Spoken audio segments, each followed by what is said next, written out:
What's up, Kuro?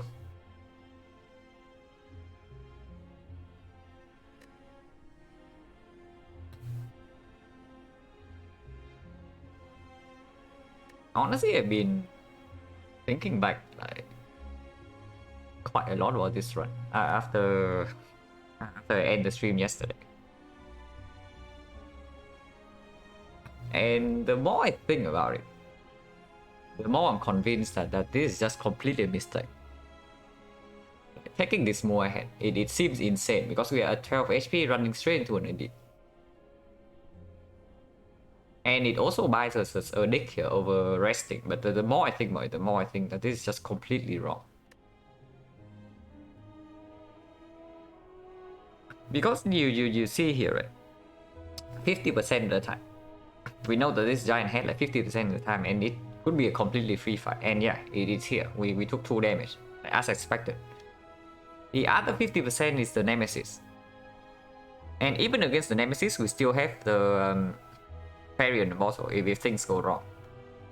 And even if we draw pretty badly, and the Nemesis does his like extremely bad pattern, we can still not die. Like here, for example, this fight is like burn into 45 into burn into 45, but we took 11 damage. So honestly, the chance of us straight up dying here is basically non-existent with the fairy, and probably like I would say like 75 or 80% of the time we don't even lose the fairy here. And afterwards we rest here, and then you know what happens, right? When we lose 12 max HP here in exchange for a deck, to not rest, it basically means that we are saying that if we dig up a mango is a bad thing. And yeah, that's just not true. Liquid memories, I don't remember when I got the liquid memories. Yeah, here. So I also had the liquid memories. So yeah, there's actually no way we actually died here. So we are basically trading 12 max HP for a deck. So we say that mango is a bad hit, and that is plainly not true. And of course, the rest doesn't stop there. After resting, we even get like another card rewards, which can give us a card choice. Which can give us like card draw or any upgraded powers. So honestly, the more I think about it, the more this decision right here seems completely wrong. And it's not like we are guaranteed to win Act 4. If we did not take this and rest here, we would go to with the draw order in the hard fight. When we're intangible on turn 3, we would go to 3 HP. And after that, we don't have after image. So what would need to happen is that we would need to be able to sweep artifact. By the time the heart deals the 1x15 in the second cycle, and then we have to full block that with the piercing wheel.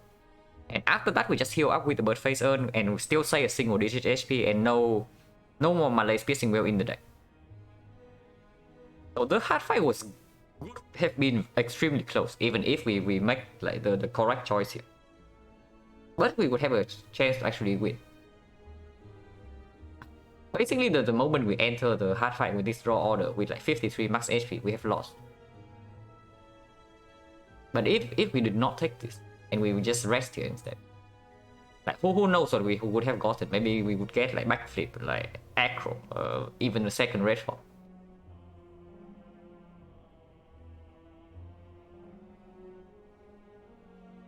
Yeah, I understand why this song thought it felt like hindsight. Yeah, it feels like hindsight, but honestly, the more I think about it, the more it seems like it is actually not hindsight at all, because we know that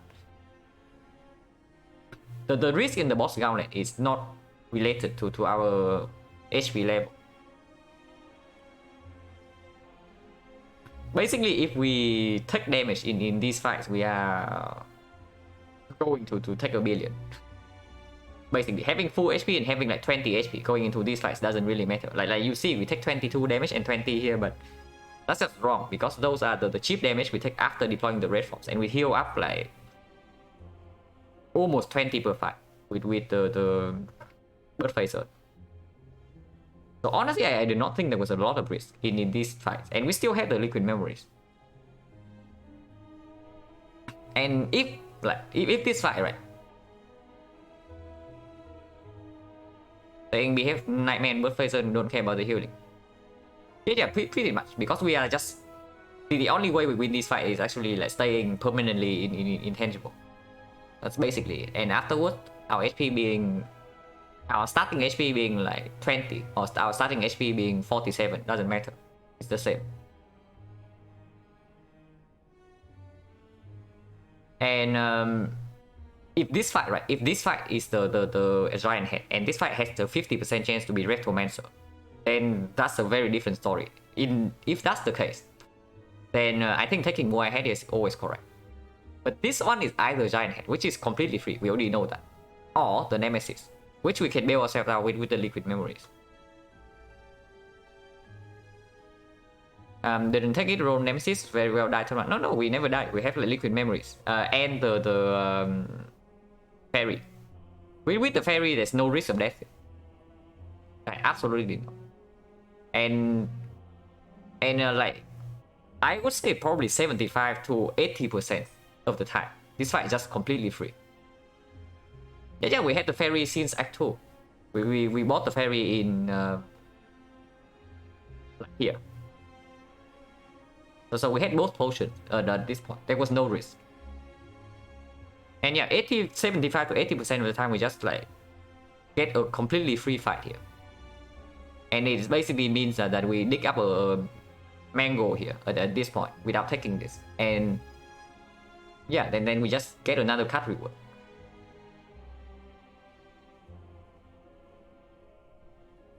Yeah, if we don't have fairy, then then we have to take the Moai head here. That's clear. But with the fairy, I don't think so. And honestly, the problem here is that I probably misjudged the deck a little bit, because I did not realize how badly we can draw. That's basically it. Because apparently our deck just has no card draw though. I did not realize when I was like taking this. That's basically it. And I don't know if this would have won the run. But like I said before, if we do not take this, we go here and we have after the fairy procs on turn 2, on turn 3 we are going to have like 3 HP after surviving the multi-hit. And yeah, after that, like who knows, because the heart only has like 50 something poison at that point. So we still need to survive like at least 2 more cycles. Second cycle we can survive. I don't know how we would do against the third cycle, but at least we will not die like immediately on turn 3 with no play. But that is something like very interesting to think about, because yeah, like with even without hindsight knowledge, I just think that it is wrong. But at the time it was not obvious at all, because we are at freaking 12 HP.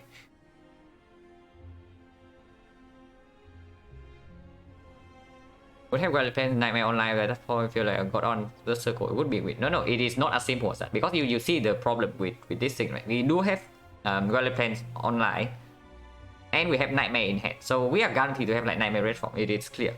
Catalyst we already used on turn 1, but we are going to have like Nightmare Red Form guarantee, but we have no way to mitigate the beat of death. And at the time we would be at 3 HP with no fairy potion. Yeah, at that point we would have like 3 HP and then no fairy potion. So afterwards, second cycle, we had to strip artifact and then play the piercing wheel to fully block. And afterwards, we slowly heal up with the bird phaser. And somehow we would need to be able to deal with the multi-hit in the third cycle. And if we can survive that, then we win. But if not, it would be like a very close loss. But it would not be like this. Yeah, just some mitigation, because we don't lose all our dexterity right away. What's up, Falcon? At work today, so I'll be lucky. Yeah. Don't worry, man. Playing power is free. It's not free. It only heals for 1. We lose 1 to beat of death, and then it heals 2. It would have been really close. I wonder how it would play out, but we would not die on turn 3 at the very least. But yeah, that's about it. Like overall, Besides this, I think we play fine this run, which is sad because honestly, even after this, right, we were still favored to win this Act 4, especially after this mirror. But apparently, we just break in both fights. So that's what happens. But it's fine.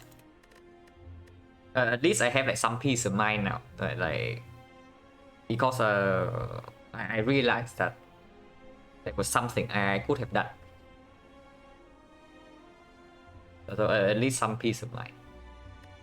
The Spire did not like try to completely screw us over.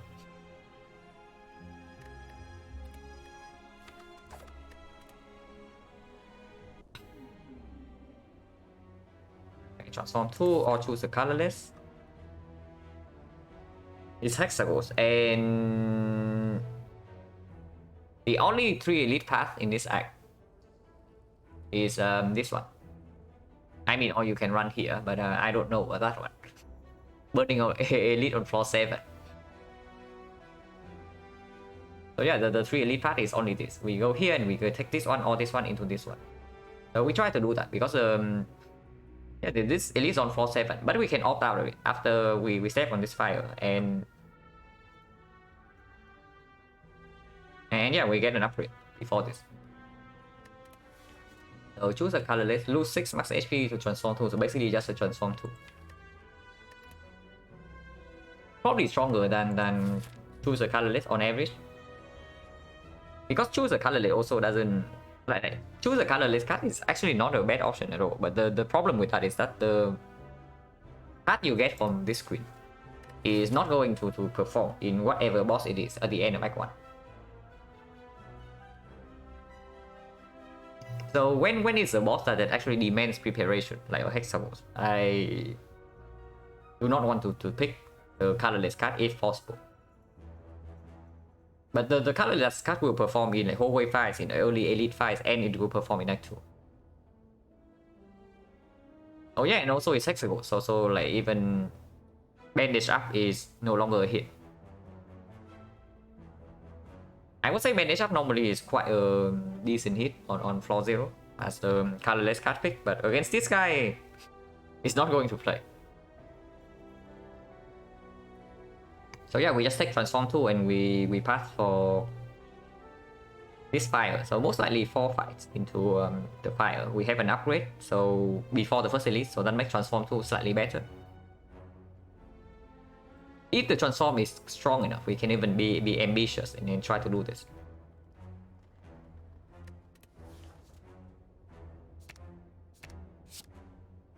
Okay, we got a curse and a good attack.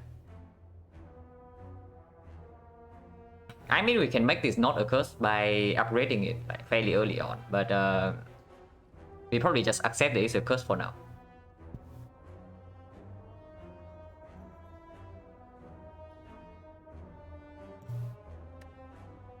What's up, Javier? But yeah, this is not a strong enough transform for me to do this unless my first few card rewards would be something insane. Something interesting about this fight is that we can also do this. We can do 2 fights, to a question mark and to a shop. If these fights do not drop a potion and our card rewards are bad, we can go to this shop to aggressively prepare for this early elite. Yeah, we Nightmare Strike to stop the brick in the Jawworm fight. I can see that. But yeah, we always start here. Even if we decide to pass for the Burning Elite, we still start here, because then we just go this way.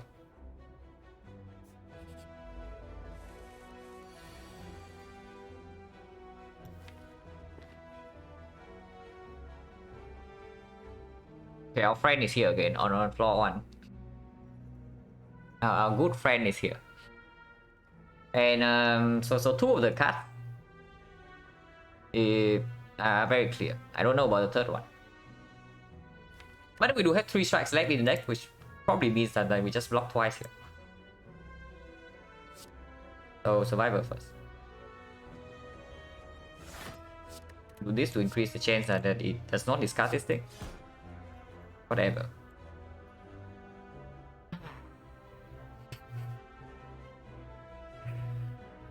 our attack like never fails. Let's just put it this way. But yeah, good job our attack as usual. Okay, no buff on turn 2. It's the Joe was being friendly today.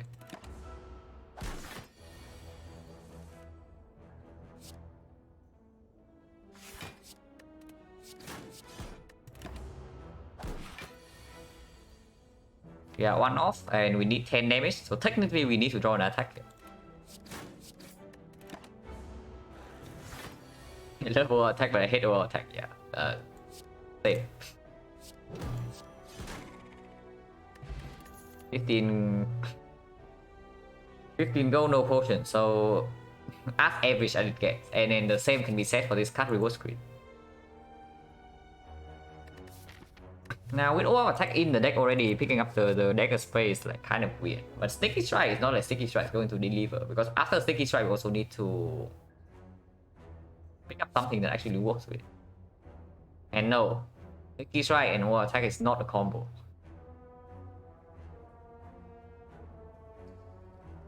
So this is either dagger spray or skip.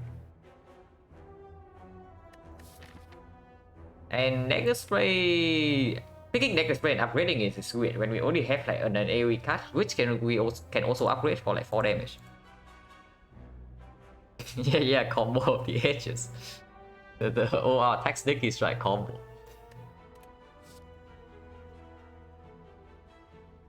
That combo is like it's basically like 80% of the time it works every time. That's basically the long story short of that combo. But yeah, it doesn't really work.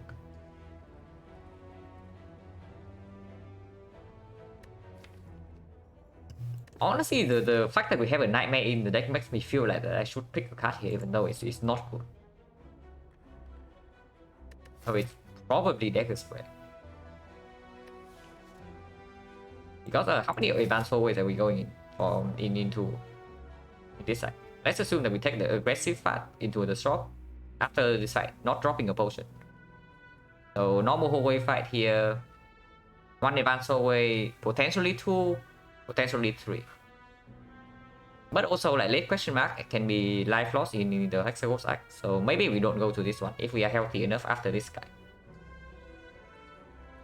Probably like 2 advanced hallways. Not that many, and Dagger Spray doesn't exactly deliver in both the Lagavulin and the Hexaghost fight. Hello, Frankerzy. It's probably still okay because it is reasonable enough in the north, and against sentries, of course, having like 2 AoE cards can basically mean that we just disregard the sentries when considering the elite. And yeah, we just face Jogom on floor 1, so the next 2 easy hallway fights would be like AoE fights most likely, or cultists. And in which case we would even like this attack more, right? Because if we face a cultist and we fall behind on damage with the curse in the deck, it's not going to be a very good thing. So we go here, and after this we decide whether we go left or we go right. Yeah, AoE fight. Now this guy attacks every single turn, but taking 4 here doesn't make a lot of sense when we have like 2 good AoE cards coming up. And the chance of this guy attacking next turn is basically irrelevant. Because yeah, we do not have lethal on this guy next turn no matter what, even if we strike once here. So basically if he plays nasty next turn and we break on survivor, we just take a chunk of damage. We triple block here.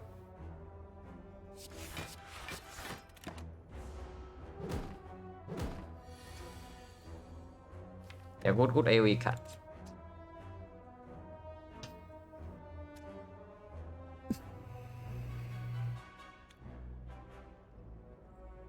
It's just silent doing silent things. Like right here, exactly what you were saying. I mean, it's fine. We take 0 on this turn, but maybe it's not that fine because we have 2 slime in the deck now and we do not exhaust this curse. But yeah, no other line makes sense. Unless you tell me that you want to take 4 here.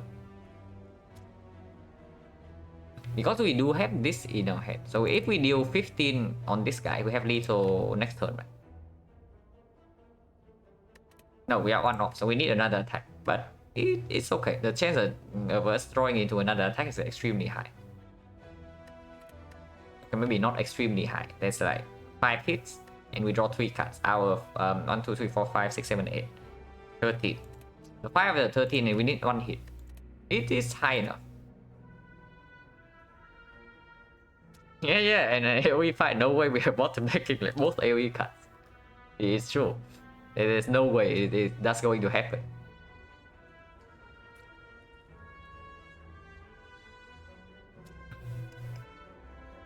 Next turn, if this guy attacks us again for 12, we know that we only draw 2 attacks, so we might just take more than 4. But this guy can also weaken us next turn, and afterwards we take no damage.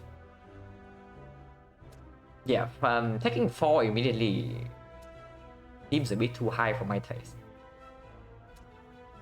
I want to read here a little bit, just because the first edit is like so early. And we can still go to the shop.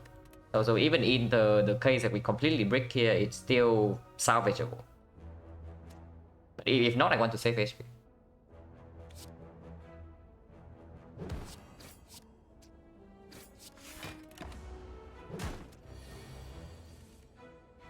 He attacks us for 12, or at least we draw 2 blocks.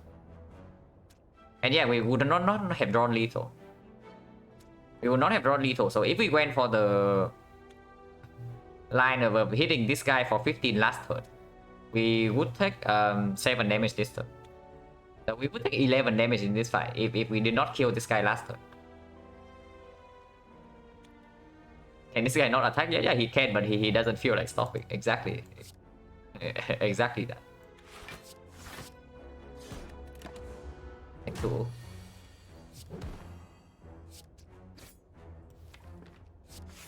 Lethal in the deck. Yeah, overall, actually very good. 10 gold and potion. Now 10 gold makes me feel like this. It's annoying. Because unless this is gold, we just don't do anything in this shot. We cannot buy a card and a remove, and here's a dash. I mean, we did remove a defense and we got this thing instead. So rounding up our block with a dash is fine. And out of this, if anything, we pick anything is the dash. And we do have energy potion to make this work for at least one of the harder fights. Honestly, this damage feels like... Our deck damage right now feels really bad. So I wonder about this shop. Because like going into the shop probably mean... But right now we cannot even justify buying a potion. Because our potion chance right now is 40%.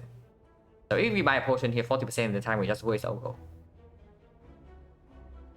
So we go here and what do? Just buy a card. Unless this is gold. There's no less charm in this side. Energy potion is also just an average potion. It's not that good. Like right now, it gave us probably like 12 damage. So not exactly a good thing. But if this is not gold, we are just stepping on like 2 death claws. Maybe 1. Maybe 1. Because if this is not gold, usually it's something of value, unless it's a cleric.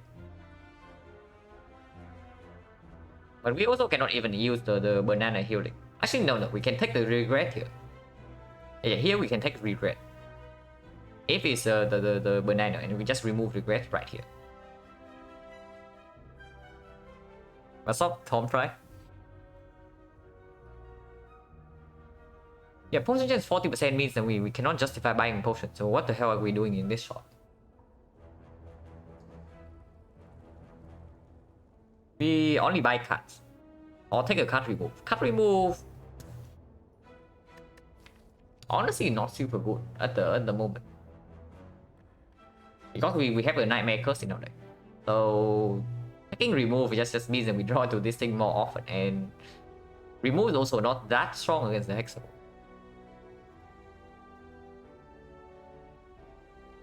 You have decent amount of damage for 4-2 besides the curse. These 3 cards are okay. They are not super good at killing Lagavulin. You all the knob if that matters.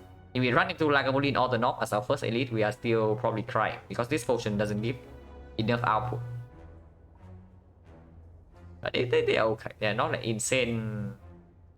They are not insanely powerful cards, but they are okay. But if this is gold, then suddenly this shot makes us like so much stronger. We just get a relic here. What's the chance of it being gold? Like, what events actually give us gold? The wing statue. Yeah. And then if we see wing statue, we are taking gold instead of a cut remove. That's for sure. The wing statue, wood of whoop, and wing statue, wood of whoop, serpent. 3 events that give us gold. Living Wool also very good. So 4 hits. Regret, we say that we take, so 5 hits.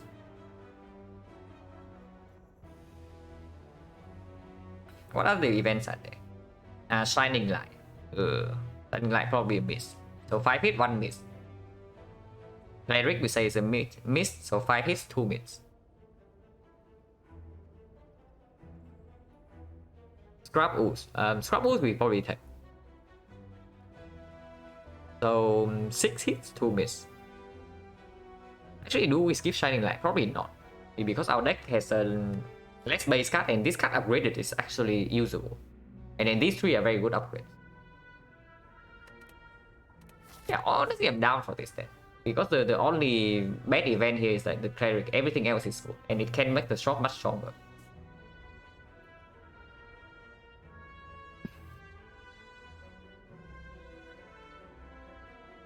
It's 40% for a random potion, not exactly the most reliable thing to count on. There's a lot of so and so bad hits and could easily pick. Yeah, but I would prefer not to waste money if possible, if we are only running into an early shot.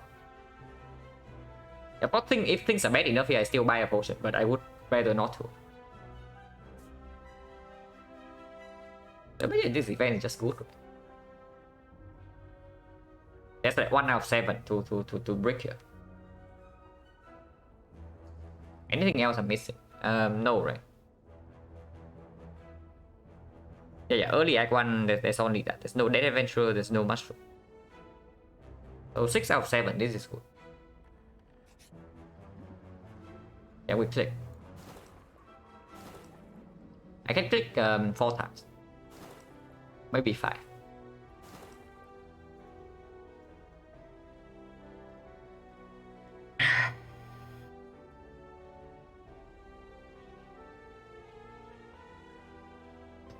Okay, whatever. So this is out of the question, if you are wondering.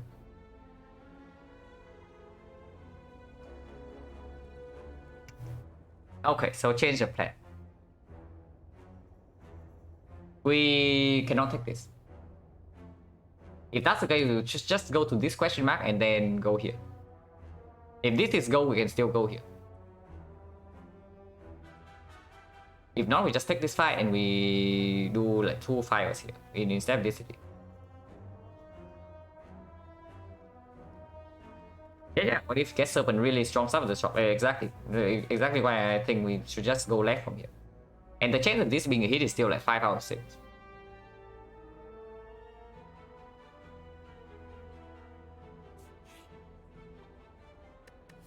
Okay, so this is a 5. And then if we see potion event here, I definitely do not go to the shop.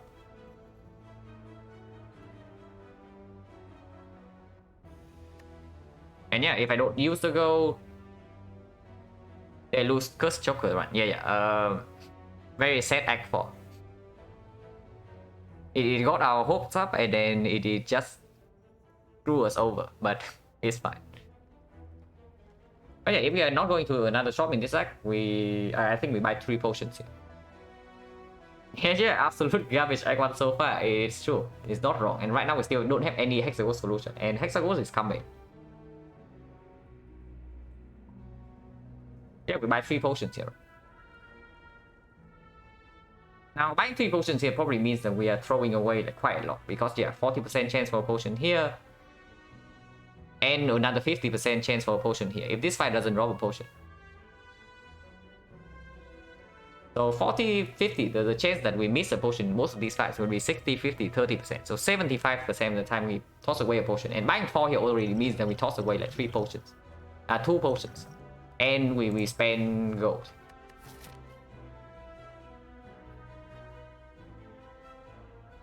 Also, I do not want to mention it, but 9% of the time this is a shop. I really did not want to mention it, but yeah, 9% of the time it's a shop here, and we spend our gold here and we get completely screwed here.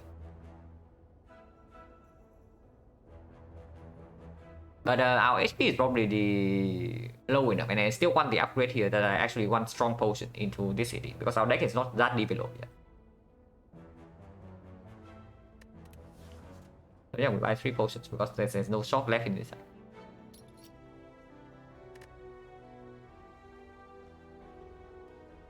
Nightmare from Will. No, we transform too. We did not pick the rare card. We took 6 max HP for transform 2. And it gave us Nightmare or attack. The rare card on floor 1, I would never pick Nightmare if I have the choice. Because Nightmare to me on floor 1 is the lowest of hits. I would pick... Yeah, I would pick Envenom or 1000 cuts over Nightmare. And I'm not even kidding.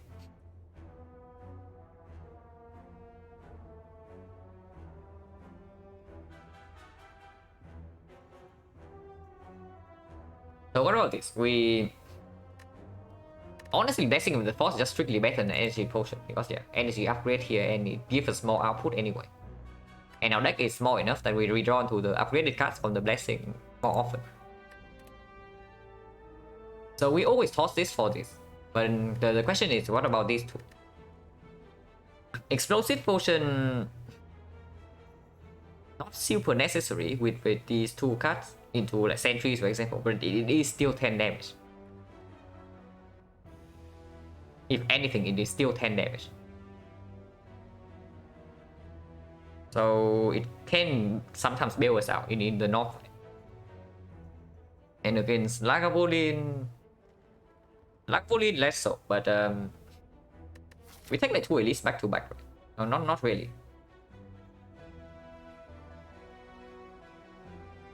Is there any way we run into this, or is that completely insane?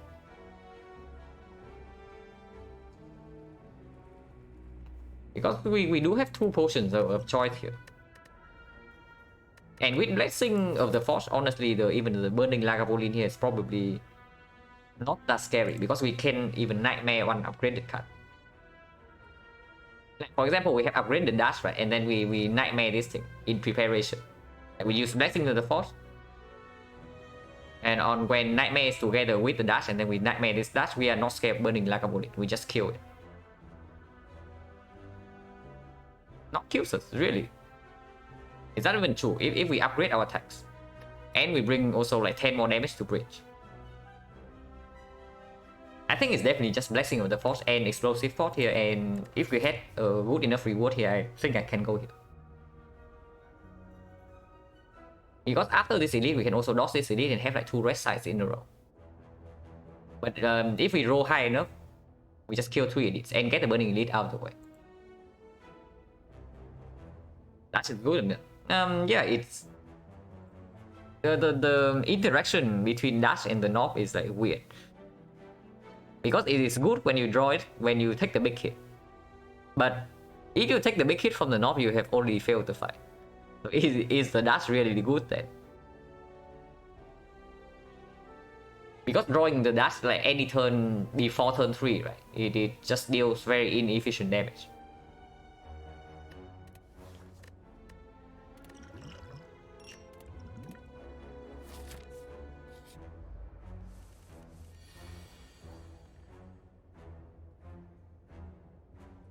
Six max for Tom, 6 max to choose a right? Neither. It was 6 max for transform 2.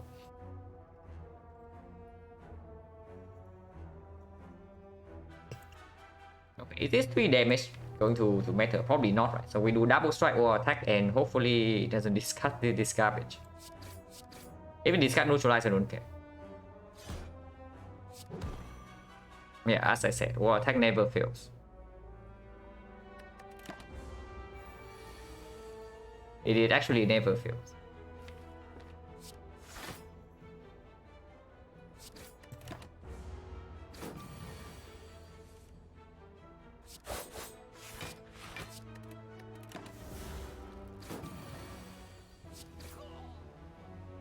No potion. Okay, no potion is actually. Okay, we are taking burning elite. We are taking this burning elite.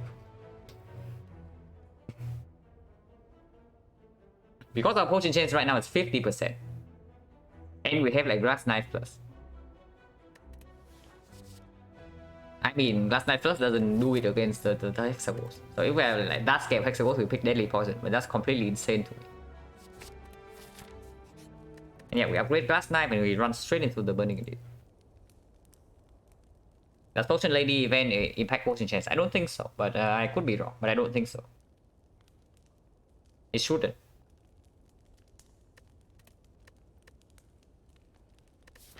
What's the path after this? Advanced hallway is after advanced hallway, so slightly scary, but we do have like good AoE damage cut and a very strong front load from glass knife.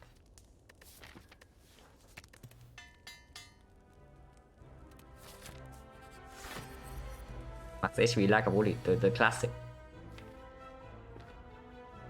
And also this is not a good hand for the upgrade potion. Unless you tell me that we want upgrade on upgrade on this and then we nightmare the survivor. It gets the nightmare out of the deck at the very least.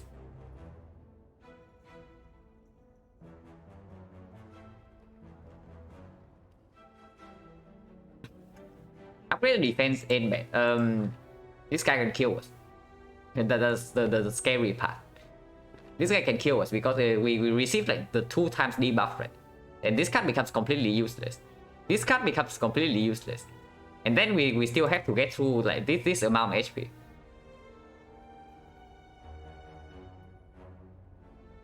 Upgrade nightmare for future last night value. No, it doesn't work that way. If anything, I probably upgrade.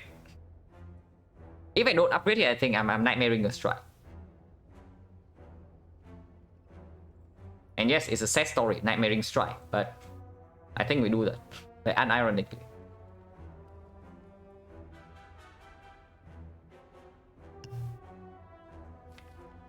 yeah, nightmare strike. We just nightmare strike and then we upgrade next turn. And after that, we should have enough damage to actually get through this fight. Because yeah, we nightmare the upgrade the survivor. We have like 3 upgraded survivors in the deck, maybe 4.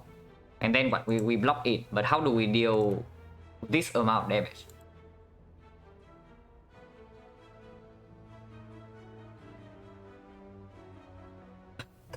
Maybe better upgrade this turn? Do you really want the 4 block cards upgrade over what's left in our deck?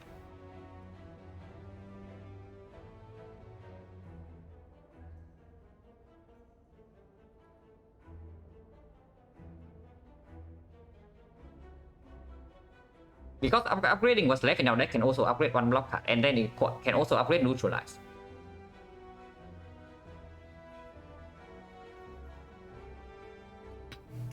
We still get 4 strike plus. Yeah, but the question I'm asking is that do you really want these 4 upgrades over what's left here? Because you are competing with like 4 of the cards that are in here. And that's assuming that we don't draw glass, assuming that we already draw glass knife next turn. If we don't draw glass knife next turn, then we get like 5 more upgrades.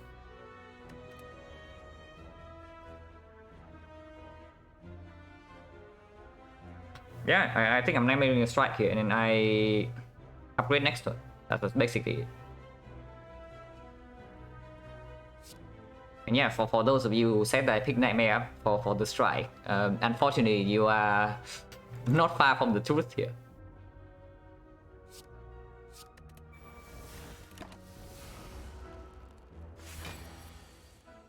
Yeah, we upgrade this head. We wake up now, next turn we have neutralize, we take 15 damage, whatever.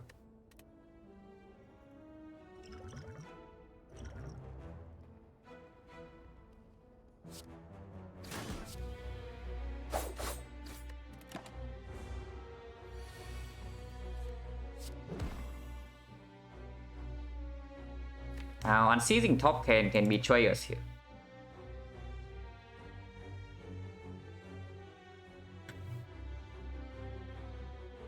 And seizing top can completely screw us over here, so we actually need to think whether we want to play this 4 damage or not.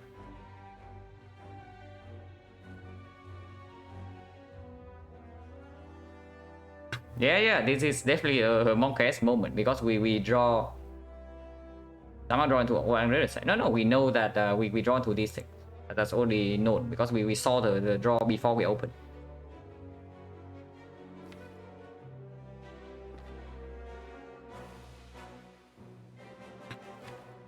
The best card to draw into would be Last Night.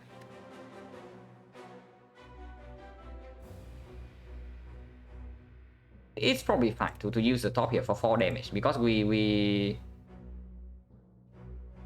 cannot go to the second. We cannot take the second hit after the debuff. That is what I'm saying. You can take the first hit. The hands next turn that can kill us. Yeah, there are hands next turn that can kill us, but usually doesn't happen.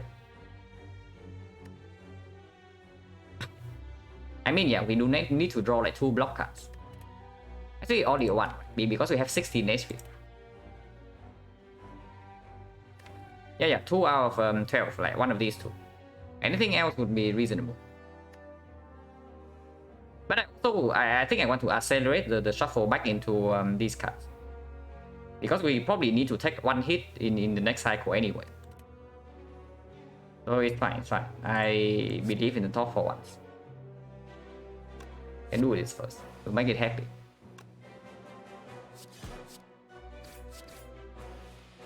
Let's try it.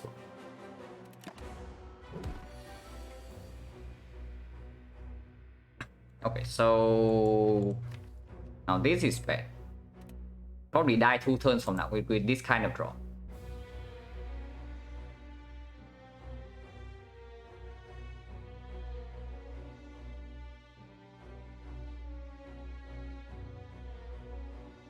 This is very bad.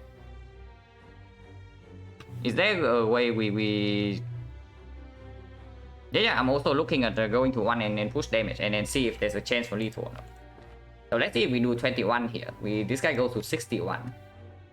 We draw Glass Knife, strike next turn. Or Glass Knife dash, it doesn't matter. Probably Glass Knife dash is better because then we just don't waste damage. So Glass Knife dash, which happens 2 out of 3 at the time, and in that case we deal 33. 33 plus 21 is 54, 64, so this guy's at 18. This guy's at 18, and afterwards we have -2 strength.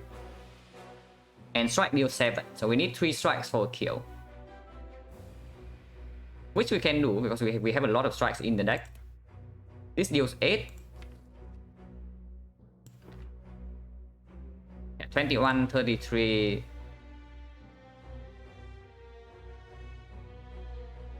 And that's already assuming that we draw both of these next turn. So we also need to account for the case where we bottom deck one of these, but that comes afterwards.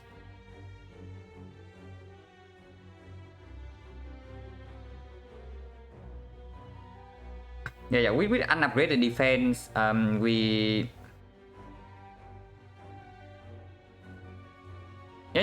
talking about it right now. If we double defend even perfect draw kills, I think so, because we just don't have enough damage. We go to 6 and we need to block for 15 in for the first hit of the next cycle with -2 decks and 3 strike plus in our deck, more than normal. And we are potentially shuffling out a good block card. And also we also need to kill like 1 turn after that. It is not like we get away with not killing 1 turn after that, you know. So it basically, that double defense here basically loses 12 HP. So 1 HP try to get lethal soon. No, I'm looking like if there's actually lethal soon. Because if there's no lethal soon, then I go with double defense here. Because there's still a chance that we can block for the first hit of the next cycle. Like for example, 1 out of 6 of the time, the dash is bottom deck. And after that turn 1 of the next cycle, we block for 11 already. And we only need to draw like a good block card. Okay, not this one, because it blocks for 4 and it blocks for 3 and then we die exactly. But any neutralize in any upgraded defense, any survivor, so 3 hits. Okay, so that is extremely unlikely. Now that I look at it.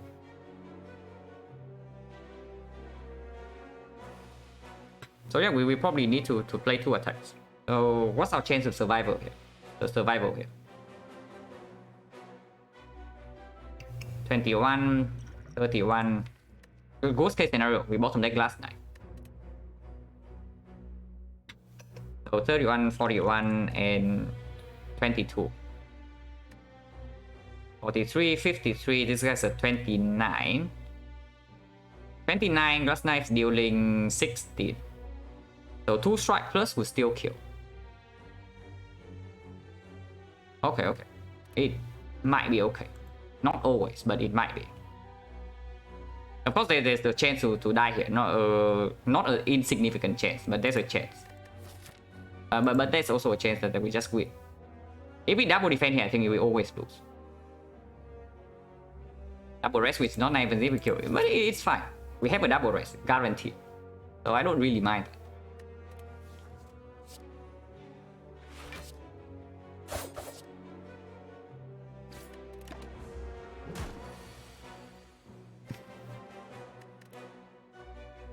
But yeah, if we draw like this, then we definitely even need to double strike like even more last turn. That double attack even more last turn. But yeah, we shuffle out the glass knight.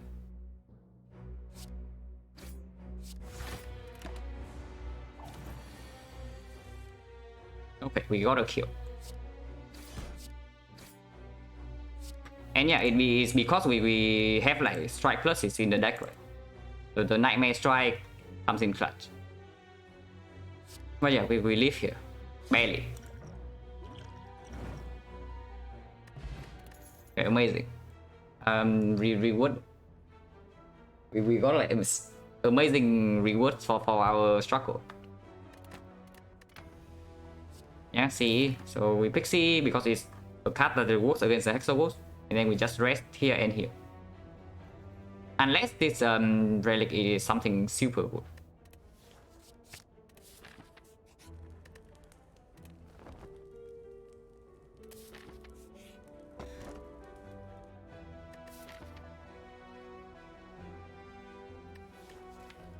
Okay, am I getting bait to my death here? Am I getting baited to my death here? 33 HP, there's no way we actually die to the North.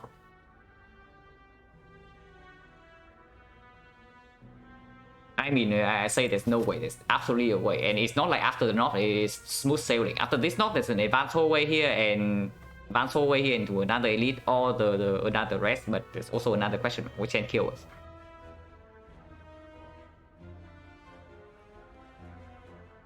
And yeah, we are fine against the sentries, most likely. We have Glass Knight plus, Corpse Explosion, we have like 2 more AoE cards, we have Dash.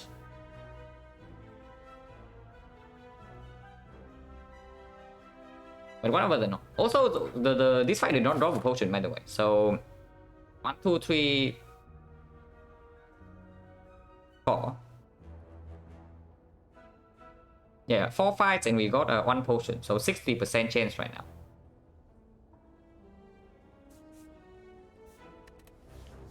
But yeah, let's review our knob damage. We have 17 cards, so this should not be too difficult. 17 cards, we draw like basically everything in our deck, like in 3 turns. So how much damage do we actually have? 1, 2, 3, 4, 5, 6, 7, 8, 9, 10, 11. So we are floating 2 energy. For sure. And that is like optimistic. But for simplicity's sake, let's just say that we float this Corpse Explosion and we don't play it. So 24, 48, 58, 68, 71, 79. So we do not have enough damage to kill the North unless we line up Nightmare Glass Knife. So we always have to take a big hit unless Nightmare Glass Knife on turn 1 happens. CE turn 1 is not that good. CE turn 1 is only 15 damage for 2 energy, so it's only plus 3. So we deal 82 instead of 79, and that is still not enough to kill the North. So we have to take a big hit. But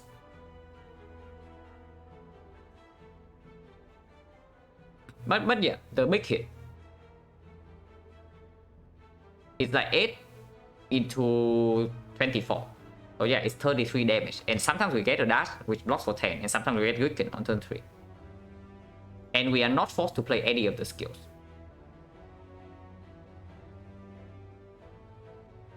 And yeah, if it's sentries, then we're just fine, right? So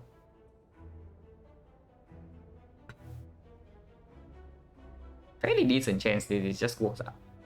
Of course, it can also be you can just be screwed like here, but yeah, honestly, fairly decent chance that this works out.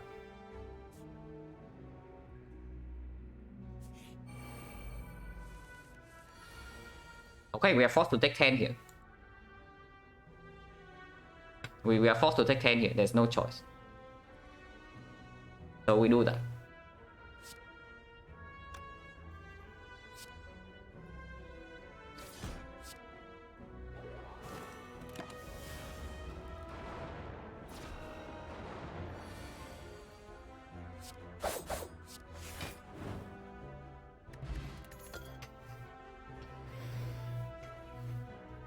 Okay, I understand. I understand.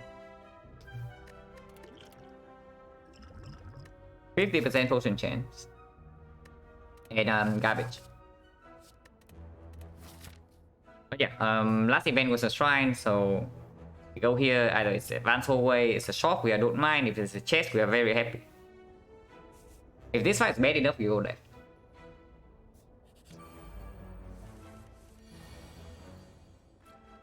Fight looks fine.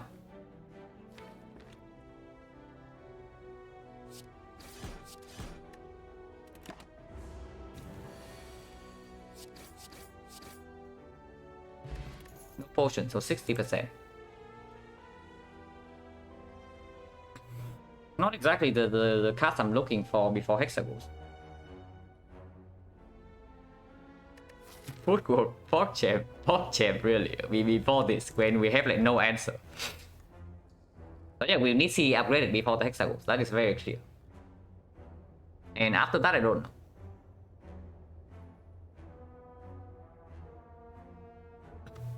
Probably I also want to preserve this potion for the sentries and for the Hexagons, and that means dodging this city. That's basically it. Yeah, we can fool around and wait for a death on turn 9. That's also true. Do we take elite or take the left part? I think we go left. Because we get a C upgrade here and another upgrade here, or we can also rest if this fight goes very badly. And yes, this can be a chest. What's the chest? Not that high, but 1, 2, 3, 4, 8%. So 12% shop, 8% chest. In both cases, we are fine. And 80% of the time it is something else.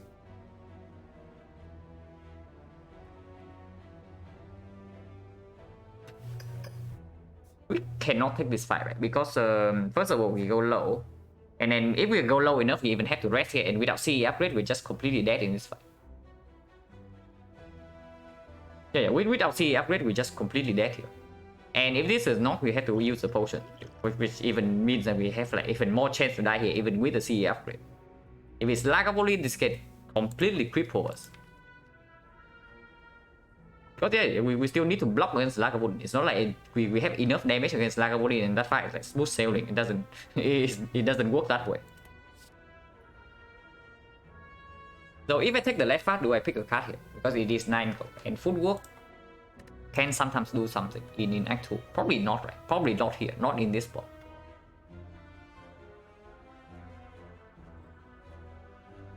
Don't have the HP to deal with Doppelaga. It's not just about HP, it's also because we absolutely need this upgraded, and we also need the strength potion. And yeah, what a sick relic bar. Absolutely sick relic bar. Exactly what we want to see. We will grow out the second final smooth sailing. Yeah. Optimism. I like the optimism.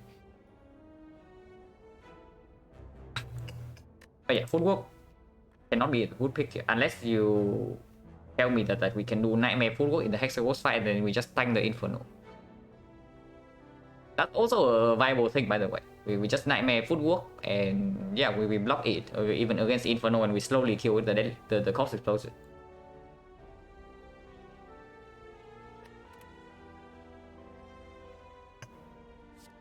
You're lucky with getting sentries. Yeah, but we know that like 50% of the time sentries in the fight is like almost free. The other 50 is the knock, and it's not even that bad. So it was okay.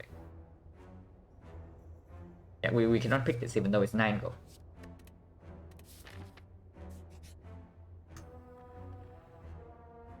It actually happened. We actually rolled something correctly for once. Okay, I take those. Yeah. Thanks, Peter. Thanks, Peter. Like we did this. And yeah, here's our footwork.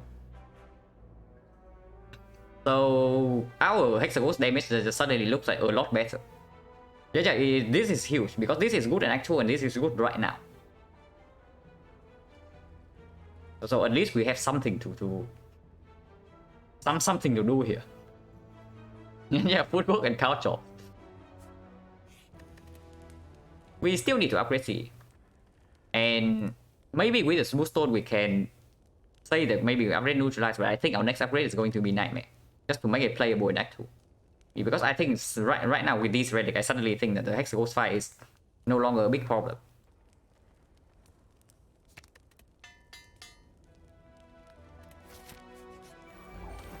This fight should not be too difficult. At least I hope so. I mean, our HP right now is perfect, and we still have enough block in the deck for the next 2 turns. And we have Glass Knife, so we probably don't need to rush damage here.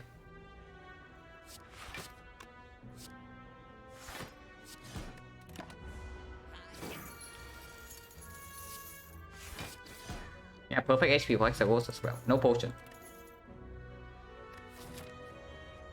1, 2, 3, 4, 5, 6, 7. 7 fights, and we got 2 potions. Yeah, 5, 2. 70%. Okay. This thing is very persistent. But this time is better than the last time. This one is actually better than the last one because yes, it has synergy with the smooth stone. And with the smooth stone, footwork can actually block in Act 2. And we know that Hexaghost damage is no longer a problem. Yeah, footwork comes upgraded. Yeah, this one is actually just better than the last one, and we probably can take it here because it's going to perform in Act 2. So yeah, we take it. It's also 9 gold.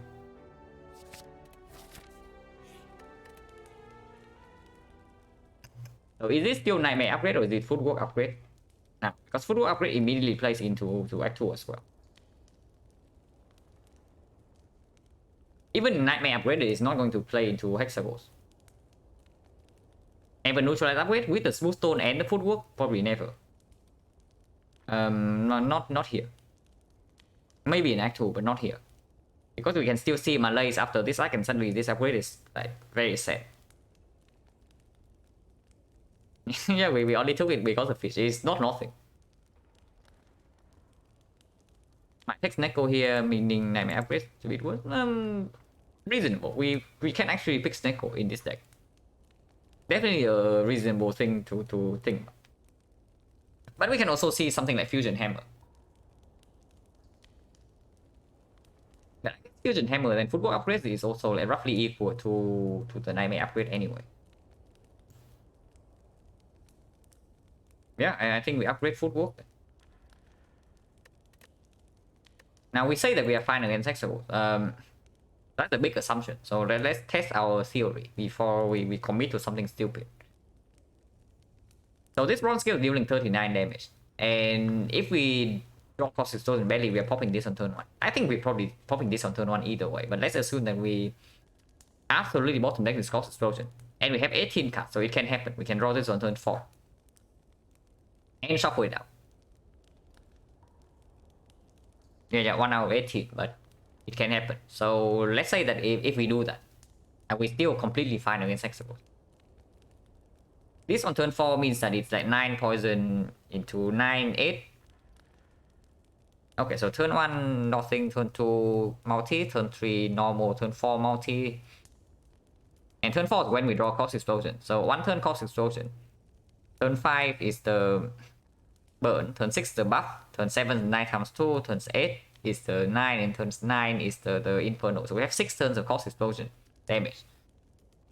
So 9, 8, 7, 6, 5, 4 is 13 times 3, another 78 damage. So with that and the bronze scale, we 39 damage. So with that and the bronze scale, we have like 78. And we still need to deal 200. Okay, we are popping strength potion. Long story short, we are popping strength potion.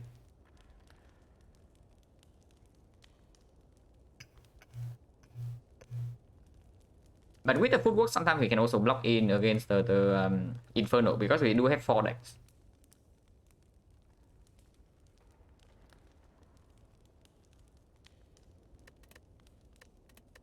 It's probably fine.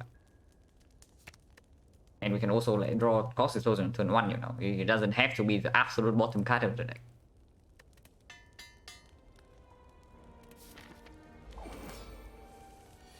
Yeah, like this. So about this strength potion.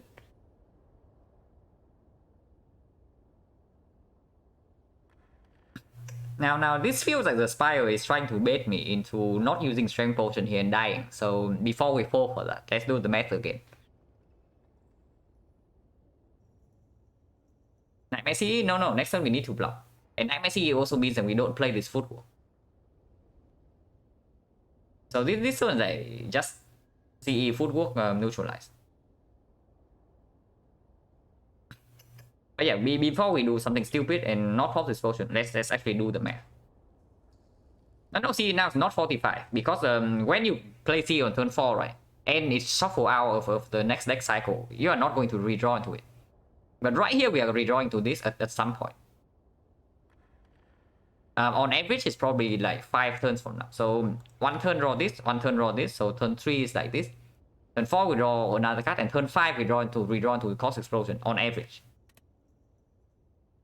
So it's going to be 9, 8, 7, 6, 30, and then 14.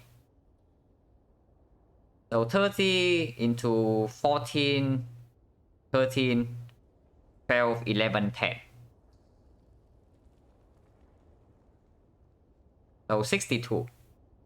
So 92 damage from cost explosion.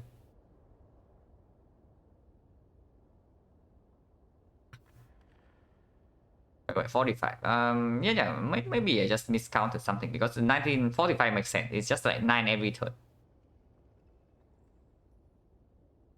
Yeah, it's 9 now, and then 9 every turn. So 45 plus 45. Yeah, it's probably like 90 damage. This cost explosion. And bronze scale is 39. So 129. It means that we still need to deal 160 to the hexagons in 8 turns. It's actually 7. Because turn 1 we deal no damage, and whenever we draw into this cost explosion, we had to play it. So we actually only have 7 turns to deal at 160. Yeah, use strength potion.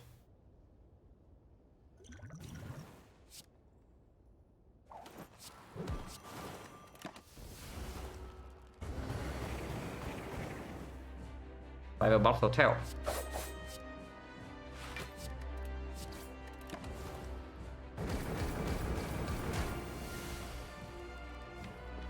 And yeah, last night shuffle out, like what a surprise.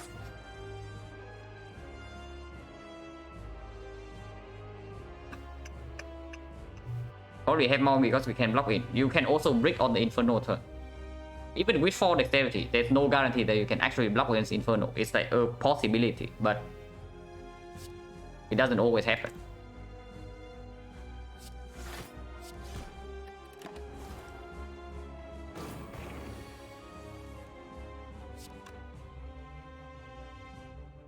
No way, right?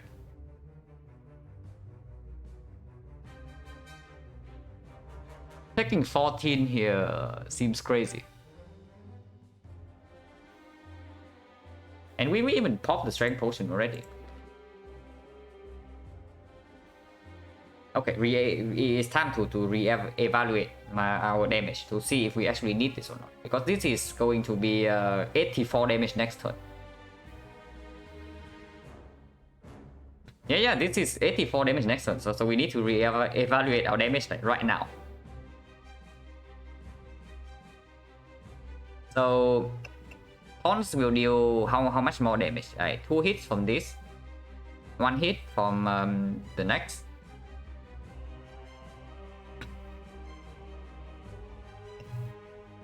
Yeah, 3 hits. So it's a buff, and then it's 9 times 2, so 5 hits, and then another 9, so 6. So Bronze Scale is dealing 18. And if we don't have Corpse Explosion in this hand, then I don't assume that we draw Corpse next turn. So we draw Corpse Explosion 2 turns from now. It means so 18 damage from Bronze Scale. And 11 damage from Poison. So 29 damage right now. And after that, Poison goes to 4, it goes back to 13.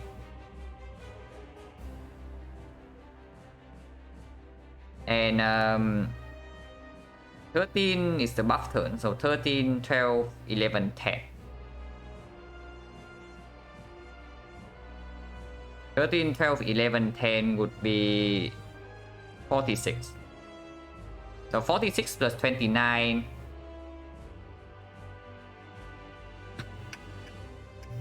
Plus 29 is 75. 75 in this turn, we just do 36. It's like 60 damage to be dealt in. So we had -1 turn because we had to play the cost. So this turn, the next turn, the buff turn, 9 times 2, 9 Inferno. So we have like 4 turns to deal 4 turns plus 1 energy to deal 70 something damage.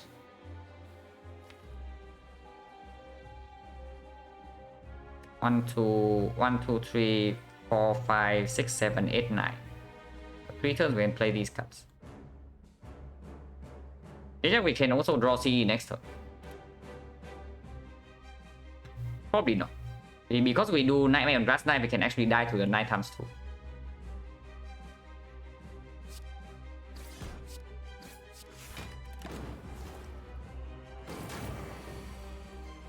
Yeah, we draw C, but we draw it together with the dash. But we still need to do it. And here we can block for 9, or we can take 6. Taking 6 again is crazy. We just have a chance to die to the 9 times 2. We have to defend here, even though it's not looking good, because now we are floating like 4 energy worth of attacks. We're not floating, but we are wasting 4 energy worth of attack in our deck.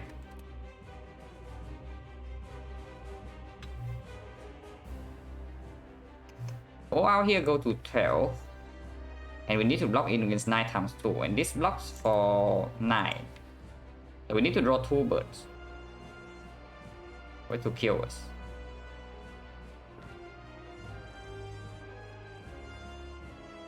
So re-evaluate like poison damage, because we can again redraw into C 2 turns from now. So 6 here, buff turn. 9 times 2, 9 Inferno. So we have 5 turns. 14 to 10 is 60. Yeah, 60 damage. So 62 remaining, and 12 HP from the Bronze Scale. So 50 damage.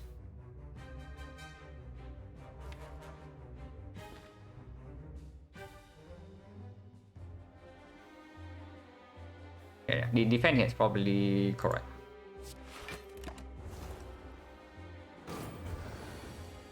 Okay, good. We draw block cards on the 9x2 turn. And we can deal like full damage here. And it's actually good.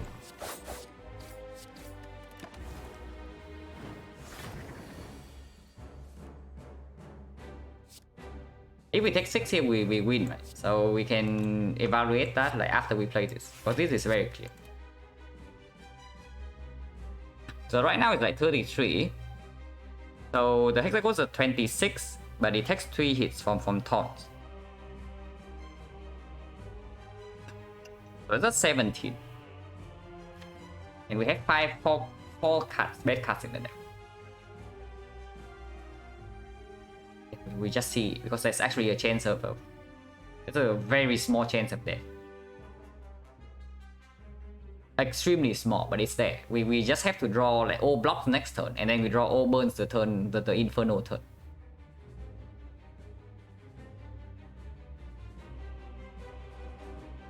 But even if that's the case, we still win, right? Because next turn this guy doesn't have block, so anytime we deal 17 next turn, we win already. So we need to draw like we only have 7 bricks. That's basically we have 7 bricks, and so we are guaranteed to draw 3 hits, and any of the 3 hits will deal 17 damage. Like any combination of the 3 hits will deal 17. And next turn this guy doesn't have block. Honestly, no reason to. We just defend here then.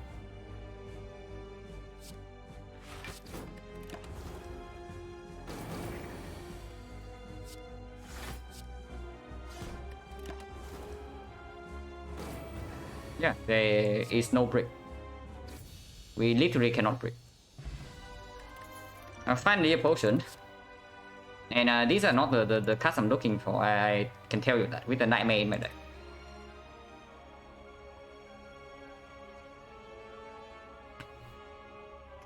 So this is basically Doppelganger or nothing. So is it Doppelganger? Because Doppelganger does make the Nightmare a little bit better.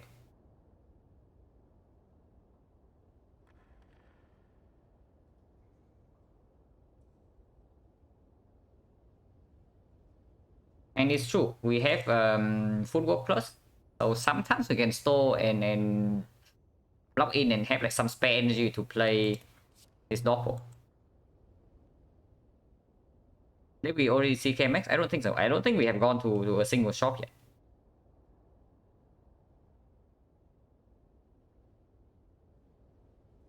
How much does that happen big on rares on silent? Not very often. Like I actually have a full list here.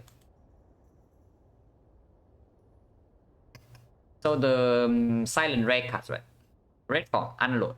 So 19 cards in total. Red form, unload, glass knife, die, alchemize, adrenaline. After image, corpse explosion. Malaise, PK, tools of the trade, bullet type. Doppelganger, grand finale, burst, storm of steel. And nightmare and venom 1000 cards. So out of those, if we are talking about like add-on boss rewards, the bricks would be like 1000 cuts, and Venom, Storm of Steel, potentially Grand Finale, Doppelganger, and Unload. So 6 bricks out of 19. Maybe Glass Knife, so maybe 7 out of 19. It's not that often that you actually see a screen like this.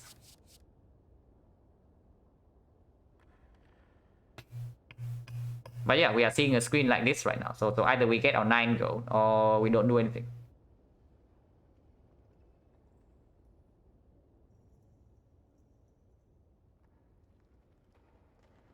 Juggernaut Berserk limit break. Honestly, like I think Juggernaut is like being like, unreasonably chat on like too often. Honestly, it is actually not a bad card, and I think it's just like not usually pickable because body slam exists and then it's common. It's unfortunate, but that's the reality of the situation. If body slam doesn't exist, then I think Juggernaut would be picked up like quite a lot more often. But unfortunately, that's not the case. Yeah, usually just don't pick Juggernaut after Act 1 because it's bad into Act 2. But after Act 2, you can pick it, right? If you are into some like second wind, power through, but you don't have a body slam because body slam doesn't exist. But body slam exists, so you can always just wait for a body slam. Yeah. After Act 2, like, any rare is pickable. I can see that.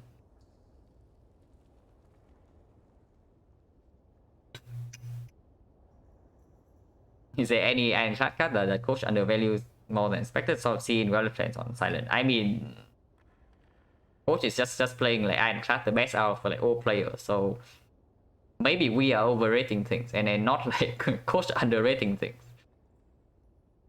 That's probably the case.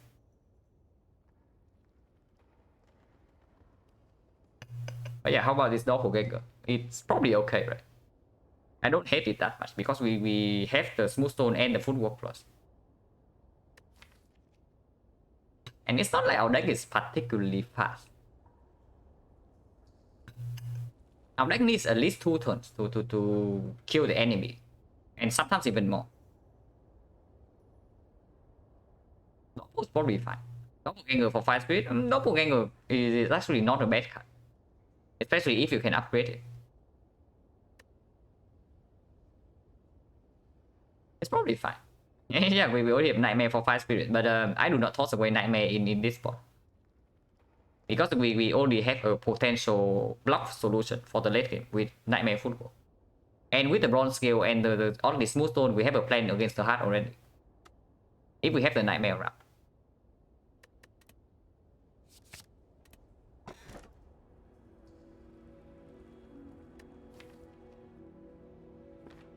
I guess we are getting energy. And yeah, empty Kai is definitely not the pick. As always, or attack not a consideration.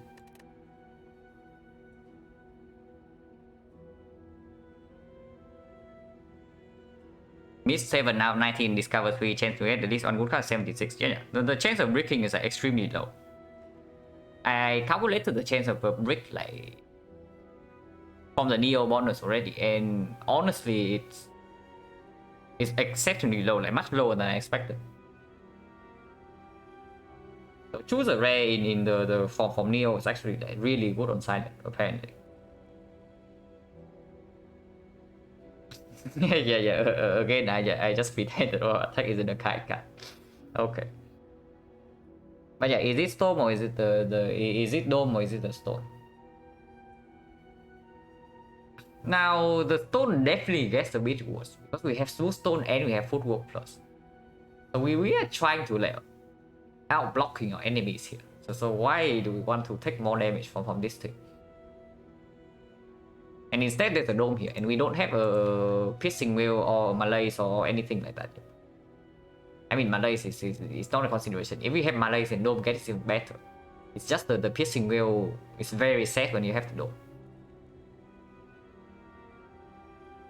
Probably stone. We have blocking solution with strength. No. If you think having good block means that the stone is stronger, it is basically saying like question card makes the Master Crown stronger, and that's just not true. It is exactly the same like flaw argument. If anything, like having good block already means that the stone is worse. Because our damage is not fast in Act 2, so the only way that we actually survive Act 2 is trying to block. And now we cannot even block because we picked this garbage. So let's not do that. It's probably the dome here. We pick the dome and then we cry. Unless the block is red form. But if it's red form, then just pick the dome anyway, right? Yeah, we pick dome and then we cry in the hard fight. But hopefully by the time we reach the heart, like something good has happened.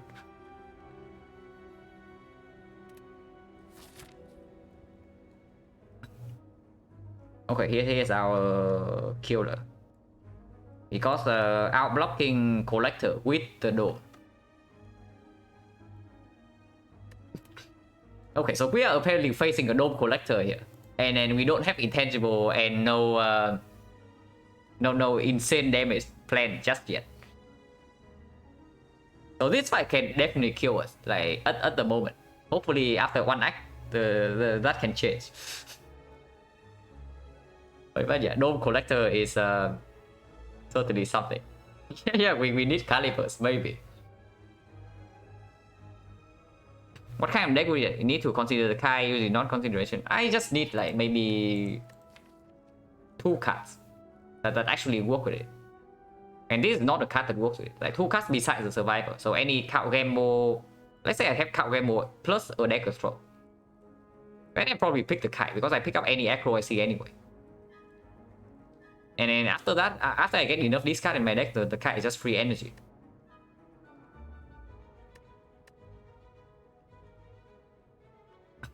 Refuse to believe Dome is a reasonable energy relic even with perfect game knowledge. Yeah, I have said this multiple times already. I think Dome is a complete trash on silent.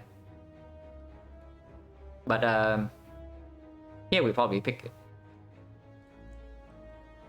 But yeah, 289 goals, so definitely interested in the shop. Unfortunately, you also see what's happening here, right? If we go into 1 shop, we are going into 2. So yeah.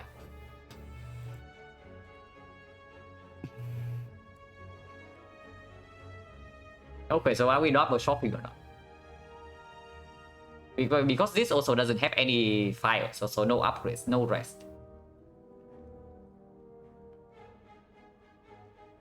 How many strikes do we have? 4. So bites can be okay. We have ceramic fish, so bites plus 45 gold. Apparition we definitely pick up with the nightmare and the dome. Take a bunch of question mark and pray for question mark shop. No, don't do that. It never works. Okay, sometimes it works, but usually it doesn't. I have tried to do so like many times already, and I can tell you that the success percentage is quite low. Yeah, it's a great way to die rich. It's not wrong. The problem is that like this fast actually also like so freaking bad. Like we take 1 advanced hallway immediately, and then we go into an early elite with no upgrades, no rest, and we pass into double shop, and after that, there's what? Yeah, either we go to a 0 elite path on the right, or we are facing 2 more elites with no fire in between. Yeah, amazing. And we don't have event protection. No golden idol.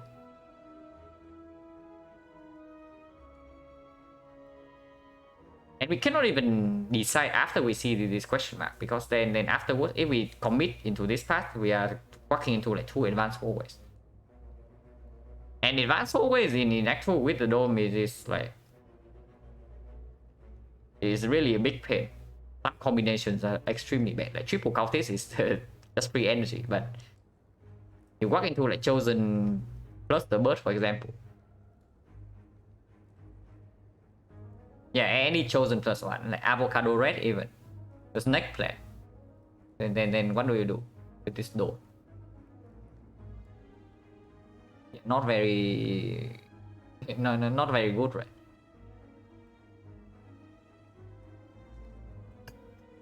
So right now, honestly, the part I'm thinking is the left part. Go to chance to get a shop even from 5 question marks only 37%. It is not like reliable at all.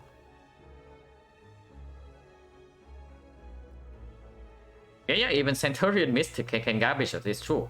Turn 1 can be like 23, or it can be 0. Like, and then what do we do? Yeah, this shop is just completely. It's just complete garbage. Like we double shop, so we step into 1 death floor, and without any fire in this side, we can even die anyway.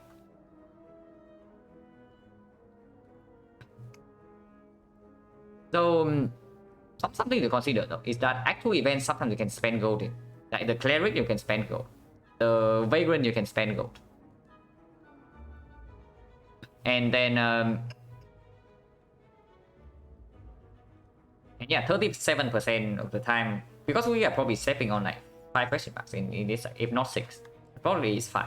Like these 3 and these 2. So 5 question marks.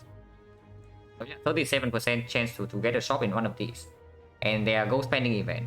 And we also get a lot of relics with the Matryoshka and like 2 or 3 elites.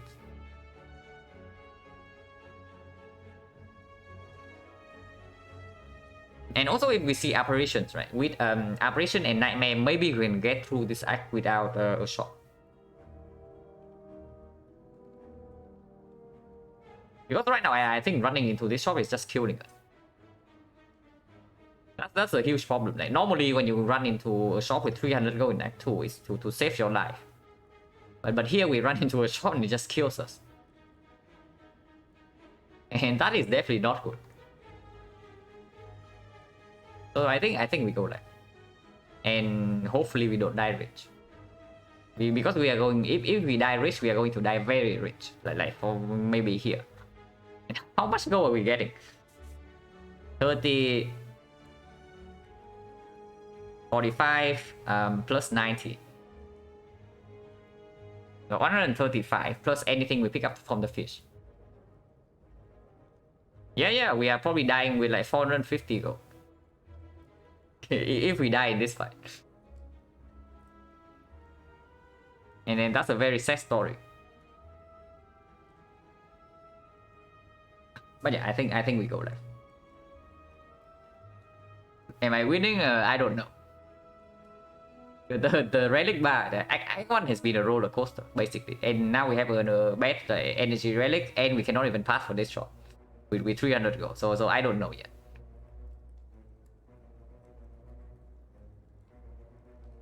But look, honestly, it looks like the Spire is just like granting my wish, right? Because recently, I think 3 or 4 runs ago, I just complained that recently we seem to get too many free runs. Like you saw all the runs lasting less than 4 hours, like some of them like even less than 3 hours, and we just get like completely broken stuff, and there's no thought involved. So I say kind of complained that recently we got too many free runs, and then what do I get? Apparently I just got like I don't know, maybe 5 out of the last 6 runs have been pretty. I wouldn't say garbage, but it has been pretty harsh.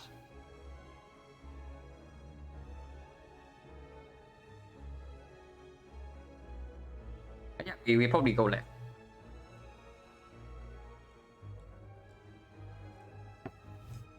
Yeah, short with the question mark every time. That's also what I'm hoping for.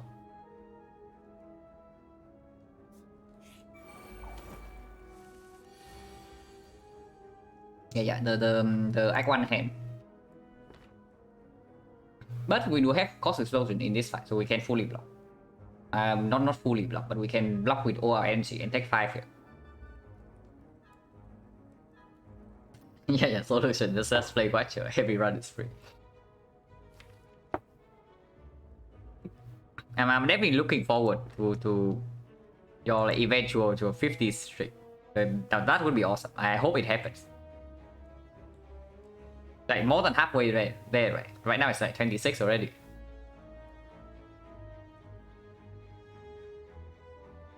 But yeah, with cost explosion, we always target this one and we can defend here. That's basically it.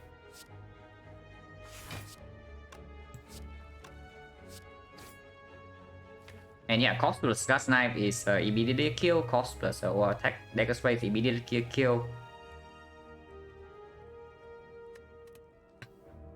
And if we forsake a defense here for a strike, then next turn just to double block next turn, then it makes no sense. I don't know about that. If it happens, can officially call the character dead. I mean, we can probably call the character dead like already, but yeah, if it ever comes down to like, if it ever gets to a time where 50-0 is a thing, then yeah, probably should stop playing Watcher at that time.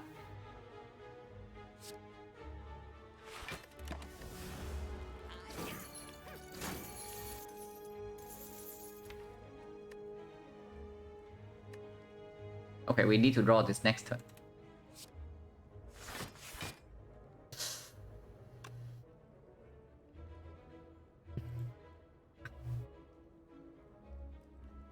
Okay, you see the situation we are in, right? If we neutralize here to save 4 HP, if we neutralize here to save HP, The Unceasing Talk can draw into Corpse Explosion, and then we just get screwed in this fight. So 1 out of 7.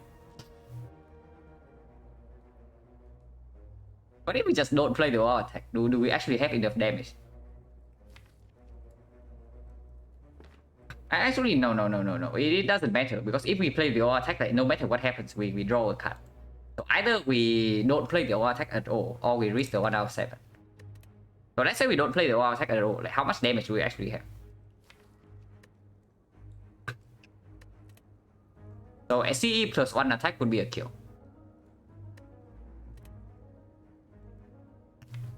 But yeah, then we first of all we need to draw CE. So only like 5 out of 7.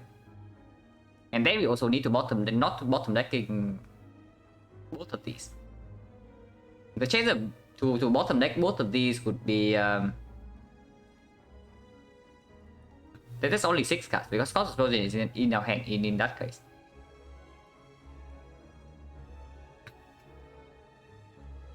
So the first card is like 2 out of 6, and the second one is 1 out of 5. So 1 out of 15. So 14 out of 15 times 5 times 7. So 70 out of 105. Divide by 7. So it's 10 over 15. 2 out of 3. Okay, so 1/3 of the time we don't even get lethal next turn if we don't draw here with the Unceasing Talk.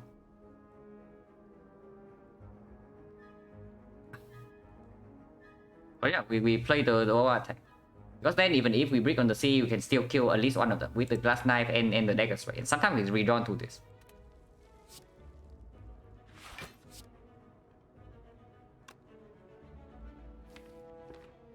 So 13, 17. This goes to 17, it goes to 14. And Dagger Strike is not really a kill.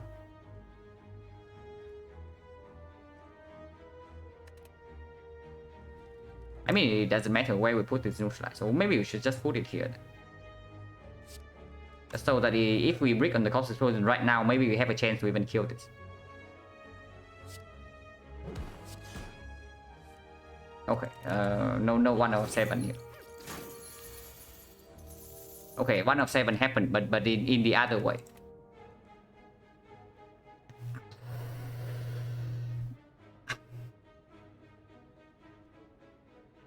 I spoke too soon.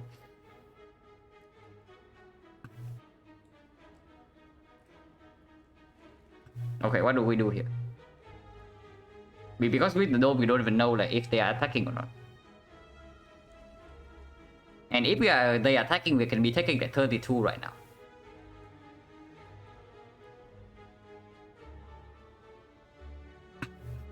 One of them's attacking is the one I don't kill. Yeah, sure. We cannot kill with this one though. We cannot kill this one. We only have like 32 damage in hand. So this one is not there.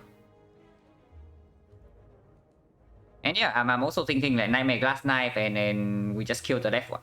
And if this guy attacks us for 18, then so be it, because there's no other line here. If this guy blocks this turn, then next turn we always have a kill.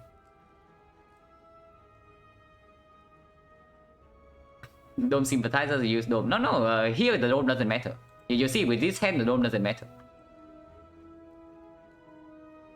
Unless you tell me that if this guy attacking for 18, you would use the skill potion. And maybe that's true. Should we just use the skill potion? Because 50% chance to take 18 damage is basically using this potion for 9. No, this skill potion is not for 18, it's for 9, because we don't know if this guy's attacking or not.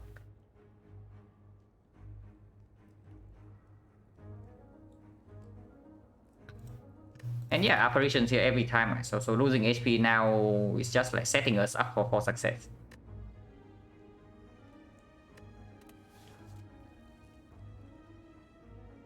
And it's not given a guarantee that this gives us anything. But fairly likely, right? Any block card, any card draw would kill immediately. So Acro, Backflip, yeah, Acro, Backflip, Cow Gamble, Expertise would work. Block card like Leg Sweep also work. And What else?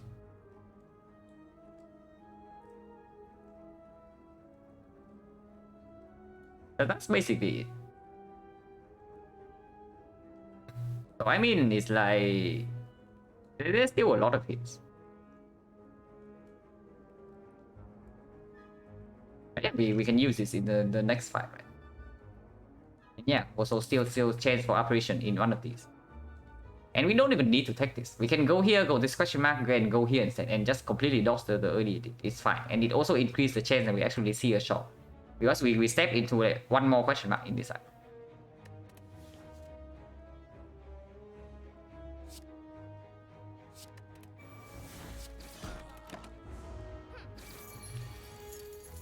Okay. We lost at 1 hour 14. Amazing.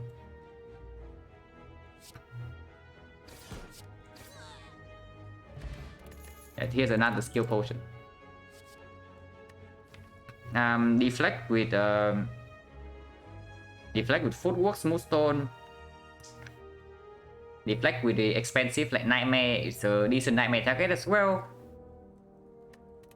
Deflect on 4 energy, anti-synergy, but it's fine. If it's not deflect, then it's blade dance. But right now we don't really have anything to actually work with the blade dance. We don't even have like strength, no Vajra, no boot. Because no scaling thing that with the blade dance, and we are not even interested in picking up shift support. Like no accuracy or anything. yeah. Then tell me what happened. So we actually lost at 1 out of 14, right? Because Cox Explosion need to be bottom deck, so 1 out of 7, and then we also need to lose the 1 out of 2. But it's fine. I did say that free runs are not that fun. Checking buys. Yeah, buys is 45 gold and we have 4 strikes. Of course, buys with the dome is a bit weird because like stalling in fights that you cannot see the intent is like, really rough, but still good because we don't lose current HP. Yeah, perfect fight for the dome here. And by perfect, I mean complete garbage. But yeah, this fight for the dome.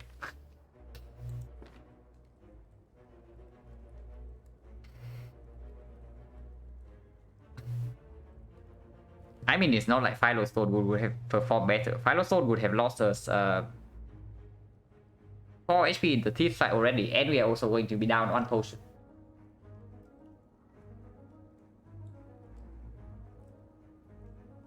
Yeah, double skill pot for this fight. So how about like skill potting immediately? How about skill potting like right now? Potion Jet is still 30%. And this being any poison, it can be like terror, it can be blade dance. Any poison, any terror, any blade dance, even like something like nightmare maybe can work. Because using this for block is not a thing in this fight. This is fine. Oh, we just have weakness for the first 2 attacks. Maybe that's better. That's probably just better. Like having weakness for turn 2 and turn 3.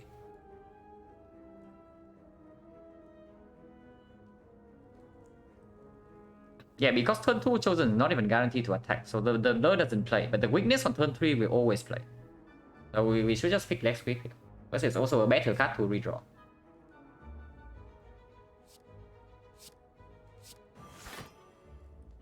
We do this first before attack by discard it.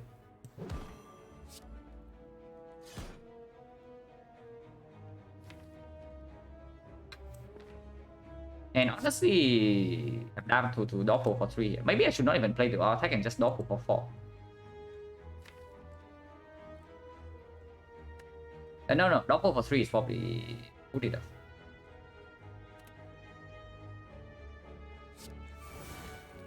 Because right here I want to line up like Nightmare Glass Knight. And that's only like 96 damage. So if chosen also decides to weaken us on turn 2, then it also doesn't work out. Dealing more damage now is probably also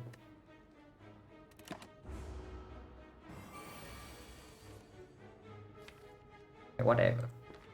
At least we're Nightmare the dash. And then we do that.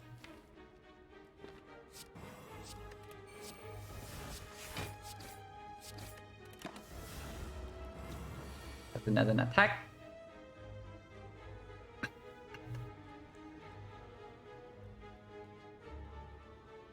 This turn is either 21 or 9 times 2. No, it's not 21. It's 24 because it has 3 strength. So 24 weakens to 18. So it's either 18 or it's 12.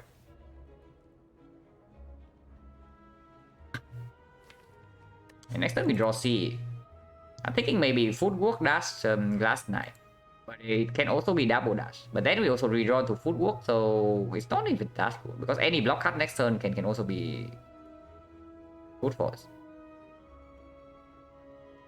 And yeah, also of course we deploy the glass knight. It's just more damage.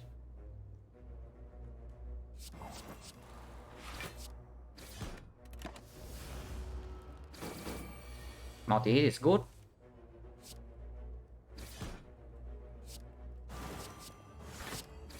And this turn the most you can attack for is like 12. Or it can just not attack.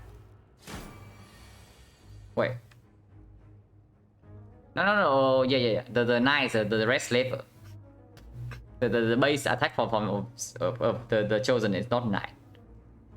Yeah, I'm just confusing with the red slaver. Yeah, 3 strength, but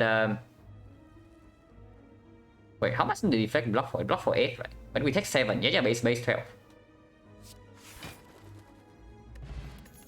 Yeah, potion refill, and here's a terror, and here's a backflip. So which one are we choosing? Because this sure as hell is good against collector. But this is card draw with 4 dexterity. Is that exact same mistake we done before chosen damage number is probably true. But for some reason I just have like in my mind that the chosen damage is the rest level value. But yeah, in any case it doesn't change anything. We still have exactly 1 line to do. And there's no way we use like both potions in that fight.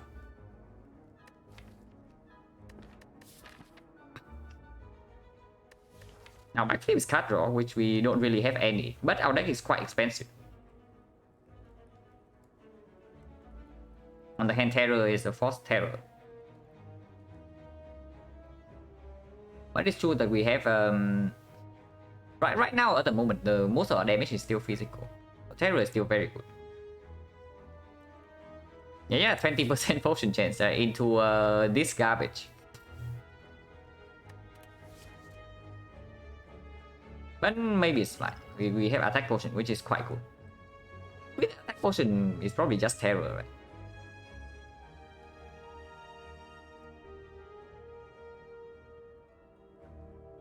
And backflip is so good though, but backflip is not going to win us the collector fight. That's what I think currently.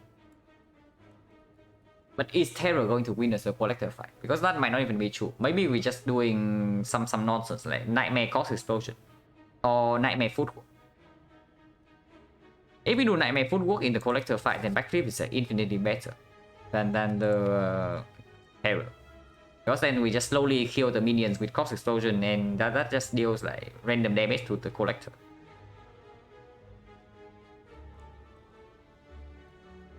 And we don't really have like right now our deck is mostly physical damage, but what physical damage are we picking up after this to make terror a real card? Yeah, I don't know, maybe PK, but PK is a rare. Because we are definitely not picking up Blade Dances. And if we do not pick Blade Dances and we don't have a discard engine going to pick up Eviscerate, then what does terror actually do?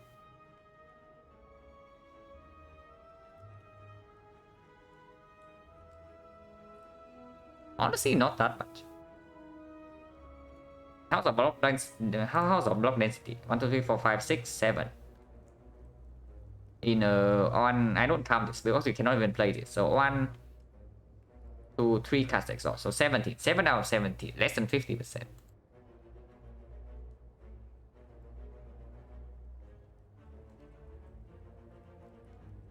And yeah, when does Terror play in actual besides a collector? Against slavers we have Cost Explosion and then Gas Knife. So cost plus Gas Knife is almost killing a slaver already. We don't need Terror for that fight. Or Remly Leader, definitely Terror plays because the Cost Explosion being used on the minions also mean that collector has the leader has no poison. And Remly Leader with Dome is extremely bad, so we need to end the fight quickly, and in that case the Terror definitely plays.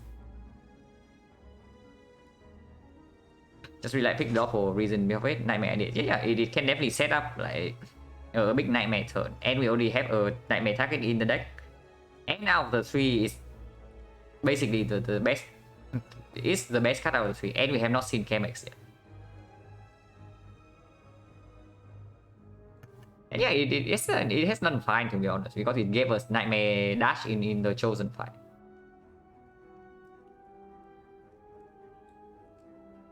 At least for now. I mean, it also brings us in the Thief fight, because without this card in the Thief fight, we just draw into Ghost Explosion on turn 3. So minus 18, okay. So maybe up to this point, it has not been super positive.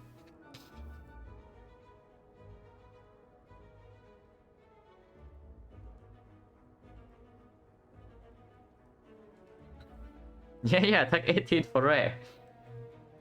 And then we even have higher max HP than usual, right? So we actually take the 18.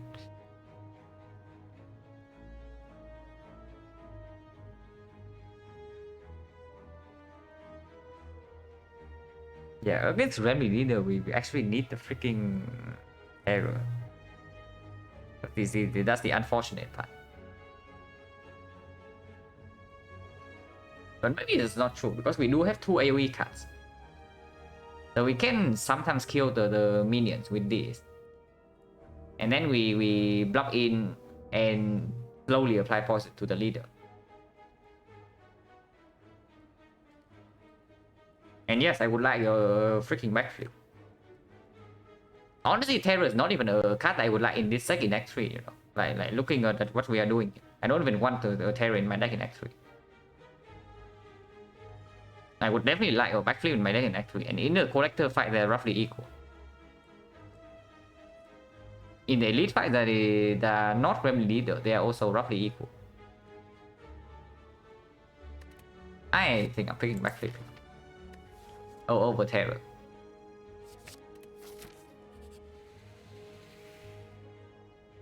Yeah, good job, Nalot. So Nalot one random relic for his thing. So is his thing better than one random relic? I didn't know can take boss relic. Yeah, he can take anything except your starter. Yeah, one common or uncommon in exchange for this is it has to be good, right? Because we already have the Nightmare. Yeah, we can see intense again, sure. Yeah, why can't it ask for the top instead? Or the fish? I mean, the fish has done okay, but and it's probably going to do something later. But if it asks for the top, like, it's just free. Yeah, all the mango is useless because like we only pick it up. I think we probably give Matryoshka because this gift is insanely strong for us. You know why? Yeah, we have Nightmare already, and you know what rare cards we are looking for. Yeah, exactly. There's rage for. So yeah, goodbye Matryoshka. You have done well. Yeah, good thing we got the chest earlier. Honestly, we did not get the chest earlier. We just died to Hexapus. So yeah, good thing we got the chest earlier. But this is a shrine, so painful fight incoming. But yeah, we give it to the Matryoshka.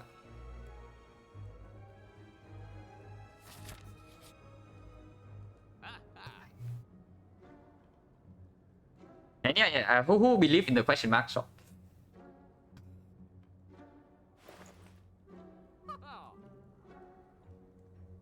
Okay, so there are certainly things we can do here.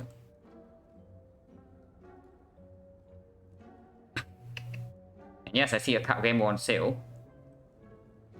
Yeah, 37 equal 100% every time. And this is double good because we also dodged an advanced forward early on with 29 HP. So I see card remove. I see card remove and I see one of these three relics. Switch 0, what happened? Very sad things happen in Act 4. Yeah, stack overflow. We just had like a few billion streaks.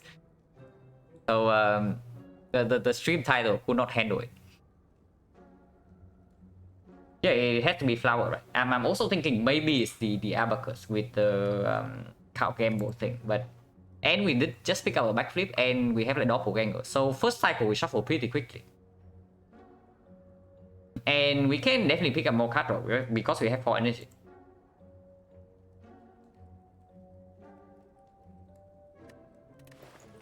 And yeah, we are even taking a card remove here. And yeah, we don't have card draw at the moment, and we have the dome already. So why do we need the flower? Why do we actually need the flower? Is there a real reason for the flower? Because the abacus blocking for at least 6 every fight. I think so. Yeah, for the nightmare, but eventually we would upgrade the nightmare, right? Then it just doesn't play. I mean, of course, I am not saying flower is bad. Flower is never bad. But is it actually better than this when we are doing like card remove into card Game Boy? Yeah, flower plays with double, it plays with nightmare, it plays with backflip, and it plays with our somewhat expensive cards. But yeah, is it actually better than this? Is what I'm asking, because this is not like nothing. This thing gives us 1 energy every 3 turns, right? If we shuffle on turn 2, this gives us 6 block on turn 2 already. So it's like 9 block for every 3 turns. So 1 energy versus 9 block it's almost the comparison. And this just gets better. The more card draw we pick into this deck and the more remove we get.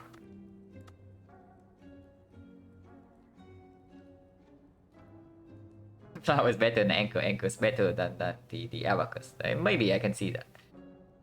But eventually you can also upgrade to this card game more, right? And then we just get some aggro, like 1 or 2 aggro, and suddenly the Abacus are dropping once every 2 turns.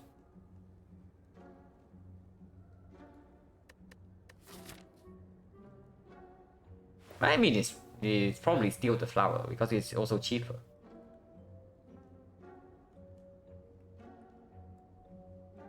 Yeah, we can also get deep breath, which is not here.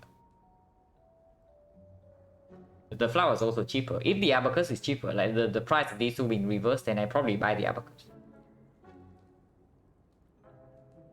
Nightmare Calgamo pretty close to the infinite. Only if we actually have a reflex. We don't have a reflex at the moment. Enlightenment carry. Yeah, enlightenment with nightmare is definitely a thing. It's the same for setup, right? But you don't need as much draw. So you basically sacrifice a little bit of energy for +3 draws. Or +2. Because this one itself is like -1. But yeah, we do the clear things first. Like this. Take a card remove. It's still a strike. Even though we say that we trade for bites. If we remove this strike, then maybe not. We no longer trade for bites. But of course it's strike over defend because, yeah. We have footwork plus. And we have the smooth stone.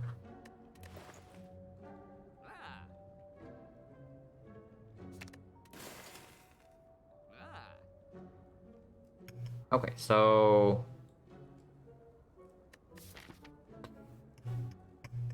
the main thing I have against the flower right here is just that it doesn't work until turn 3 of the first fight we step into. So nicely if don't can go infinite. If we can go infinite, then we don't really care. To be honest. If we can go infinite, then the abacus, like whatever, we don't really care. It's only for time meter. But against time meter, if we have infinite, we can easily set up nightmare footwork, and then that fight is completely fine.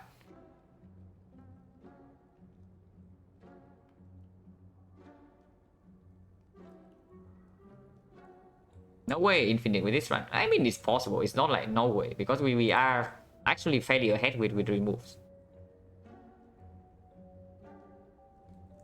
And we do have nightmare count game mode. So honestly, this deck is like one reflex away and one count game mode upgrade away from being almost infinite. It's not that far away.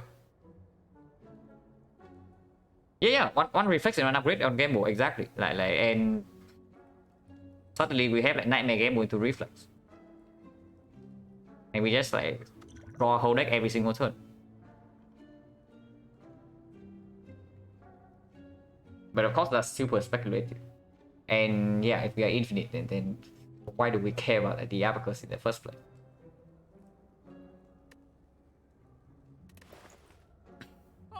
Flower doesn't do anything on before turn 3. So what would need to happen for this card game mode, for this abacus to do anything on turn 2? Because if the abacus only performs on turn 3, then I buy the flower every time. Because right now I'm scared of the immediate fight after this. Because it's an elite. No matter which path we take, it's an elite. We go here as an elite, we go here as an elite, we go here as an elite. And we never go here. Because we have 2 potions currently. So what would need to happen for the abacus to actually block on turn 2? We draw 7 on turn 1. And we draw 5 on turn 2. So we actually need to draw 10 somehow. Within these 2 turns. And card game mode draws for 6. So it has to be something like Doppelganger turn 1 into card game mode turn 2. Okay, so that's not very likely. Backflip only draws 2, so we still need to draw 8. Okay, so I guess the abacus doesn't work on turn 2. So yeah, we probably just buy the flower, right? Because yeah, it's not like flower is bad or anything. Flower is just good. But then we give the Matryoshka. Slightly unfortunate because Matryoshka will actually work here. But we gave it away. Yeah, we got a question mark shot. And definitely not a potion with 2 potions in number.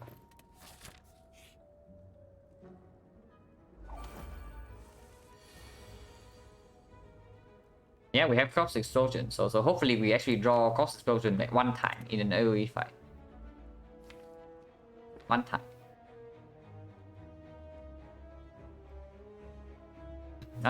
Now we just kill bear first though. We just straight up kill bear this turn and see what happens afterwards. Because like using a big doppel here is way too OE. And we can always Cost Explosion Pointy, and Pointy takes 6 damage from Thorn and 10 damage from this right now. So Pointy is only at 18. So Cost Explosion plus like 1 attack plus 1 block card is already a kill. So yeah, we just kill bear with dash 9 war attack. Yeah, 34, 44, it's easy kill. And we take 1.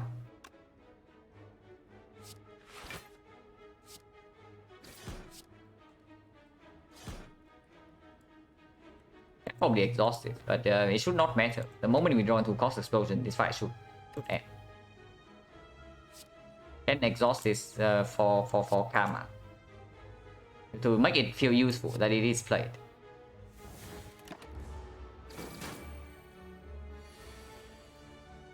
Okay, I'm just asking for it like 1 time. We did not even draw backflip, no block cards. So this turn we are facing 24. And right now we can block for 8. So we are facing 16. It means, yeah, skill potion. Attack potion is definitely better for the elite.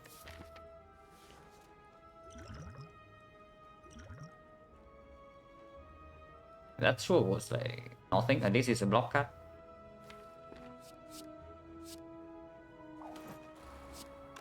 I mean, it's 10 block, not that bad. Yeah, I think I want to nightmare the freaking deflect. Actually, no, I should nightmare dagger straight, right? So that even if I brick on cost explosion next turn, I have like 24 AoE, and with shift here, it kills next turn. Yeah, just nightmare dagger strike. If I want to set up flower, then I should nightmare the deflect.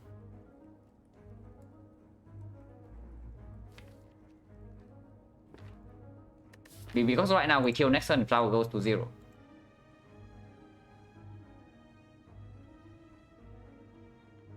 And nightmare deflect is at 24 blocks, so the most we take next turn is 3. And honestly, we cannot because we always draw to another block.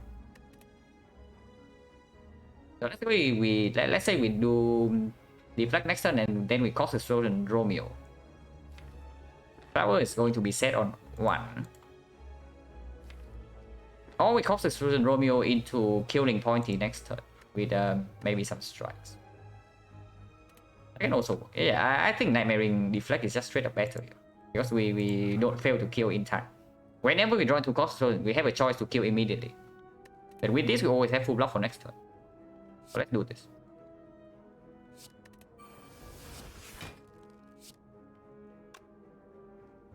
If that's the case, we should we hit Romeo or Pointy here? Because let's say we draw cost next turn, we are going to use cost explosion on Romeo and not Pointy, because it kills both of them. If that's the case, we should hit Pointy, right? It's 14, but we are weakened. It's actually 8. And the next turn it goes to 2, so 1 attack would kill even when we are weakened. This guy is at 28, he's going to be at 25 next turn. If we draw to cost explosion next turn, it's going to be 25 with 9 poison, so 9 into 8. We need to deal 8 damage with these 2 strikes, and we can always play 2 strikes. Okay.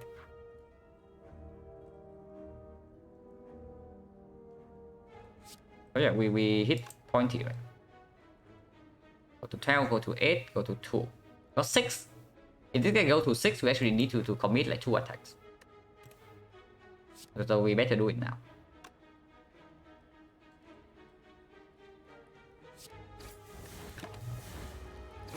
Attack 6. It's a corpse, and we still have guaranteed full block for next turn, right? Because Romeo is hitting us for 17 right now, but next turn we have Weaken and Survivor.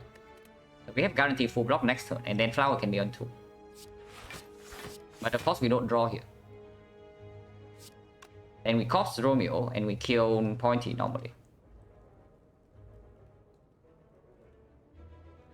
Romeo in 3 turns is at 9, 8, 7. So yeah, Romeo is already dead.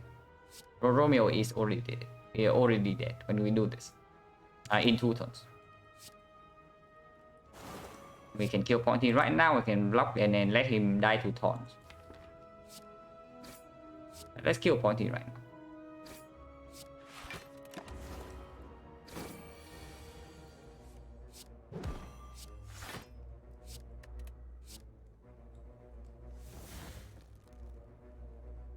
If we strike here, he dies to taunts and poison, so we cannot strike here.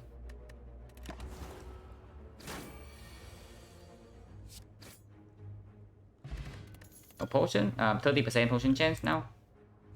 Gripping Cloud plus. Yeah, works well with cost explosion. It's good against Collector, and it's upgraded. It opens up Catalyst instantly, so we pick that.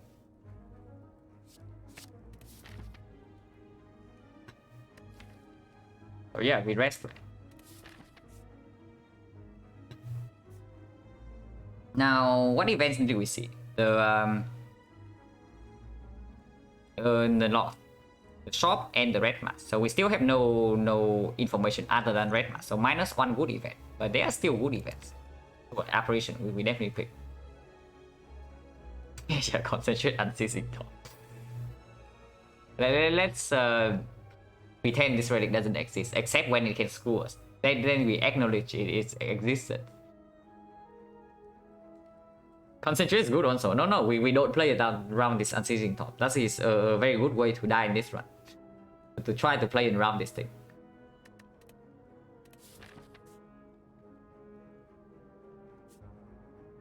Top is the new calipers. No, I always say that like top is just the worst rare relic, and then there's no exception. Because when calipers delivers, it actually delivers, you know. When this thing delivers, it just kills you in like late Act 3 or Act 4.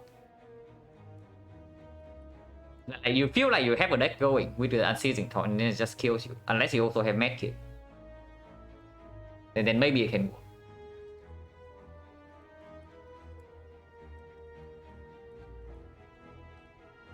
How would I change top to make it good? I don't know. Maybe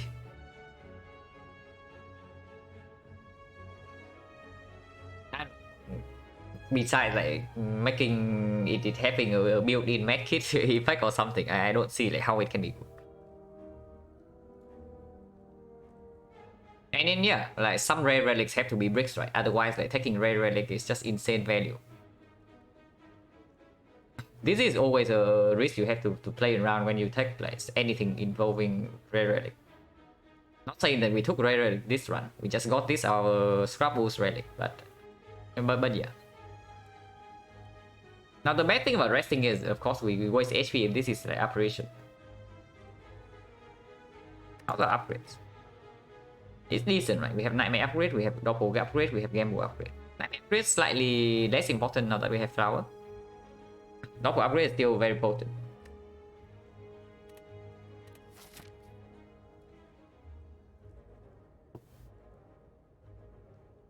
I mean, I guess we can do this then.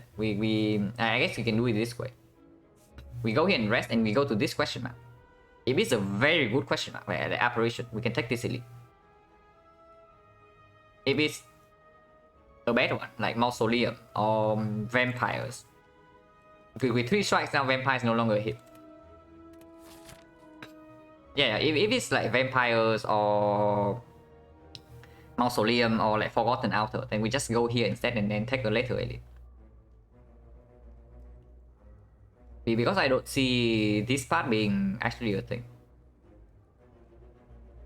Or at least I don't want to take this elite first before knowing what this is. Because afterwards there's still also an advanced hallway.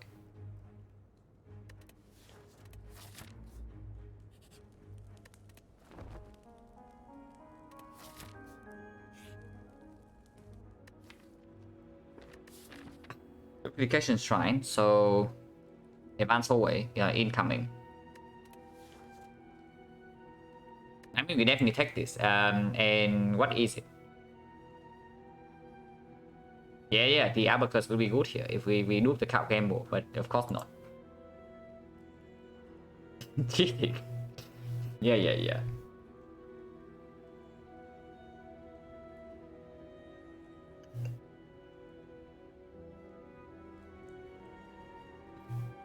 Yeah, 5/5 greater than 3. How is that not a hit?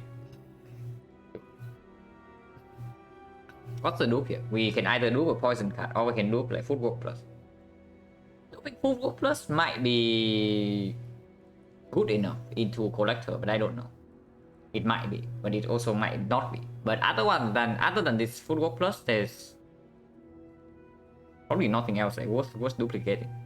Yeah, backflip for cast because of card draw. Yeah, sure. Unupgraded backflip.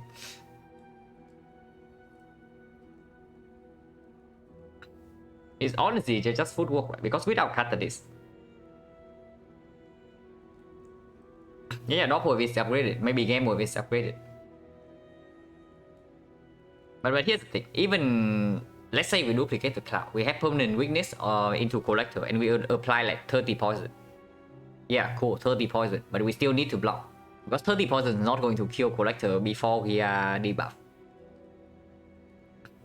So in that case, like one upgraded footwork is not going to cut.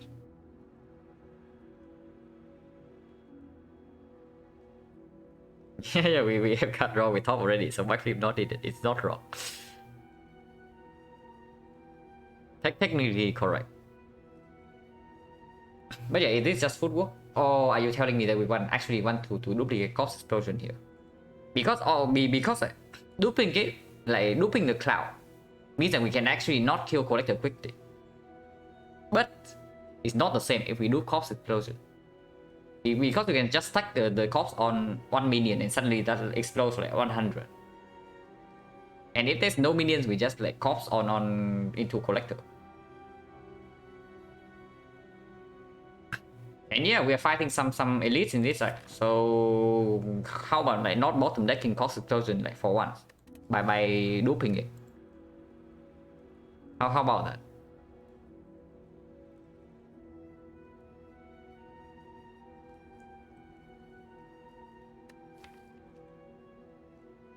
Honestly, this decision is how this decision plays out is exactly, it exactly comes down to like your evaluation at the moment with our deck against collector. Because if the act boss is not collector, then I probably just do cost explosion here every time. But does this actually win against collector? And then the next question is, does this actually win against collector? So let's talk about the cost explosion loop first. How is the collector fight going to play out if we do cost explosion, assuming decent draw order? So we get cost explosion down into the minion, so that deals like 45 damage to collector. And we deploy creeping cloud and the second corpse into collector, and that applies like 16 poison. And we redraw into cost explosion some points, so we can probably count the poison damage as like 20 per turn. Now in 4 turns, in 4 turns it's going to deal like 80 damage with poison, and the minion explode for 45, so 125. Collector has 300 HP, so 175 with like 20 poison. And we redraw into the cost explosions at some point. It goes up to maybe 20. Yeah, it goes up to like 30 poison per turn.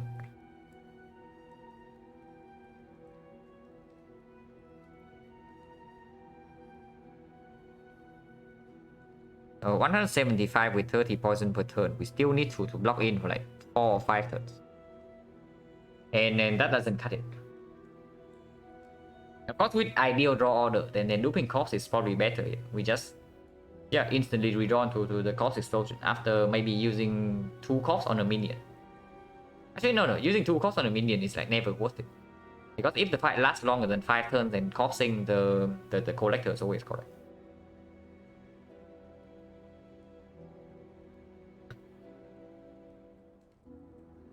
Okay, so here's another question. How early do we need to draw corpse explosion in the collector fight? Not turn 1. Turn 1 it doesn't matter. I mean, of course, it puts quite a lot of damage. It puts quite a lot of damage into collector, but the moment we need to draw the corpse is on turn from turn 2 onwards.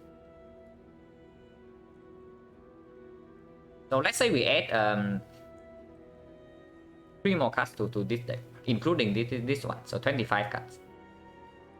Turn 1 that's a 7 out of 25, and we top deck the corpse explosion, and then we just don't have a corpse for the whole first cycle. Does that mean we get wrecked in the fight?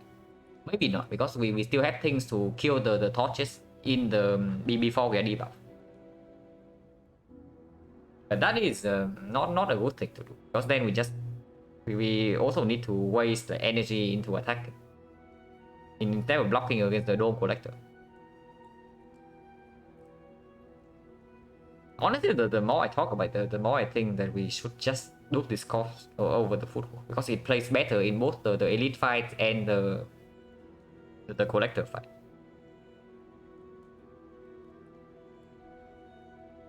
And yeah, even with just one footwork in the deck, sometimes we already like nightmare. If we nightmare footwork successfully already, then having the second copy of footwork is not super relevant. Of course, it increases the chance that we line it up with the nightmare. But otherwise, it really doesn't play that well. How about advanced forwards? Now, of course, against the 3 bursts, we would like to draw a cost explosion early on. against pretty much every other fight, we probably would like a second football. So only the 3 birds.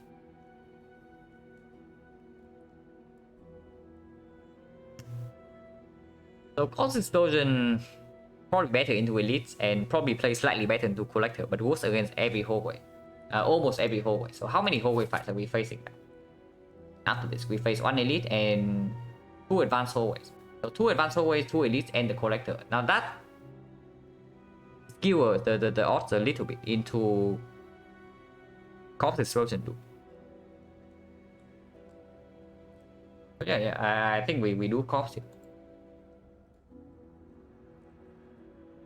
I mean, it can backfire very quickly, like looping this Corpse. But it's not like we don't need to draw well if we loop the football.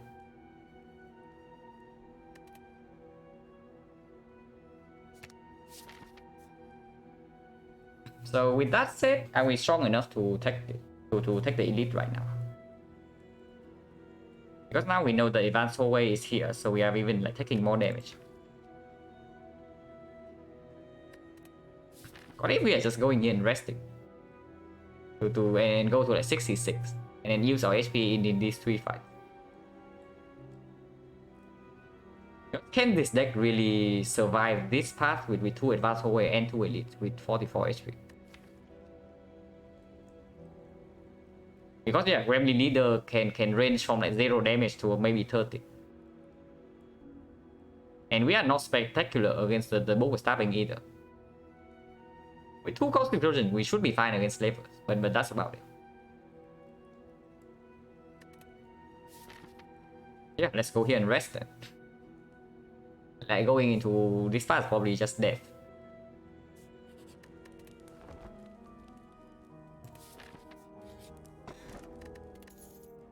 Very good.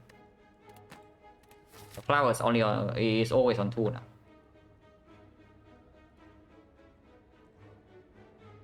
First hallway or first elite?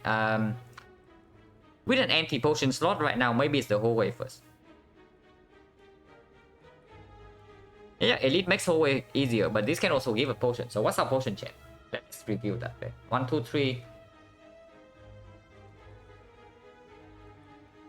What was this? Red mass. So 1, 2, 3, and 2 potions. So 30%. Okay, 30% probably not high enough. So maybe we take elite first then. Yeah, sure, we can take elite first because elite can also give us like a rare card right now. And then seeing the rare from here, right? So if we see a rare card here, then this fight definitely has a higher chance to have a rare card, comparing to like seeing a rare card here. Like if we see a rare card here, then this fight doesn't have like a chance to see rare card. I mean, it has with the lost gift, but super low. When I trade away a Matryoshka, we do it 1 charge. But yeah, this is probably a good consideration. Like we see a red card here, and we want to see another red card here. So let's go here first. Okay, don't Gremlin Leader. That would be fun. And yeah, Corpse Explosion on turn 1. I wonder why. Yeah, maybe because we duplicate it. Triple the chance. It's actually not triple. I learned this recently, but it says triple here, but it's actually like a flat percentage bonus.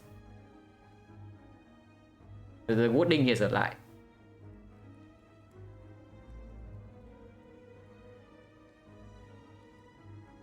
So what's the line here? We can do Corpse dash all out, and that kills all of them.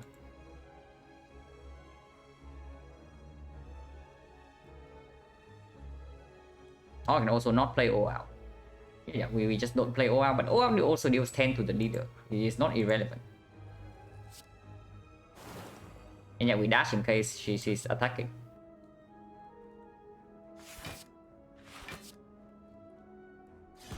Okay, one time, like all attack actually work. Did not attack. So yeah, what do we do this turn? Because potentially we're facing 33. Did work out better than triple? It depends on a lot of things, but probably works out like to roughly the same because people who don't really notice the difference. Yeah, what do we do here? Because potentially we are facing 24 damage, and we can block it for 9. So do we block for 9 to get like one more card next turn?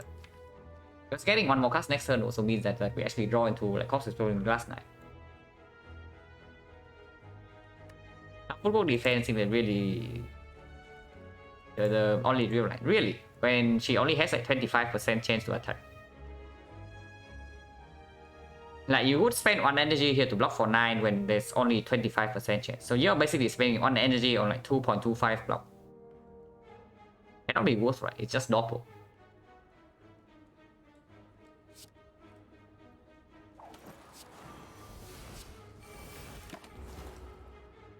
Yeah.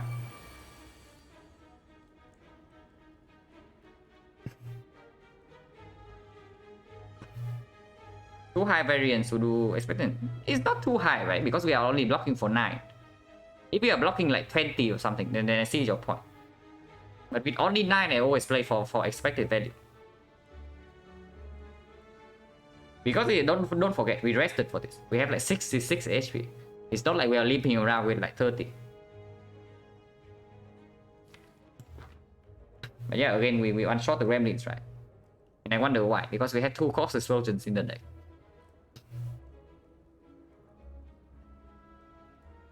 So yeah, so far definitely happy with the cost duel. Hopefully that stays the same in the collector fight.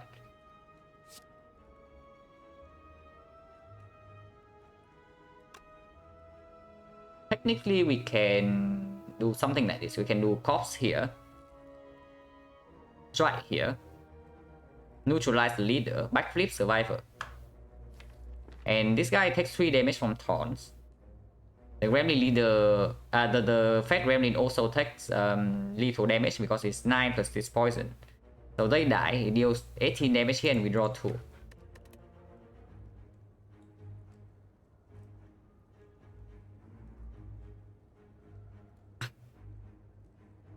The other line is like just Corpse here, neutralize leader, last knife kill this, draw backflip.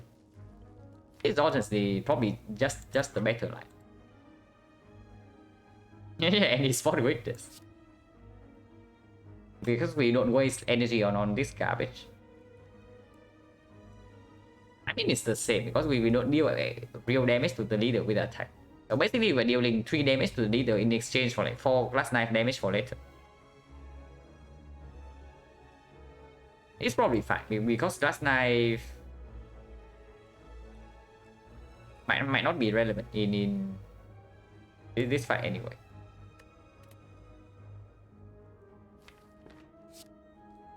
And like basically we are betting on the 1 damage difference, and then only when we redraw the glass knife, right? Not very likely.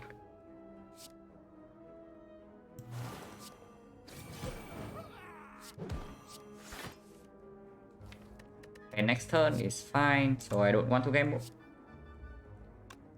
Yeah, right now she's attacking us for potentially 24, so here I definitely block over the strike because the payoff's not worth it. Okay, 3 damage, and this turn she cannot attack.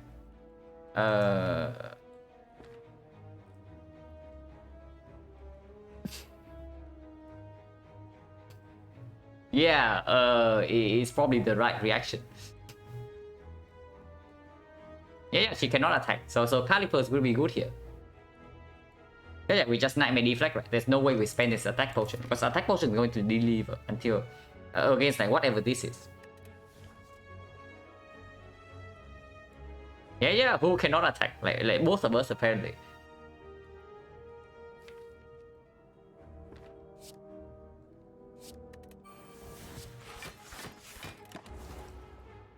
And she resummons. And yeah, Corpse Explosion. I wonder why I have this card in my hand right now. Like, just imagine you do footwork in this fight, and then how ugly it would be. Yeah, just imagine you duplicated the footwork, and then this fight, how much damage would we have taken already?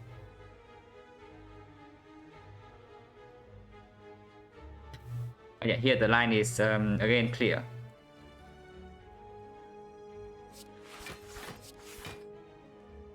You can play that first and then we can do like whatever. But I probably want to cost into dash because she right now can attack us for 33. Yeah, attack potion. The problem is that if she decides to buff right now, next turn she can attack us for like 48. Does Nightmare attack potion work? No, because it says that it costs 0 this turn. So the cost is back to normal the turn after. Anything that say that cost 0 this turn doesn't work with Nightmare. So Mummified Hand doesn't work. And Bullet Time doesn't work.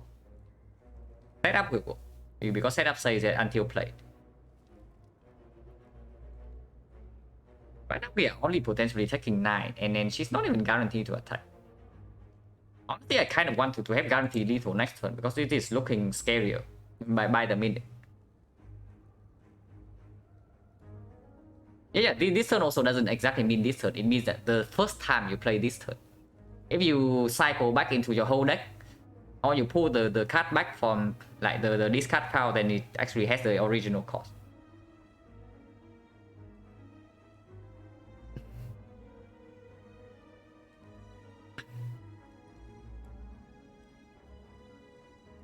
Honestly, I think I want to take 9 here to actually deal damage to the leader. We deal 13. And then we are not even guaranteed to take 9. She can also not attack. The worst case scenario right now is that she buffs and E2 and attack next turn and we don't draw enough block and also don't have lethal. So yeah, we cost a minion. We play Dagger Spray Gas Knife. So Dagger Spray plus this is 17 damage. So we can also take another 5.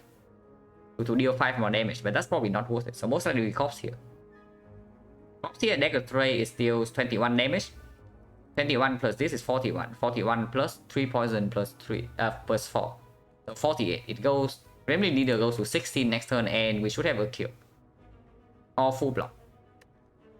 I mean, maybe not full block, but a lot of block. And all a kill. So yeah, let's do that. Potentially taking 9 next turn, but it's fine. Getting out of this fight with only 12 damage taken with the freaking Runic Dome is absolutely reasonable.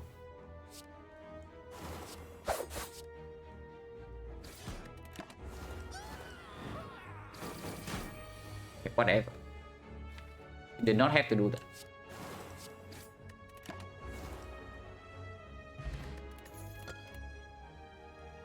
Okay, here's some rare card. So it did prop the rare card here. So most likely we see another one here.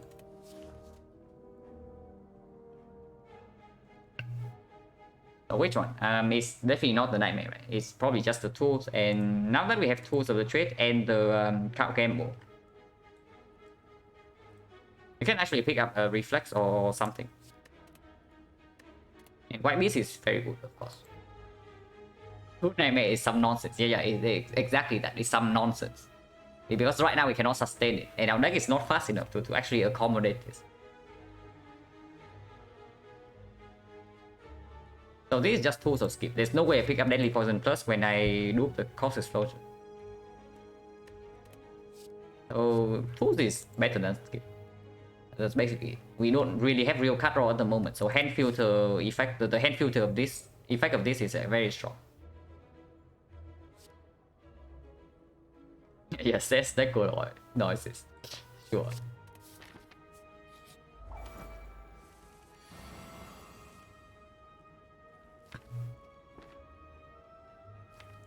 Yeah, sure hope we don't bottom deck our Cost Explosion in this fight, right? We probably don't because we have 2 copies.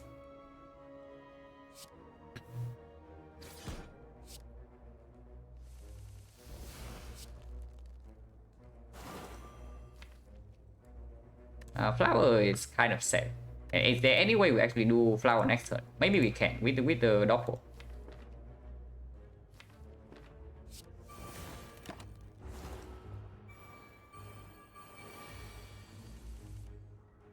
Yeah, we actually bottom deck this Cost Explosion, and now we never know if this is the original one, but it's fine. I don't even want to kill this one anyway. I want to fully block. because of a backup threat, like Happy Flower always wants to be on 2. So yeah, easy full block, right?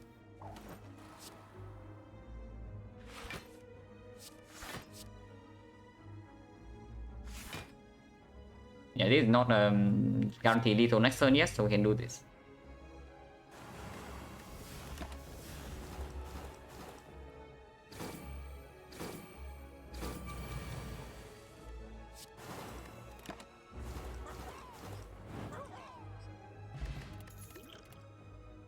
And yeah, garbage.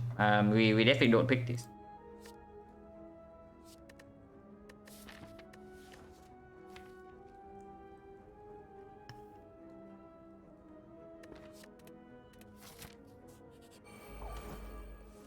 Yeah, advanced forward, we already know that. Red Mask turn 1, so at most is 18. And footwork has to be played in this fight. Now we do also have White Beast, so using a potion here is absolutely okay. This turn we have full block though, so no need. Most likely it's for maybe next turn, depending on what he decides to do here. Footwork has to be played. And this also played, because we are never playing any other attacks here. We can play this. And also we are not upgrading this, right? Man, I really want to play Doppel, but I also really want to play Corpse Explosion and 2 blocks.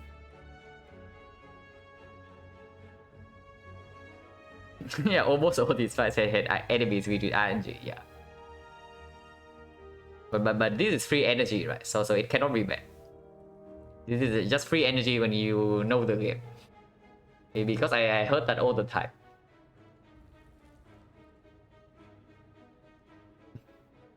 Now, neutralize upgrade also give us the weakness in the full next cycle, the full first cycle guarantee, even if this guy decides to debuff us this turn. And of course, it gives us 1 card on energy next turn with the Doppel, and we can play everything here. That does seem fishy. Maybe we just like take 6. Yeah, free energy when you spend 2 energy blocking just in case. Like right here, right? Like exactly right here. Just in case. But yeah, this guy has like a 2 out of 3 chance to attack this turn, so we of course we block.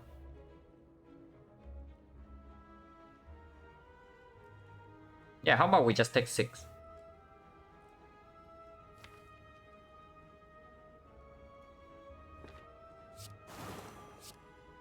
Yeah, how about just taking 6 if this guy attacks? Not that bad.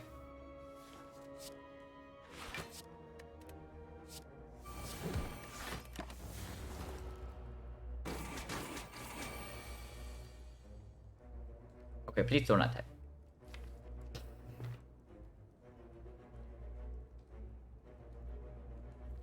Upgrade pot? No. If I use upgrade pot, I wanted to do it this turn, but with this draw, I don't know.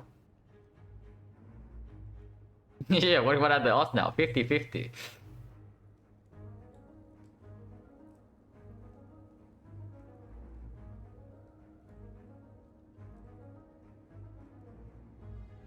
But yeah, we do not have lethal here, so we still need to block.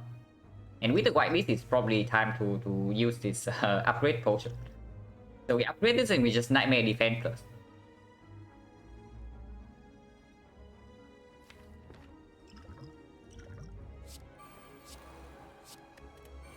In case this guy is debuffing this turn.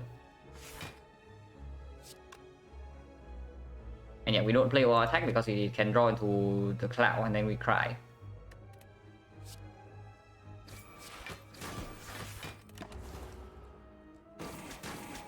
Okay, minus 12. At least we have a kill in the flower turn.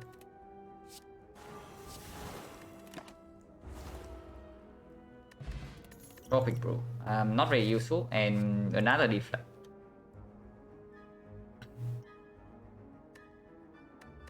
Not so bad, but probably not what we actually want.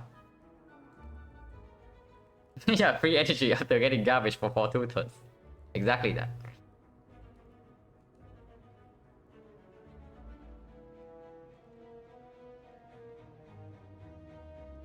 Second deflect is a bit weird now that we even have the tools of trade to cycle into this real broadcast later, faster.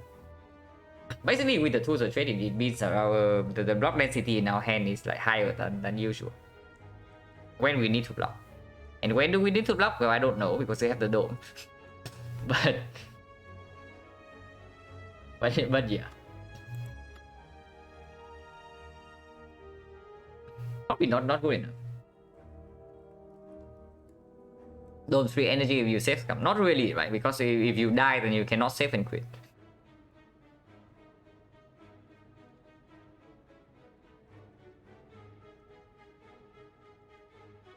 I guess you can always play the absolute safest line, and then like after that you can save scum, if that's the thing. But yeah, about this deflect here, how good is it? We still have a node cut draw. It's actually insane. Like this is another run that we just see no common cut draw in from after Act 1. And yeah, Act 1 there's an aggro or something against the hexagons, but we have no damage. That's really a thing. Probably not.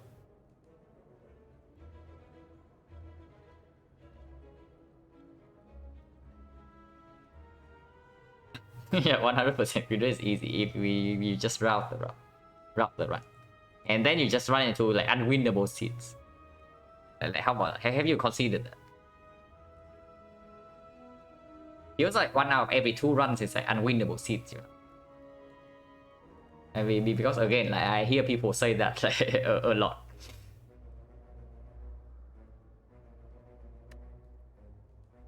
But deflect here, how about? It's probably not good enough. We only like overflowing. We are overflowing energy already with the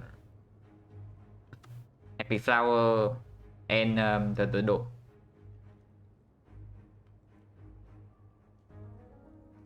And backflip argument doesn't really help, and low block density argument also doesn't really help because of the tools of the trade. And yeah, unupgraded deflect like cannot be. I refuse. I refuse to believe that picking up like 2 unupgraded deflect is correct here.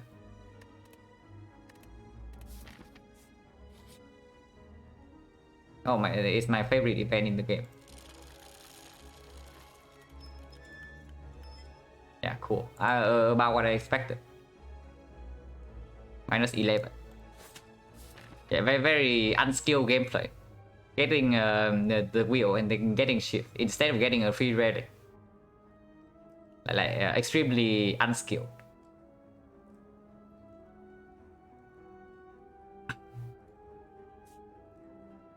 But yeah, it doesn't matter, right? We run into the elite because of the lost gift. And we just faced the Gremlin leader already. So this fight we should know roughly what it's doing. And we have like 3 potions we can use. So let's just run here. It's not like this is easier. Yeah, you need to cook on energy manipulation. Yeah, sure. Okay, could have been slavers.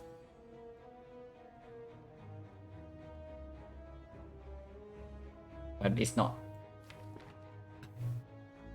So yeah, footwork backflip, deflect is full block here. And we play the footwork. Unfortunately, we also draw like, apparently we just draw like all of our block on turn 1. And that's definitely not a good thing to see in this fight. Yeah, 15% aside, like you see how many block cuts we actually drew on turn 1. And then how many we have left in this deck. Holy crap, we actually need to game more here. Or we just get like completely right.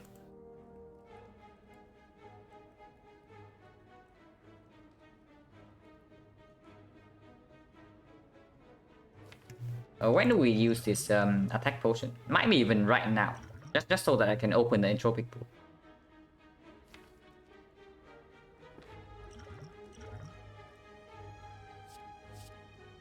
$16 and 6 plus 2 every turn. So after 5 turns, this poison stab is stronger. No, after 4 turns, stronger because it also deals like 3 damage like immediately. This fight lasting longer than 4 turns, right? So it should be poison stab.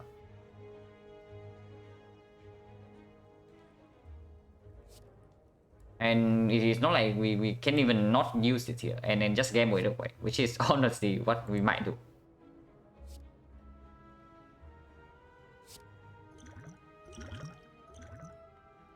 Okay, power potion. If possible, I want to save this power potion for the collector, because I am freaking scared of collector at the moment. And weak potion is not bad in this fight at all. It's not that good because we do have Crippling Cloud and Neutralize still in the deck, but it's not bad because we also don't have to commit energy into this if we have this potion.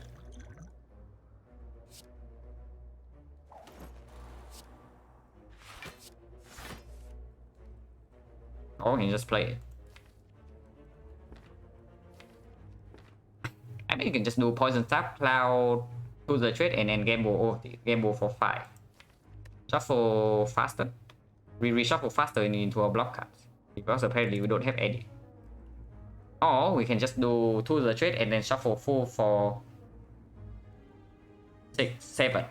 Because we say that we just use weak potion in this fight, so this card is not that efficient. It's 2 energy for 7 poison. We'd rather just play the cost.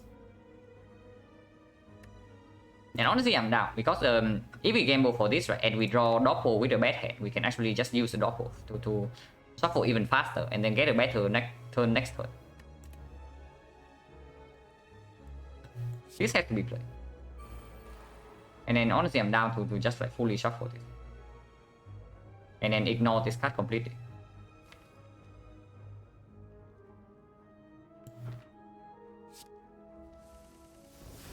Yeah, Force Explosion, we play that. And next turn we draw into this, so 0 block. 15 damage next turn. We will actually have no block card next turn. Absolutely not. But that's fine.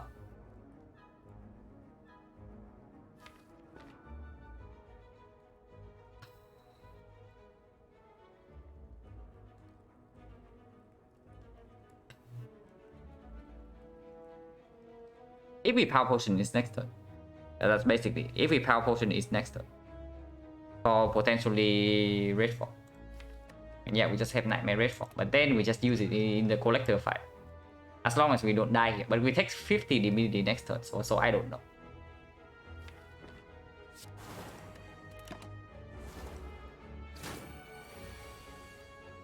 Okay, Peter.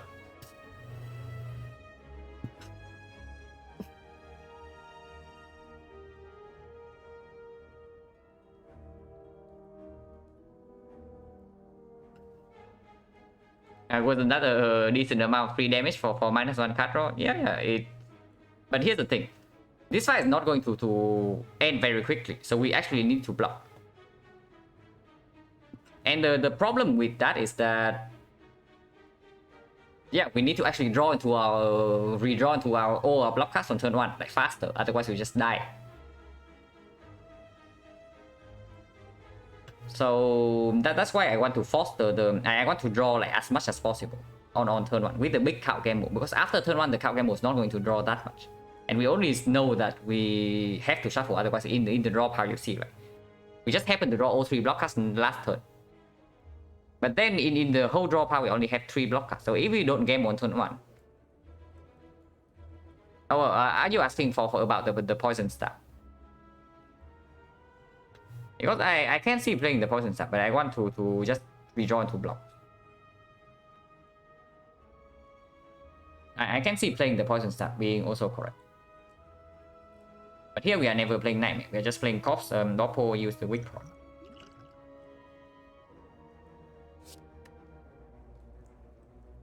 And we also don't play attacks.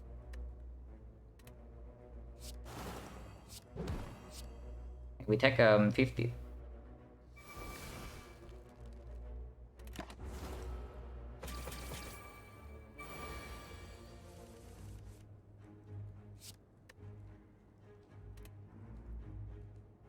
This turn we are facing 28. So yeah, weak potion. And potentially we die next turn. So hopefully not. Actually no, next turn is a single hit. Next turn is a single hit, so it's only for 80. So we have like 3 turns to kill.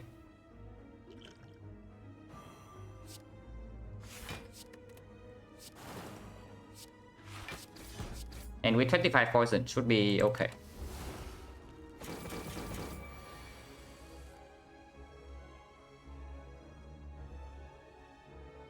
Yeah, Pep it up next turn, single hit, sure. And yeah, this guy dies next turn, and we have full block this turn.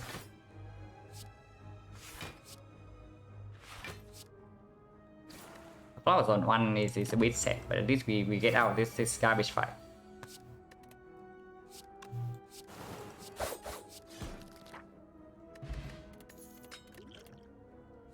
What do you know?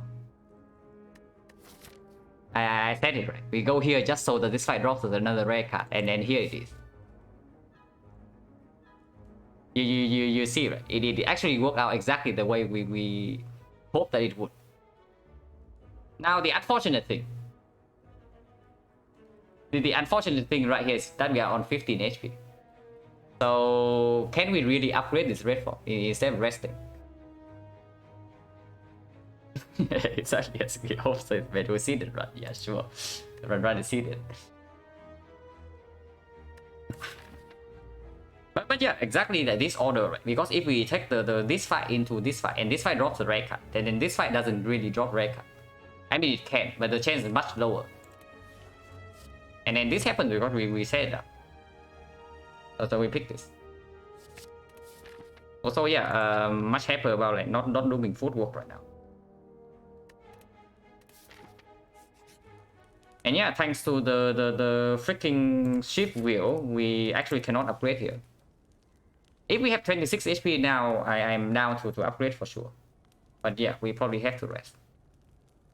Because if Nightmare Red Form lines up in this fight, right? Even unupgraded Red Form is good enough. Yeah, the Rodrigo completely free in this fight. Sure. If we get like Nightmare Red Form turn 1 or something. Honestly, not that unlikely, right? Because we have backup prep and count gamble. But yeah, if we upgrade here, we break on turn 2 and we just die because we don't kill fast enough. We no HP and then slamming red form on turn 2. So there's no way.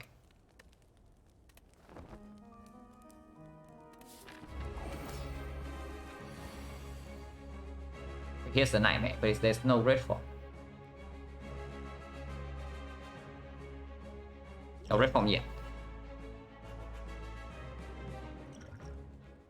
Okay, I tried. So it's not well planned or red form, so we brick on a 49.1%. Yeah, with 2 hits it's 49.1%. So we are losing a 50-50 here.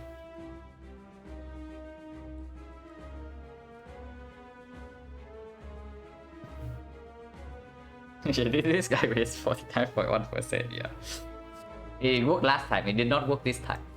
So I guess it checks out because yeah, 50-50 it probably means that we should fail 1 time and then succeed 1 time. Man, upgrade potion here would be so sick, then we can actually like do nightmare on the fumes or the tools. But what are we doing? The fumes. How much does the fumes? You want to hit 2 out of 19 with draw 3 is like 30%.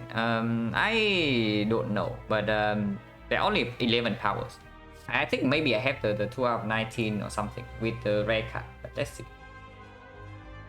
No, not really, because yeah, calculating 2 hits for the rare card is not relevant. Yeah, there are 19 rare cards, but only 11 powers. So is it tools or is it fumes? How much damage does fumes do? It deals AoE damage. We draw cost explosion on turn 1, so yeah, not super good.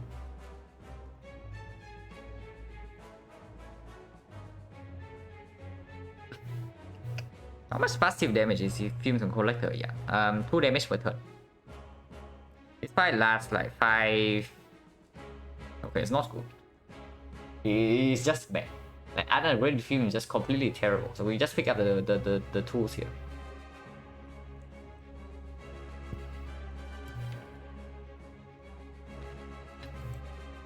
Yeah, we just pick up the tools here. And I think we do nightmare footwork. And then don't play poison on turn 1. That's crazy.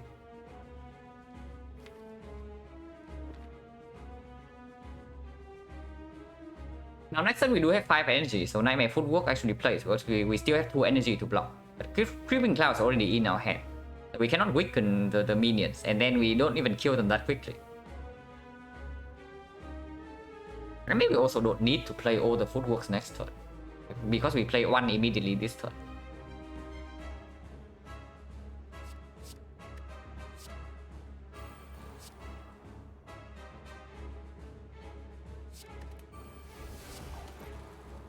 Yeah, Gamble wants to be kept in the deck. Gambling right now doesn't make a lot of sense.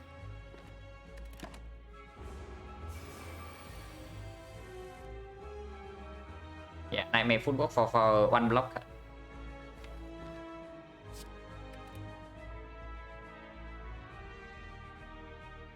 So if she's attacking, it's for 21. So 7, 7, 21. We are facing like potentially 35. You just have to laugh then 49%, 49.1. Yeah.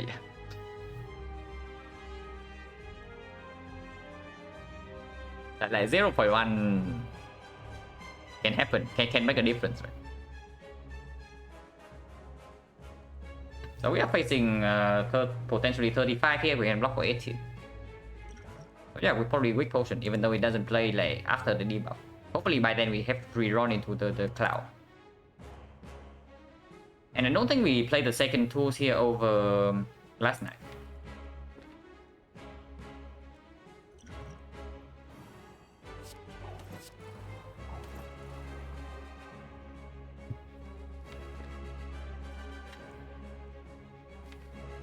Yeah, because we still need the torches to die whenever we draw into this cost explosion.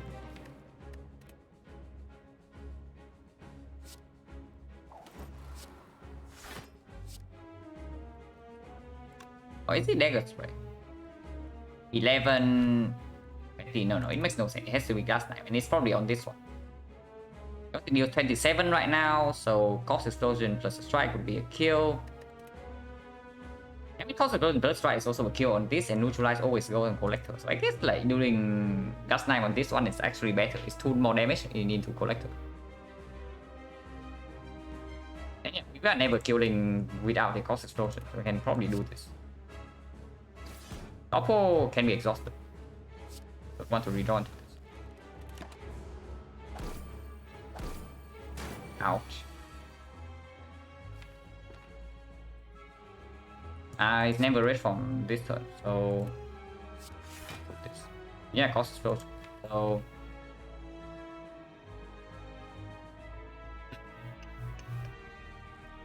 goes on collector.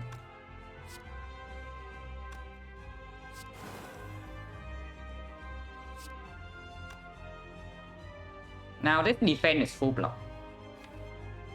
And then it avoids the chance of or attack like garbaging us from we discarding this Ascender spell. So it's 10 damage worth it on collector. For 1 out of 3 chance to keep a curse in our deck.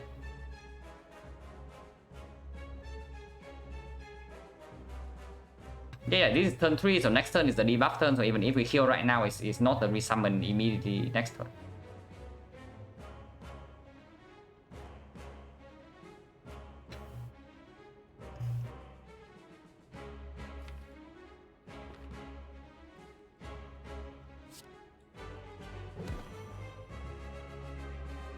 I probably would like 10 damage.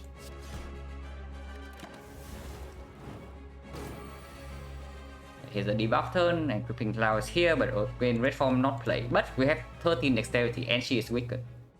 So hopefully it's fine.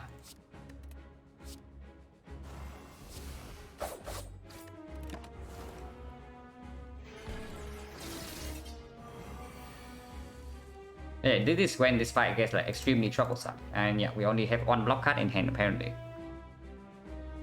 Now she has not buffed yet, which is actually the good thing, because with 21 weakened vulnerable, it only goes to 23.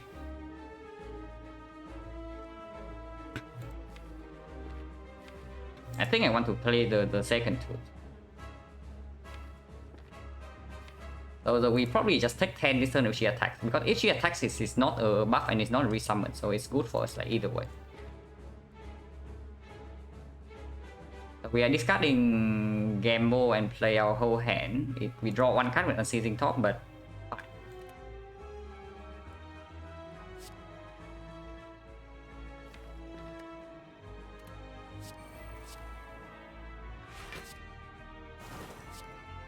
Or do we not play this last night to not draw? Like, doesn't matter, right?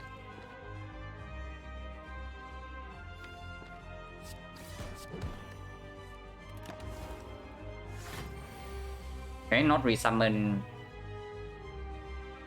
Now her buffing means that it goes to 26 now, so we are facing 29 potentially.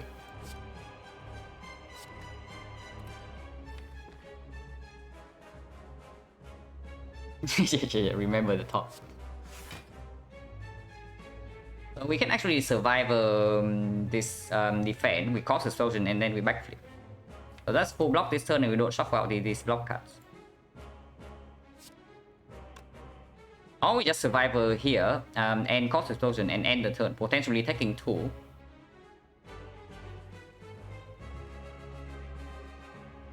Yeah, potentially taking 2, but having guarantee a dash for next turn. Actually, no. If we do this instead, if we do like discard backflip into playing these 2, we draw the dash immediately. I mean, dash not even that good with this much dexterity. Yeah, 3 boss edible, no way of knowing what they do. Yeah, it's just the top reminder like him more. Honestly, that's not even that good of a card to draw next turn, right? Because the 2, basically a block card that costs 2 is way less efficient now that we have like this much dexterity. So probably we just discard this backflip and then do defend cost explosion and draw this with Unceasing Top.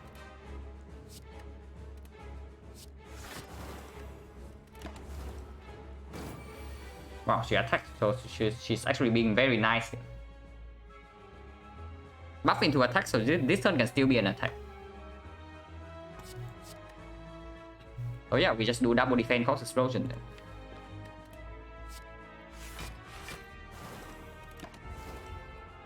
Okay, she resummons. So this is when we repop the red form whenever we draw into it, basically.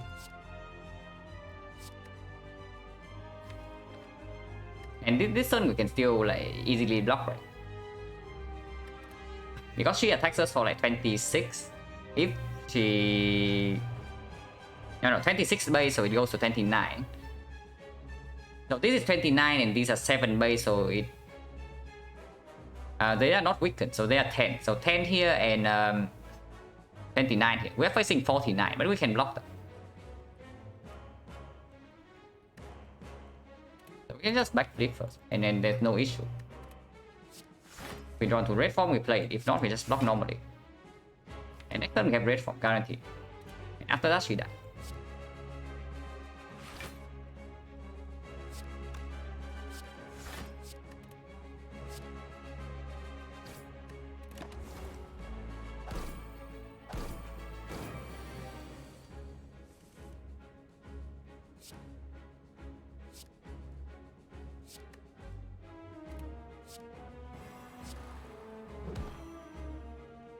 Yeah, she's already dead when intangible runs out, so we can defend here.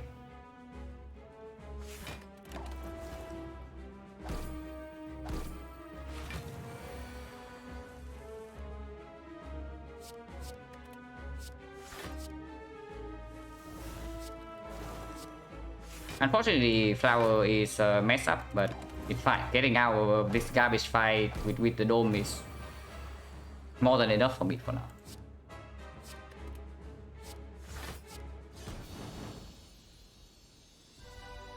Also, we did not need to rest.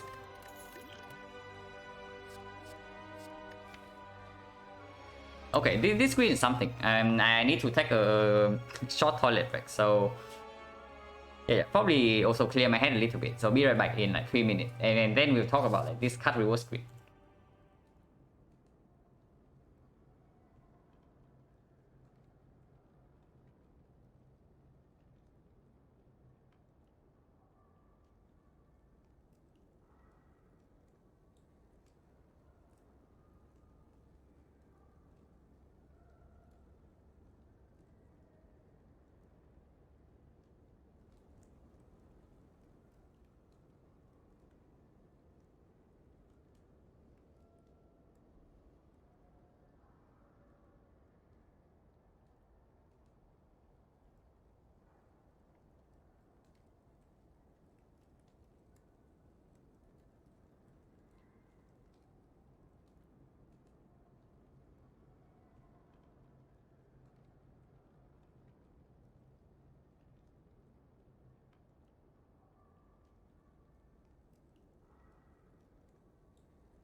Okay, what's happening here? Yeah. Yellow or brown. Nightmare was Neko, Adrenaline no skip or die. Yeah. Basically it's never die here, so it's between one of these two. Now we have a lot of draws on turn 1 with the mega prep. So lining up the first. If we pick up the second nightmare here and we draw one of the good nightmare targets on turn 1, which we have 2 of currently. We have either the footwork or the red form. Then with the second nightmare, it is very easy to line up on turn 1. That's for sure. And actually not that good because this one was from duplication shrine. This was from the duplication shrine. So the not together these two. Of course they are very good card. But yeah, extra reward card 3 because we saw 2 rares. And yeah, this law, okay, I get it. I get it now. But yeah, just because we have more than one nightmare target in the deck, it probably means it has to be nightmare, right? Because if we don't have tools of trade, then I can see adrenaline here because this deck has no card draw, like yet again. Yeah, for some reason we always end up in the situation where we don't have a we don't have any card draw in the deck. But we do have tools of the trade, so technically it's like drawing +1 every turn already. When after we play this.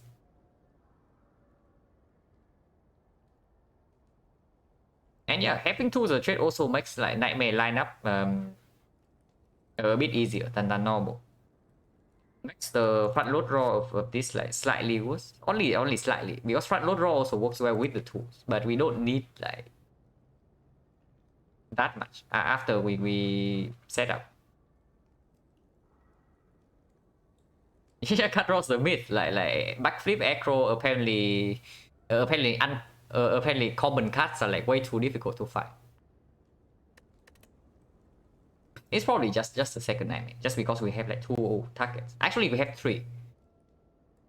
Okay, we actually have 4. If we pick up the second nightmare here, we actually have 4 nightmare targets in the deck. Yeah, we have like red form, we have woodwork, and we have the 2 nightmares.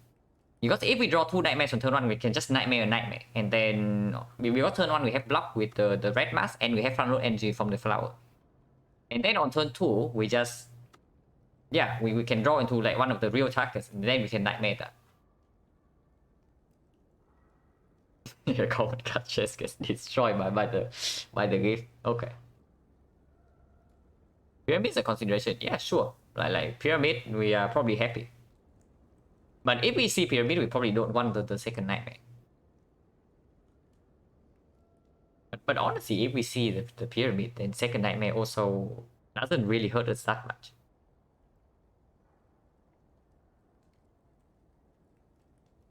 Yeah, it is probably just the second nightmare.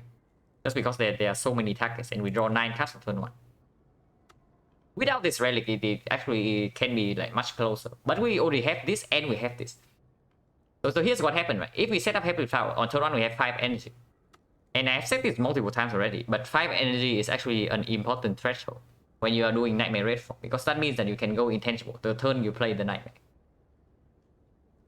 And here we can do that, because if things line up on turn 1, we just do it immediately with the Nightmare pluses. And yeah, things line up on turn 1 fairly often, right, with the Mega Prep. Like currently 1/3 of the time, we just draw Red Form on turn 1. And when we have 2 Nightmares, pretty good, right? Here's our energy relics. All the back with the white beast.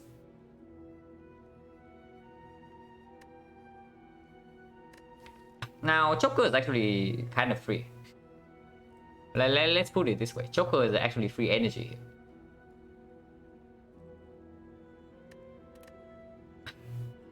This is probably also free energy, but definitely not as strong as Choker.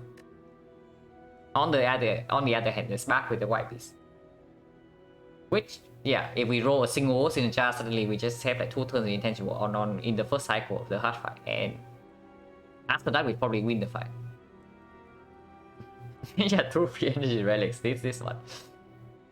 Honestly, this one's not that bad because we do have Mythic now, and we have White Beast to breach for hallway fights.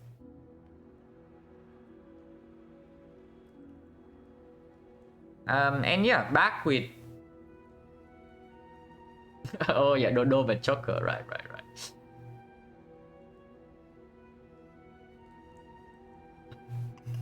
Honestly, back with this thing, it just quits 1-5 right, with the back. Because we just straight up draw into Nightmare Rainfall whenever we want to draw 6. But maybe not, because on 4 energy it's actually difficult to get in play. And we get choked. Even if we do Nightmare footwork, right, we can do 3 footworks the turn after, and then after that we have like 2 energy left. And we still have 3 cards.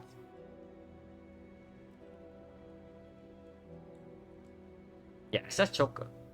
Of course, Choker with Doppelganger is a bit weird. Choker with Beggar Prep also can be slightly weird, but probably not for our current situation because we had 2 freaking Nightmares.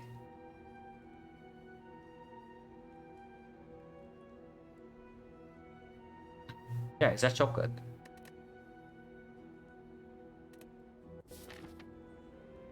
It's a Time Eater. We cannot play more than 6 cards per turn, so Time Eater is surely not a problem, right?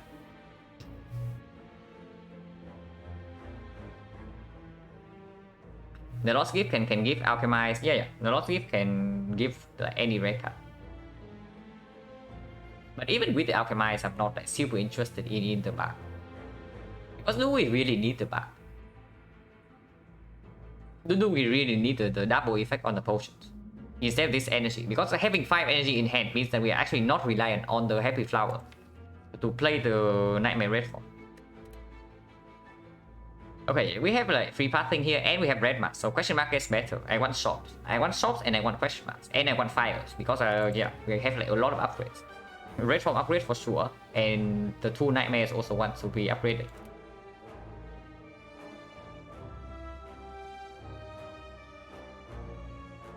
Yeah, 6 at the time, like time it to every single fight.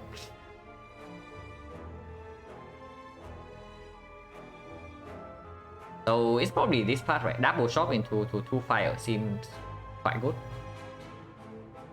And 2 elites. And yeah, remove the force even stronger now. Now that like we have 2 nightmares, so we never want to draw these strikes on turn 1. Or any turn if that matters, but it's more important now on turn 1 because of Beggar Prep. So yeah, just like this, we do here 2 question marks. The shop. Go here, upgrade red form. Fight this elite. Go here to fire, upgrade the nightmare or recall. And then go to another shop into the late elite. Yeah, it sounds good. We get 2 removes, 2 upgrades, and recall. And late shop also means that we heal up with the meal ticket. So even if we take like cheap damage in these 5 sets, we can heal up here. And then we can still avoid this elite.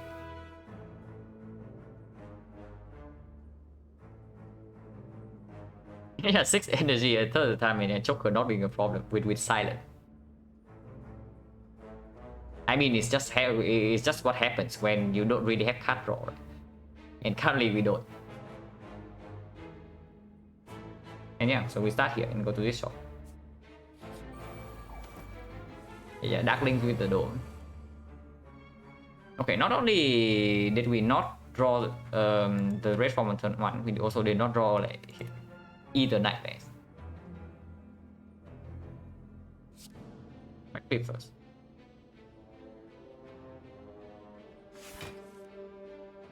At least we have cost distortion in this fight.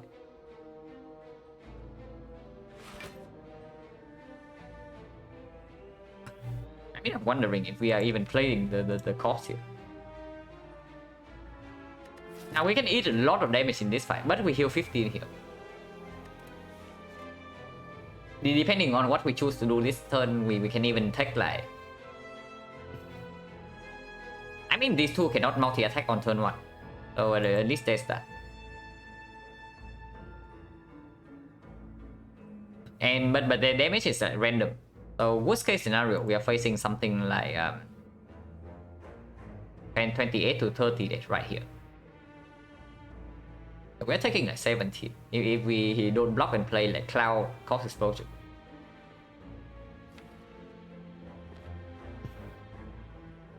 It's probably just Cloud defend awful.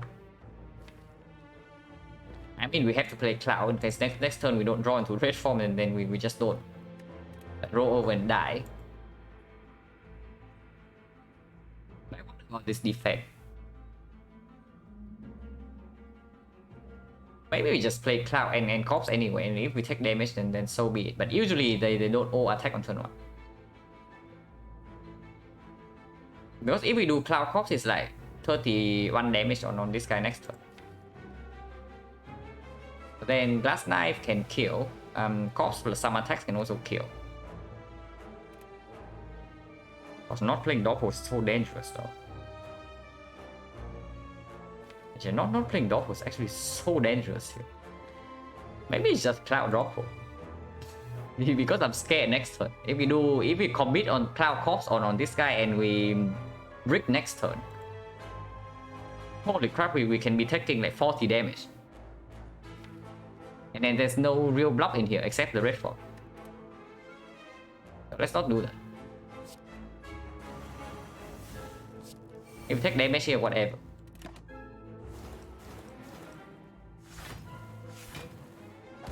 Okay, no damage. And yeah, here's the red form and the Corpse Explosion. So that was scary. But yeah, here of course we play the red form. Oh no, we can kill this turn, so we should. So let's kill this turn instead. Because flower is on 2.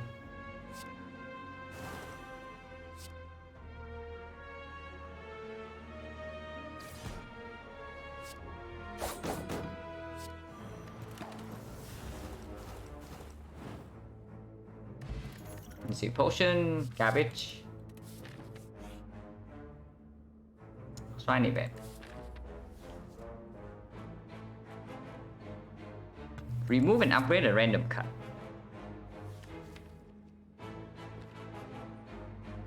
Upgrade to random is definitely not good enough. Transform to right now, like how much do we actually need transform? Like not really. I think I just take a remove. And maybe I don't go to the second shop, depending on what happens in the rest of this act. Yeah, apparently we just don't get a lot of question marks. Like one more here before the shop.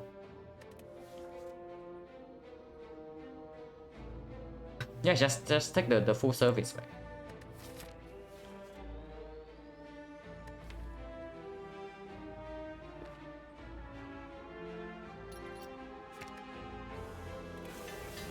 Yeah, more upgrade is okay. It's not that good, but it's okay. I think we still go to the shop. Like again, we are probably just fishing for potential mirror.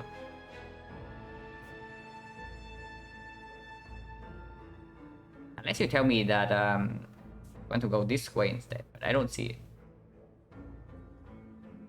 Yeah, it gives us 3 elites and 2 fires and still a shop. But this elite is before red form upgrade and it can be dangerous. Like we face Reptomancer right now and unupgrade the red form. If we don't get Nightmare Red Form in place again, yeah, if we don't get Nightmare Red Form in play against like Reptomancer, enemy stupid, and of course like Nemesis with the dome. It's not like Nemesis is free. So potentially we are taking a lot of damage against the elite. So I guess we're just double shopping for the meal ticket. We'll probably do that.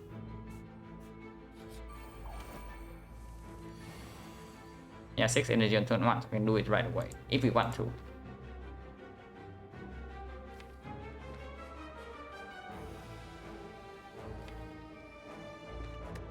Shop is here, so we can lose 3 HP here, no problem. So we don't need to block this turn. And energy potion with choker energy with flower probably not that good. This potion is very strong. And the white beast, so we can probably slam the energy potion here. That energy potion this turn actually plays.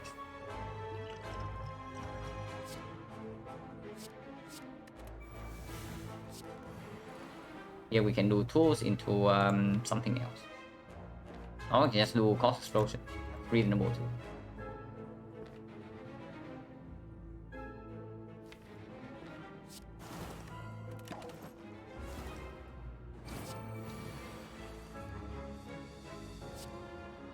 Because we are not intangible for that long in this fight, so we still need to get damage here. The red form's not upgraded and we don't really redraw into the other red forms.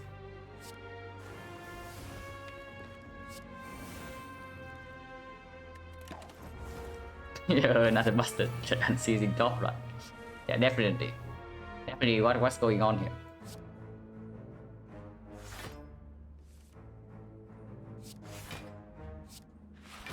And we don't want to kill this one because at least happy flowers on one then.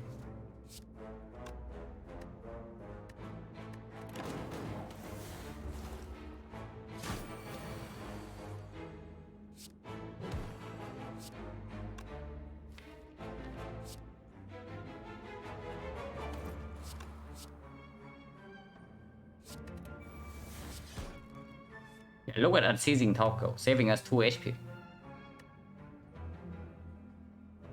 Total is not that bad on Iron Class so far. This game really showed me how enemy have energy. Iron Class has more front load, cares a little less.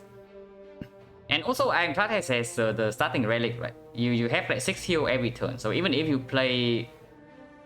And you have more max HP, so even if you play like according to the average, like sometimes you low roll and it's fine because in the long term it evens out because you just heal back up.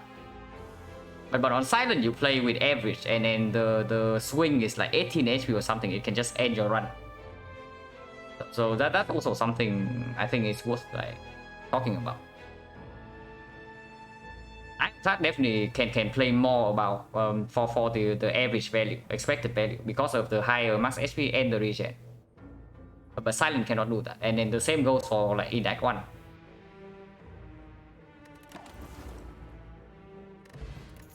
This rule's fine.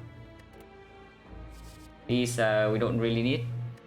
Like bouncing flash definitely not needed when we have like 2 corps and after that we can already like cycle back into.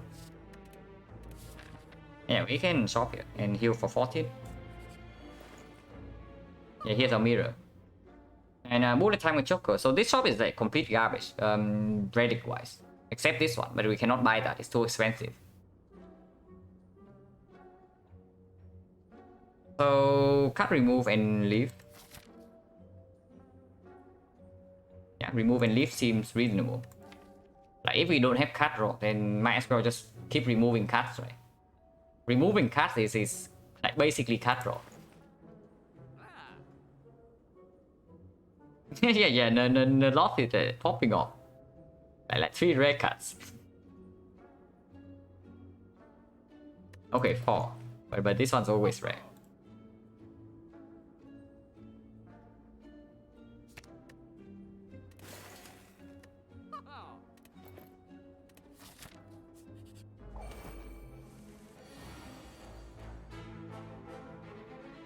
Yeah, here we do what we talk about, right? We just nightmare the nightmare because there's nothing to do with this turn.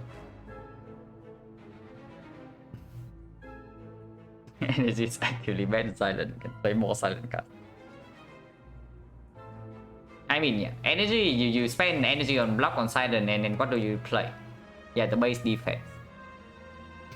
That's what happens on silent.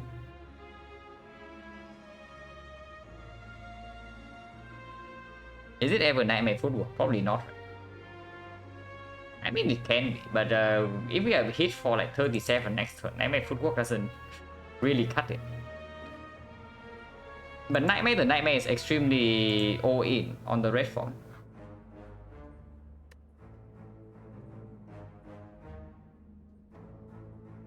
My defense is a very efficient blocker for silent, yeah, and unfortunately, it's not wrong.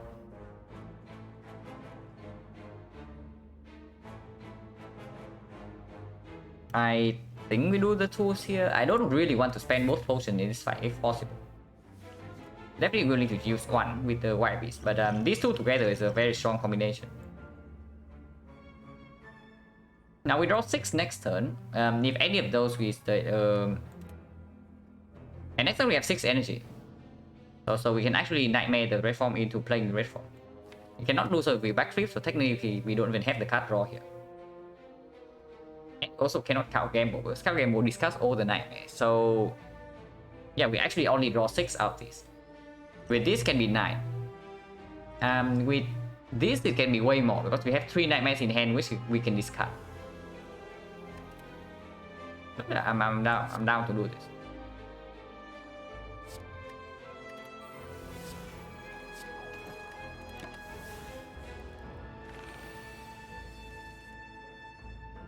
Okay, red form not found.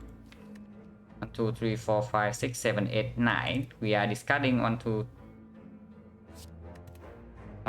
3, 4, 5, 6, 7. 7 out of 9. So if we use both potions, we are guaranteed to get it here. But yeah, we just Gameless Brew first, even though this is probably the stronger potion compared to this. But we can be eating 37 damage here.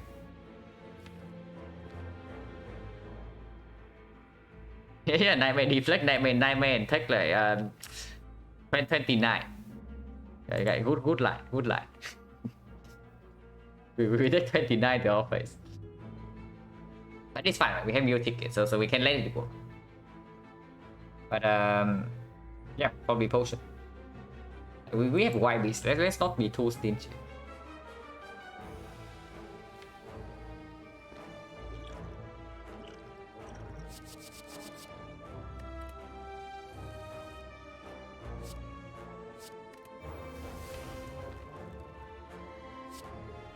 Now again, we don't really reshuffle into the red forms that quickly. It probably means that we need to count gamble here. To force the reshuffle immediately so that we can actually redraw into the red form that we create next turn.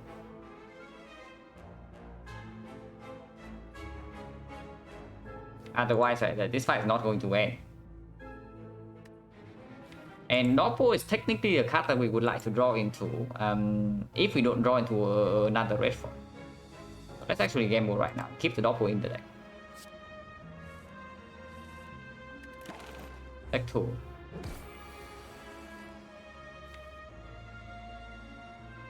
So even with 2 red forms and then three nightmares, we don't line enough.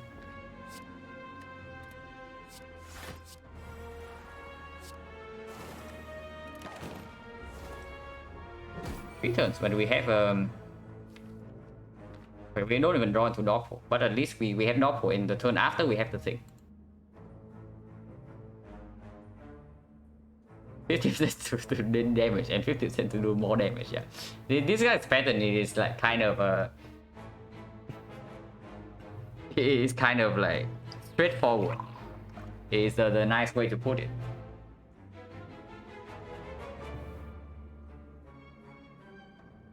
We nightmare here. Probably right with 3 red forms like randomly floating in our deck.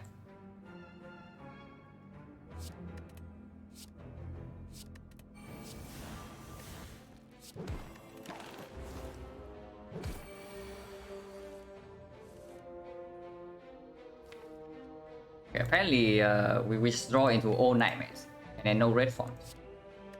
That's slightly concerning. Because we only have 4 more turns of intangible if we don't nightmare the nightmare here.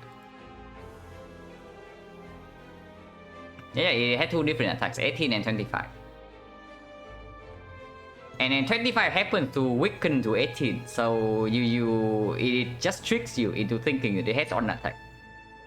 Because you just see like 18 all the time and your brain just kind of registers that it's the only attack. But it's actually a different one.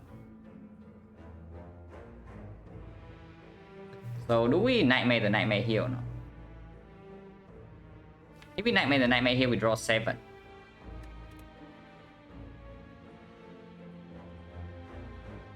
And we don't exactly kill this in 5 turns. Like, looking at what's happening here.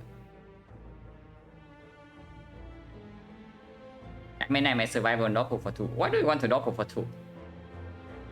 Like you Doppel for 2, you just get 1 less energy for no benefits. I mean, they block for 2, but I mean maybe it's fine because we do overdraw by 1. Energy plays next turn though, because yeah, we have 7 energy. So if we draw into Nightmare Red form, we need 6 already. And afterwards, that if we draw into Corpse Explosion, we also cannot play it. And playing Corpse Explosion next turn is probably going to save us more than 2 HP in the long run. So I think I actually want the energy here. That's just because we also have 2 Corpse Explosion in the deck.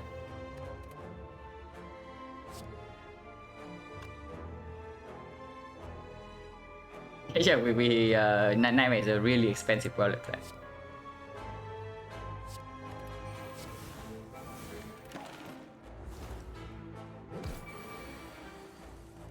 Okay, we did not break. And then here. And then this turn we can still block for 2. So it did not end up like losing our HP. Actually no, we cannot. Because we have 8. But yeah, basically this. Playing this right now probably just save us more than 2 for in the long run.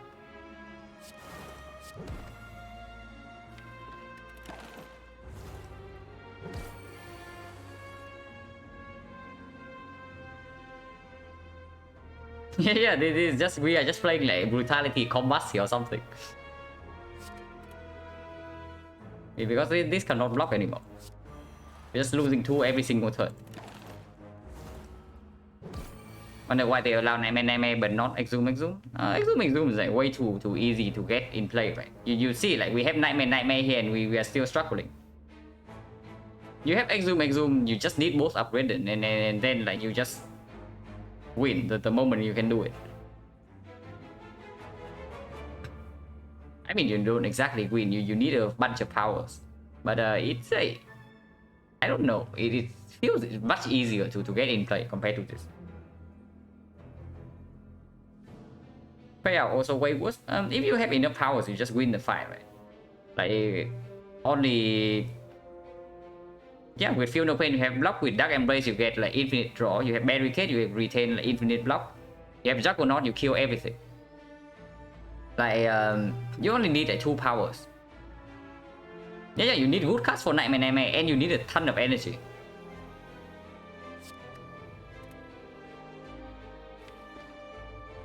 I actually want to kill this in 2 turns. So we take like 2 more damage for flower setup. Is that worth it? It probably is, right? Because of 9 cards on turn 1. So we are just taking more constricted damage here. Wait, no. If we draw into, we also need to draw into these. Otherwise, we take like 12 damage.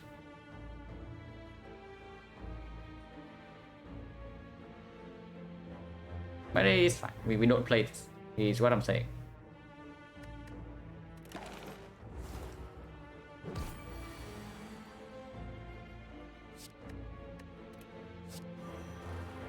Yeah, we take like 3 more damage in this fight. But flower set on 2.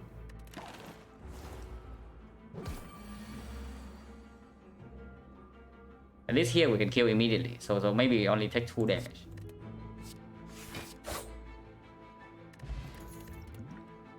Okay, we pick up this one.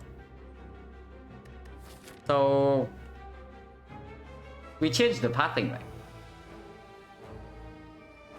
There's no like triple fire path because right now it's just 1 upgrade. I mean we pick this up, but it doesn't mean. Also, we still have no answer for the beat of death, by the way. They're just like we have no answer for the beat of death yet. So something will have to happen in Act 4.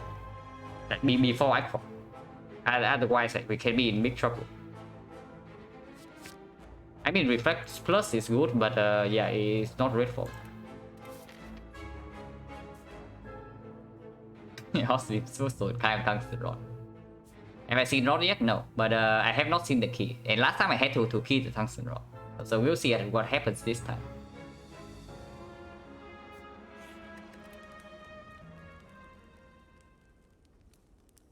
I wonder if the first upgrade is still Redfall then. It probably is, right? Because then we still need these upgrades so that we can actually play the first one in and then set up Nightmare on the second one.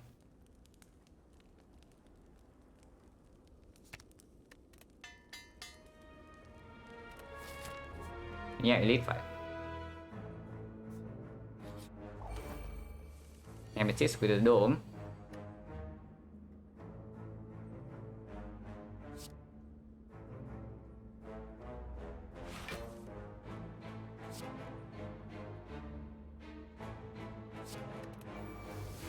So this guy gonna be hitting us for 50. Only 50. So yeah, deflect, defend and attack is enough.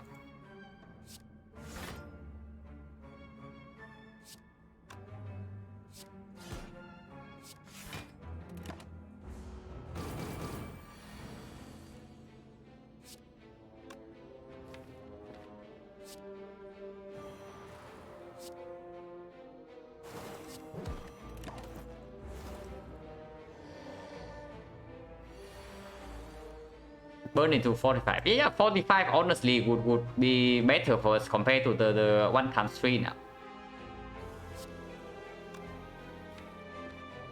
So I think we need to redraw to the red form, so I don't play this defense here for potentially 3 HP.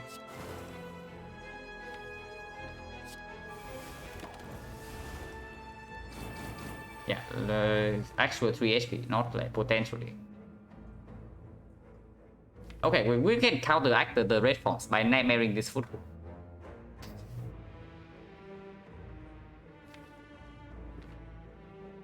So how about that? Because we are taking like a ton of chip damage in this fight, if our dexterity just goes into the negative.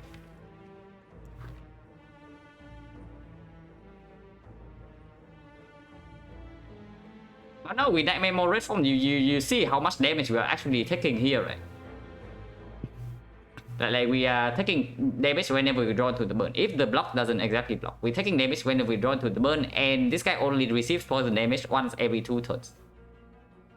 So we are taking like a bunch of damage here, if you decide to nightmare this red form and then keep playing it. Yeah, reprogram consume. Basically, right? But we don't play this first footwork. I think we just nightmare this footwork and then we play the both of the red form. Maybe that's not true. 4 turns, we have 5 more turns in the deck, so that's 9 turns and we can redraw to this. Okay.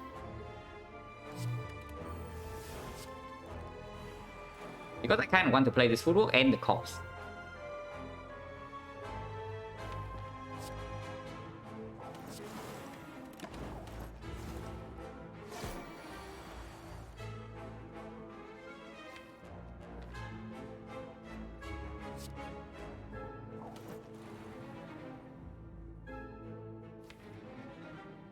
We still need to play this because we draw it on this turn, and there's no guarantee that we actually redraw to the red forms before intangible runs out.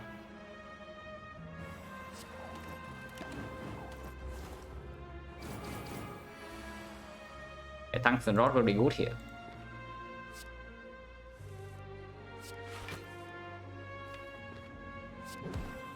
This guy's intangible, so we cannot even hurt him.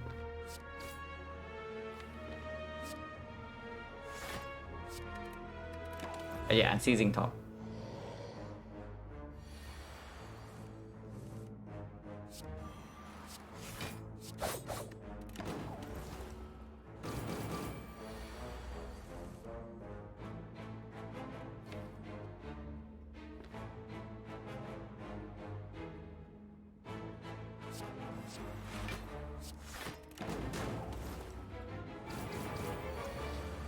This guy is just doing his -3. And then there's nothing we can do about it.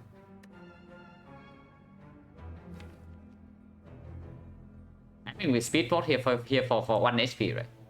Yeah, this guy's a professional. He's just doing like burns into like 1 times 3 this time. He knows that his 45 is not effective.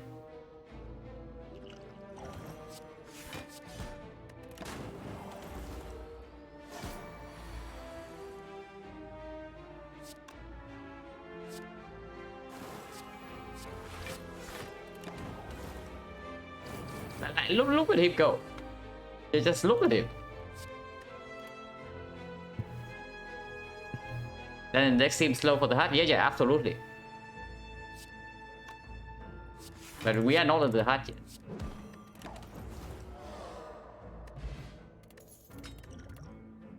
Yeah, here's our thing. And yeah, cool knife or choker.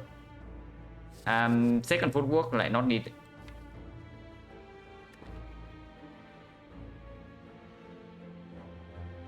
Yeah, 30 damage. I told you, right? The Nemesis fight, we're just taking like a ton of damage. Ever seen my bloom? No. But there's only one more event in this side.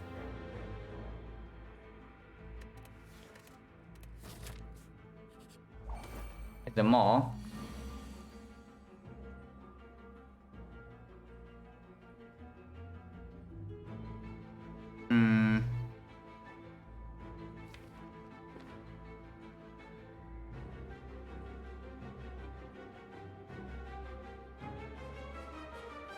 The mall can be dangerous.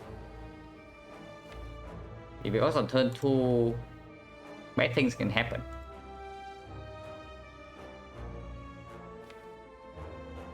And also this guy multi-hit like a lot if he tries to. Yeah, the mall multi-hit and it multi-hits by quite a lot. So we also need to take note of this thing.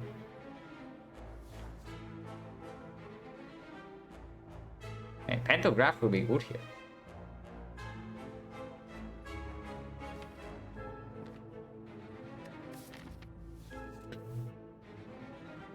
But yeah, we are not even like permanently intangible in this fight yet. So what are we doing this turn?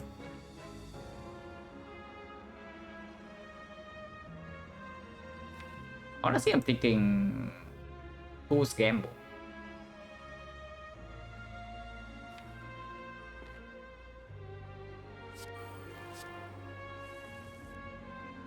And yeah, we can Nightmare Footwork instead.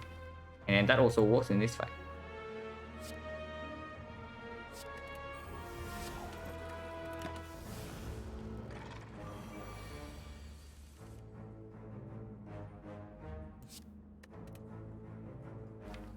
And here we can Nightmare Red Form into playing Red Form. We have no poison down yet. Instead, we can also do this, get 13 Dexterity with Frail. It's blocked for 17, with Frail it goes to 13. So it's full block. It's basically just full block.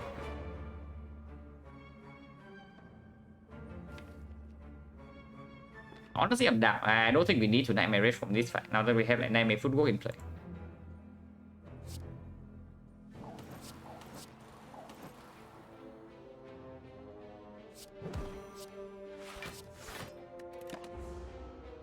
Yeah, the mall is competent, but we are prepared.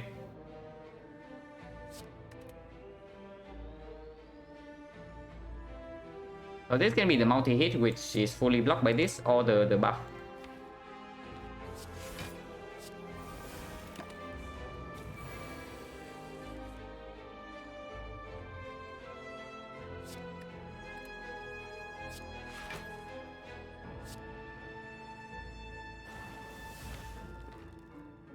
Okay, next turn apparently we need to pop Red Form because we have no block in the deck. Unless we Nightmare this deflect. Honestly, probably a good idea. How much is this guy hitting anyway? Either base 35, so weakens to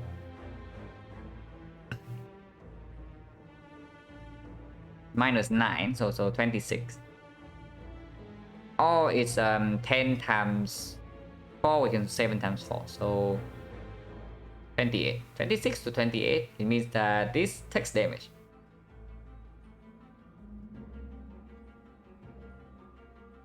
Guys are extremely tedious, yeah. Honestly, maybe we just do double cost into playing Red Form next turn, because we have 13 decks, so we don't lose all the decks like that quickly.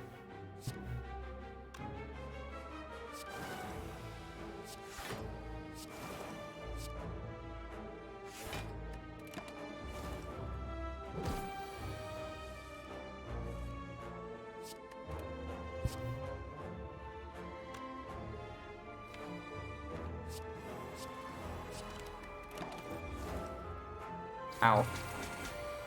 3.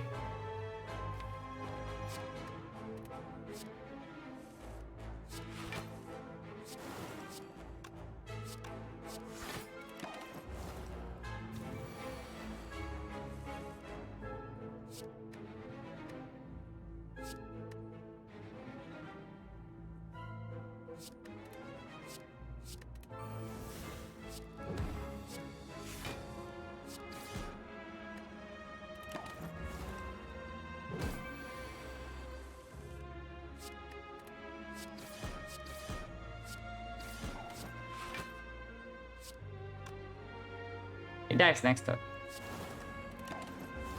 But our intangible also runs out.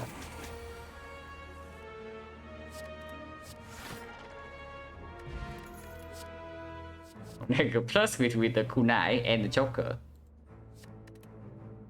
Power potion.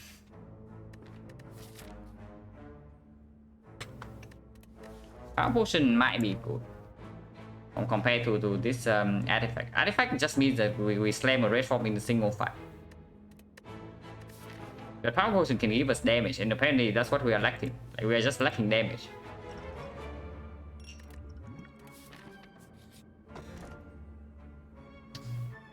And yeah, again, we have to key a very good relic for us.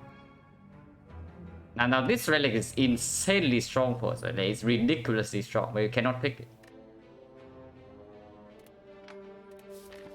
Unfortunate. So what's happening here? Deal fire first before elite, right? It works, we say the question marks are still strong.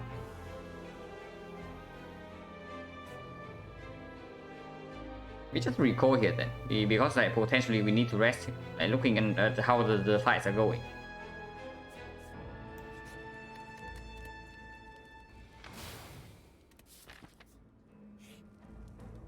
Yeah, here's a Mind Plume.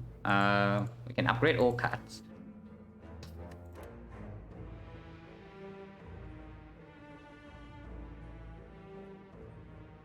Lowest low card I will pick for damage. Right now, I mean, I'm definitely looking for something like Catalyst, but I would take probably a Caltrops.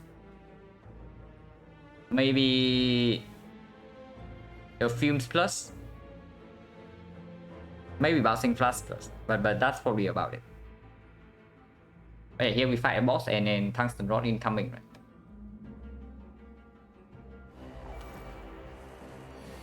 Our HP is actually set up for the Hexagon. Oh, so we apparently we draw all blocks on turn 1.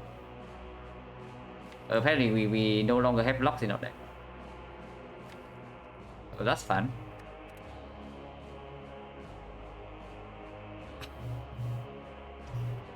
Yeah, skipping 1000 cards. This is not slime boss. Is this still 2 Scambo? Probably still is. Go for Adrenaline as boss reward. No, I pick up the second Nightmare. Yeah, we can Nightmare Red Former is the best one. But we can Nightmare Footwork instead and we play like... to fight the other way. How much are we facing right now? Turn 2 is like 11 is 1, 23, so we are facing 4 times 6.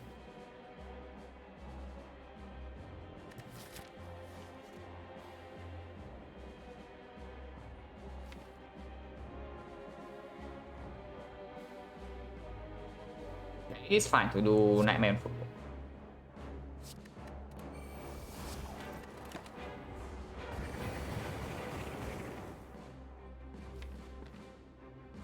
And here we can also Nightmare the Deflect.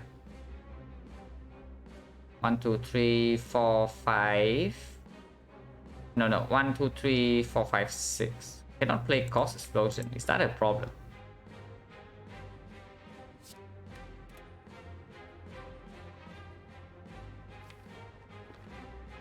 I mean, maybe. But we also get a lot of burns, right? But we do have tools, so we can discard the burns.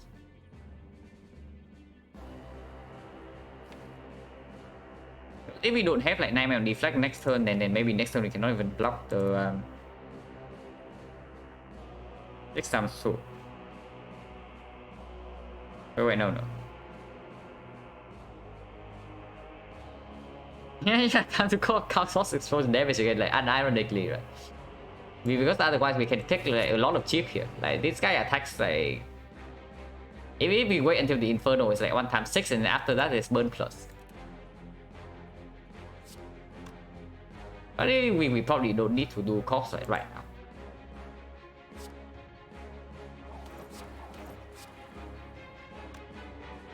So this goes to 3.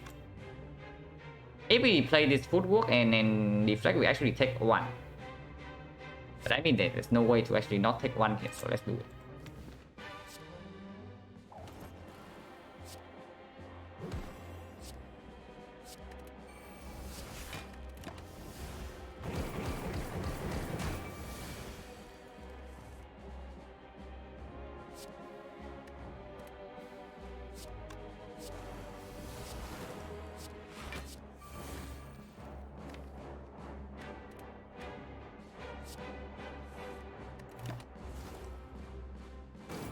It is 6 times 2.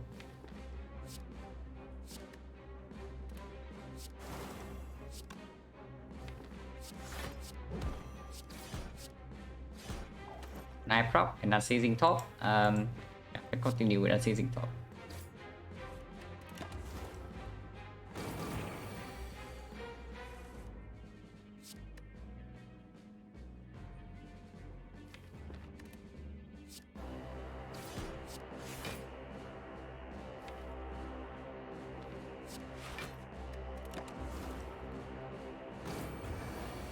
Buff turn.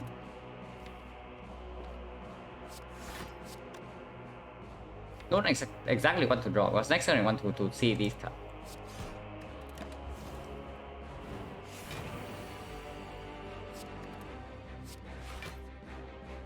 Kill right now is possible, but it's not. So can we kill in 3? 20? No, we cannot. This guy dies to top.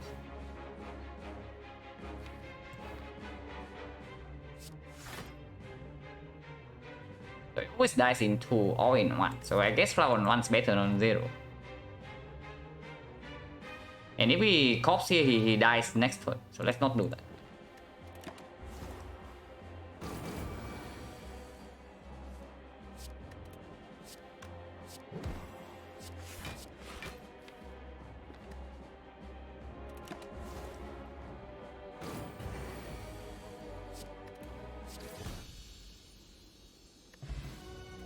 Okay, this helps a lot.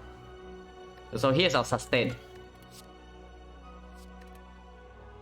Yeah, this helps a lot.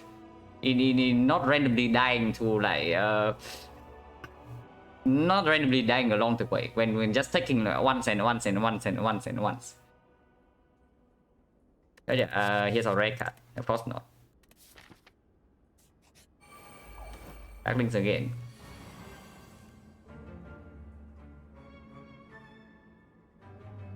Red form block for 2. And we have infinite HP. We actually have infinite HP because we have 2 nightmares this time.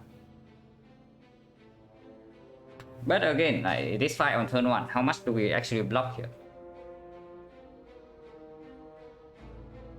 But here again we can nightmare footwork. So we nightmare footwork, we play the footwork, we play the tools, we play deflect, we play defend.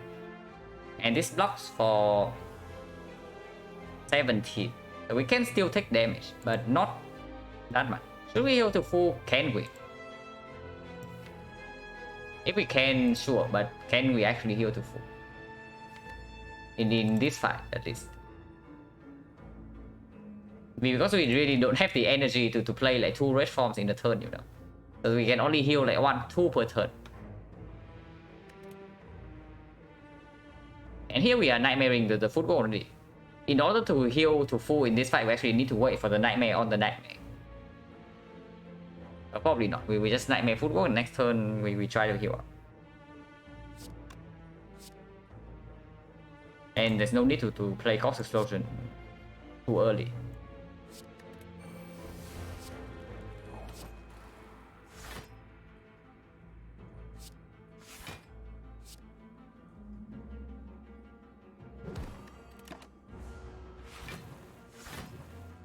Okay, exactly same pattern as the last time.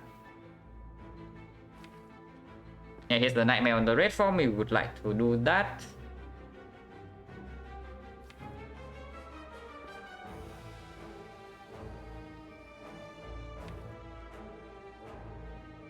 Five turns with corpse.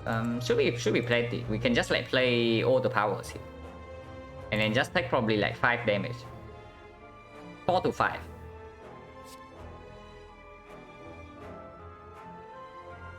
We don't need to nightmare this red form. I mean, we can. Maybe we should. Yeah, maybe we should. And just like wait to redraw to this, because we don't need to rush in this fight.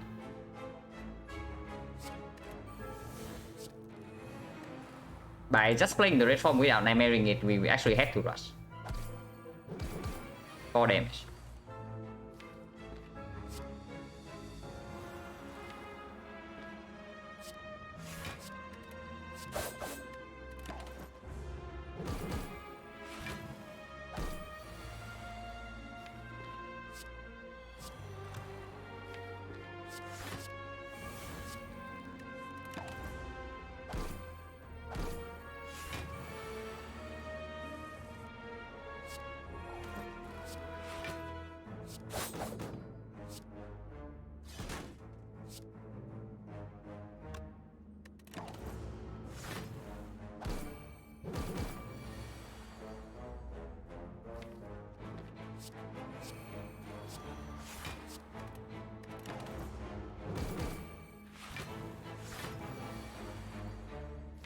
Wait, there's still one more footwork left.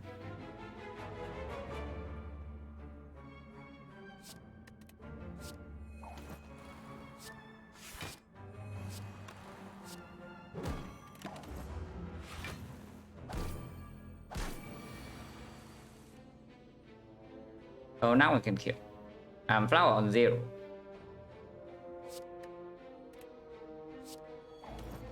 Flower on 0 mean anything? Maybe not. Just kill him.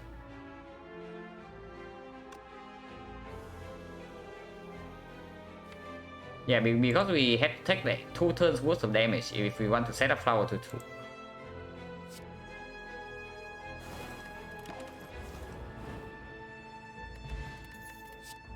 And yeah, here's a red card yet again.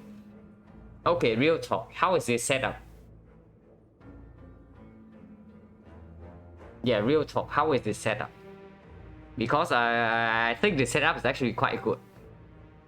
With double nightmare in the deck, we can actually...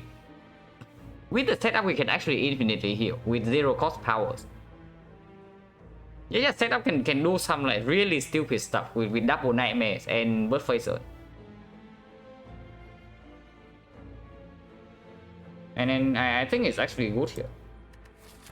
Unironically, just because we draw 9 on turn 1, and even if we draw setup on turn 1 with no nightmare target, we can still set up the nightmare. Yeah, unupgraded setup for 46 with 5 energy with Joker and no pyramid. Very standard, but yeah, it's probably the pick here. And explosive cannot be better than this.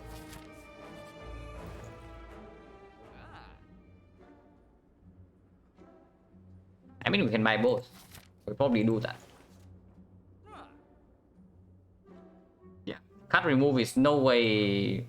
Card remove cannot be stronger than this, basically. These two. There's no way. Like, absolutely not. So we do both.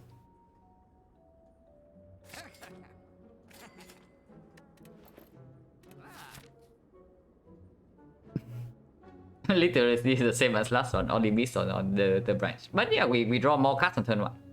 We draw more cards on turn 1 here, and we have like the white beast. And we have frozen 9 now. Also, our deck is much smaller. So, not exactly the same. We are in better shape. Also, 2 nightmares. We are in like better shape than the last one. Hopefully, it doesn't end the same way. Going to be the wild hard fight. Yeah, hard fight is going to be interesting. Or maybe not. Maybe we die instantly. We know like fairly early on with the frozen eye. But yeah, even though red mask we have not seen yet, we don't go here over the elite. Let's just take the elite. Hello, Kenneth. Yeah, we just go elite here.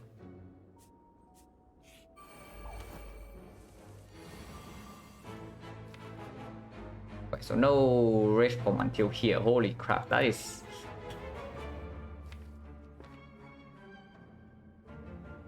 That is some scary stuff. Our red form that doesn't really come like until here. So what's going on in this fight? I mean, we can instantly kill the daggers for... But then what?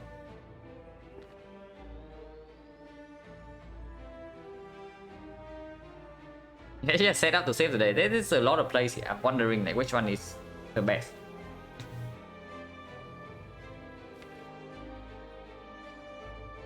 We cannot reach Count Gamble, right? No way.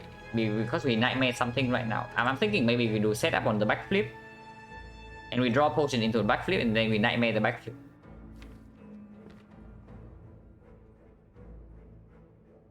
But if that's the case, we would probably just do it the other way around. So like this. We set up Corpse Explosion.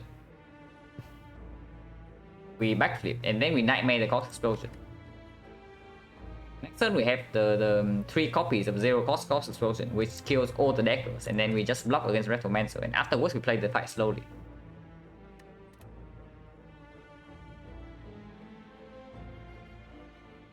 Better to kill AoE daggers next turn. We can kill them like whenever we want to. We can kill them this turn, we can kill them next turn. And yeah, it's probably next turn, and we just take like... How much damage are we taking? Only 8, right? Yeah, only 8. It's not that much. So yeah, setup is performing right now. We set up a Corpse Explosion, we backflip, and we nightmare the 0 cost Corpse. So like this, next turn we draw into these, and we can block against Retromancer, hopefully. I mean, probably not fully if she attacks like Earth Forlorn. The turn after we draw into these 5. So we can gamble for 4 into these, and then the turn after we have Nightmare with the unupgraded red form. That seems fine.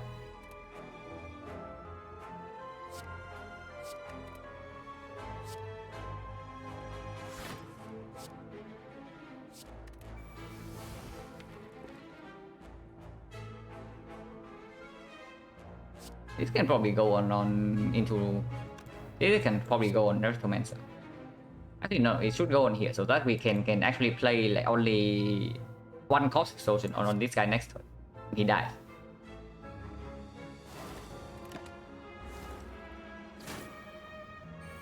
Attack 7, 6. Oh yeah, 9 weakens to 6. Like again, I make the same like calculation mistake.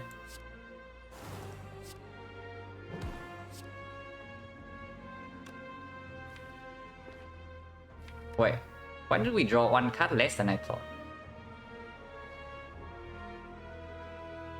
Wait, what happened? Oh yeah, because we got setup is like -1. Okay. The setup is -1.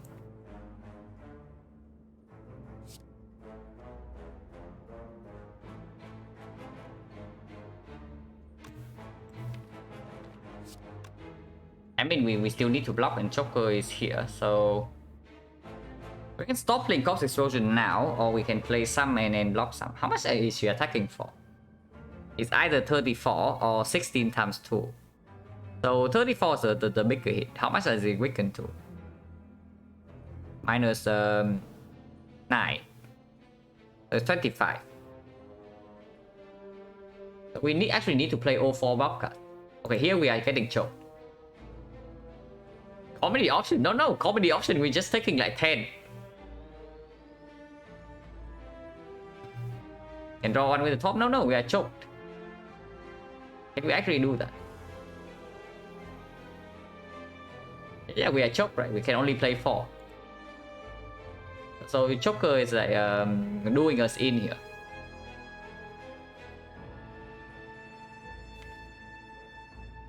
I think I want to fully block, because next turn we can take like some more damage unless we want to commit this potion. But this potion I want to keep.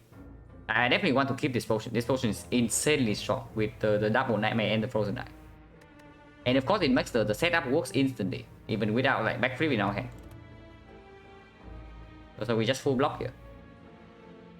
If it's 16 times 2, then it weakens to 12 times 2, so we still need to block for 24. And this is only 20, so we take 4 damage.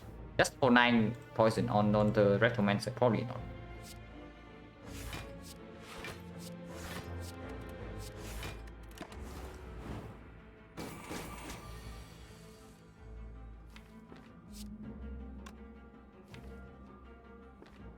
Well, plan dash to dog pole. So +2 next turn we draw this 7. And we have energy to do Nightmare Red Form. So maybe we take one more hit. But after that, we should be okay.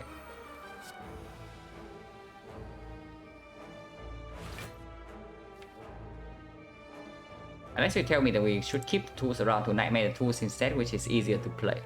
Probably not. We actually draw 8 because of the tools. Ouch. Well, that kind of hurts.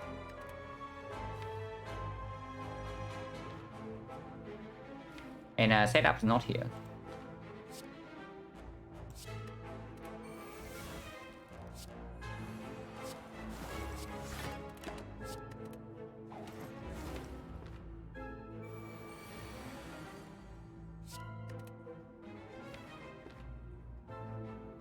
Setup still not here. We are one cut off from drawing into setup.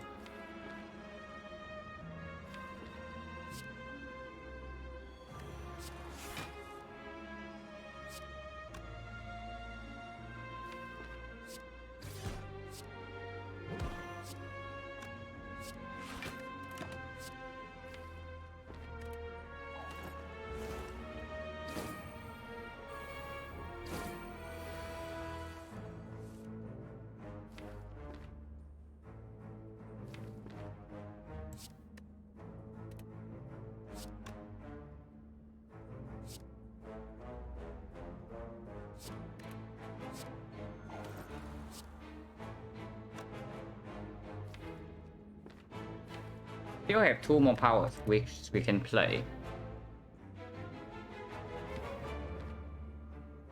So wherever we put this Cautious Frozen, Retromancer is going to randomly die. I guess we also take like some cheap damage next turn. So I guess we just don't care about the last 2 red forms and -4.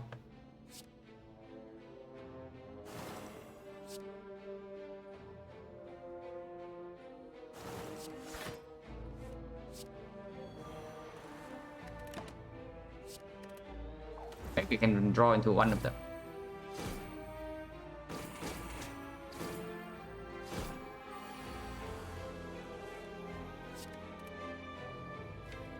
Next turn.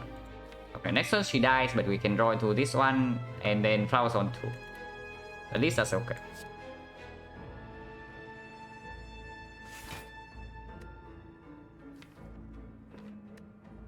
And we don't play corpse here.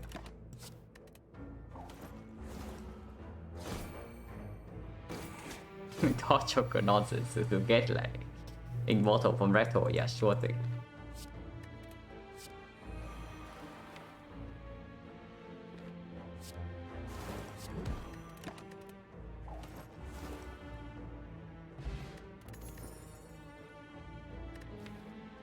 Yeah, good relic. Good card. Okay, hard fight just got a lot easier.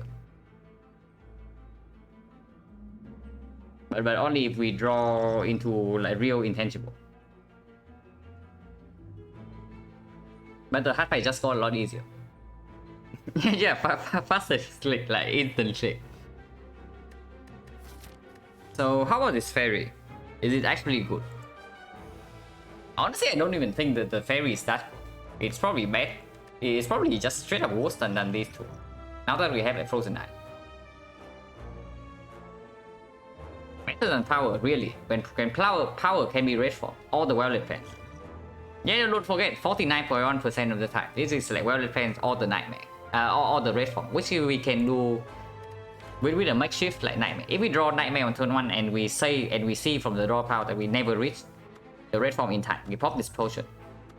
This potion doesn't save us. But this potion can. And yeah, also it also heals us for 2. yeah, we found Orichalcum. Kind of. So Fairy cannot be better than either of these. There's no way.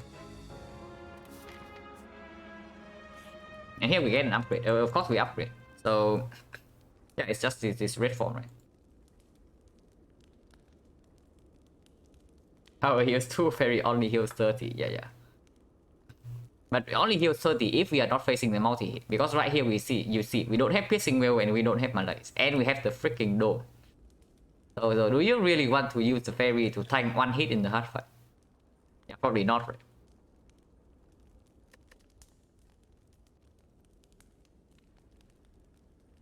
What would be our upgrades? We have 2 upgrades. Is this upgrade even necessary? It probably still is, right? Because our damage sucks. Our damage sucks in the hard fight. So let's say we have to nightmare this red form. And then we play the other red form like as front load. It means that we have 11 turns in the intangible, which honestly might not even be enough to kill the heart. So it probably still has to be a red form. And the second upgrade, it can definitely be one nightmare. I can see upgrading one red form and one nightmare. We don't need to have this like super early on in the hard fight because we have bird phaser. Yeah, it's probably just one nightmare and one red form.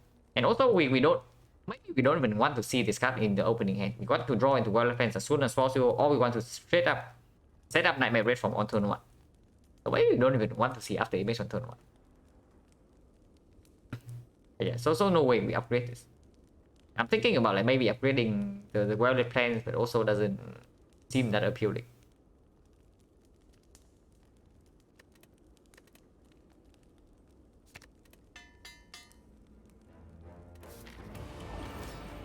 Okay, Time Eater with Dome is bound to be a fun one. And our red form is very far away.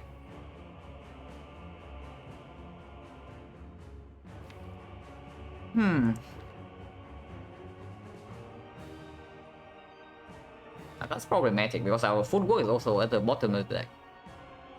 All our scaling block are at the bottom. Also, Cow Game was at the bottom.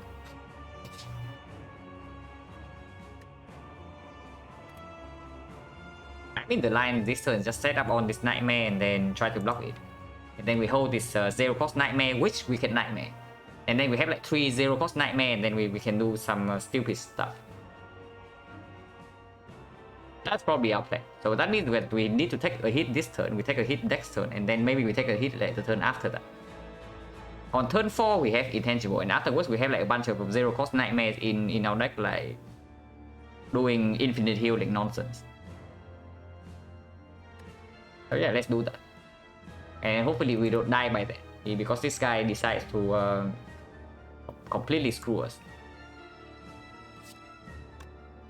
Now if we set up on this Nightmare, yeah, even with the draw debuff, we always draw to Wild Fence next turn, so there's no real risk there.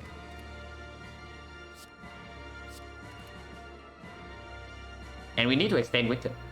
We need to extend Victor. So the line here is probably just Cloud, double defense tools.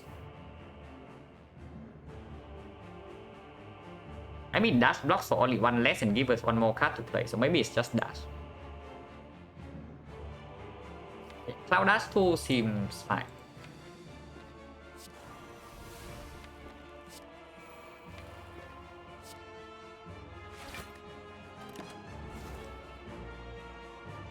Okay, multi first is good.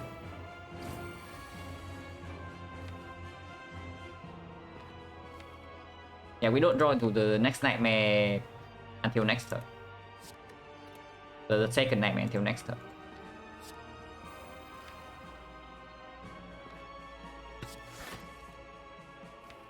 And we need to hold this Nightmare, so we just play all the block cards here. Next turn is like this though, so it can hurt. But we don't straight up die, and afterwards we heal to full. Hopefully we heal to full. We can play 4 cards next turn. We Nightmare 1 card. Even with the draw debuff, we draw into this. Okay, it's completely fine. Because without the draw debuff, we draw into the red form right away. But it doesn't matter, we just play these 4. So we play the Nightmare, 1 card. We play these 2 cards, we play these 3 cards, and we can play some neutralize 4 cards. Okay. So 8 is fine.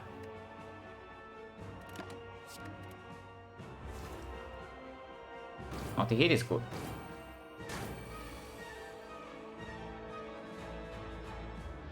Okay, the Nightmare. also... No. We had to discuss new survivor here. Holy crap, that was almost bad. Because if we have to play survivor as the last card, then it doesn't work.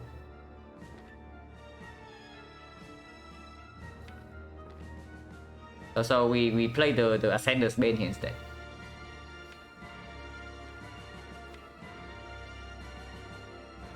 Yeah, because if we cannot discard this red form. Basically, we play survivor right now and we discard this red form, right? What's happening is that if this hit is the draw debuff, we only draw 5 next turn, so we don't reach this red form. And Cup Gamble in hand we cannot play because we have like double nightmare. We have like 3-0 cost nightmare in hand. Actually, maybe it's like this.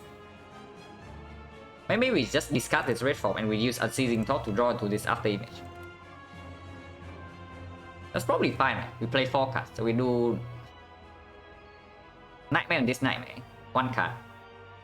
We play Survivor on the Nightmare, 2 cards. What am I talking about? We will get Survivor this Nightmare. And we don't need to keep this Nightmare in hand. What am I talking about? Like, for some reason, I just thought that like the Nightmare target just magically disappears for some reason, but of course it doesn't. So we don't need to care about that. Okay, so we just discuss this Ascender's Bane and play 4 cards.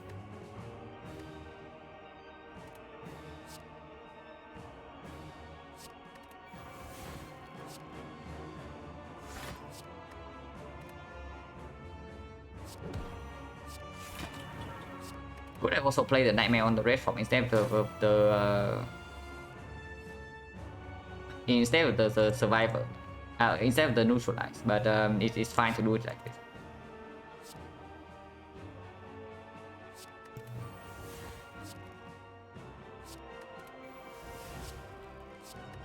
But yeah, some very silly things are happening here.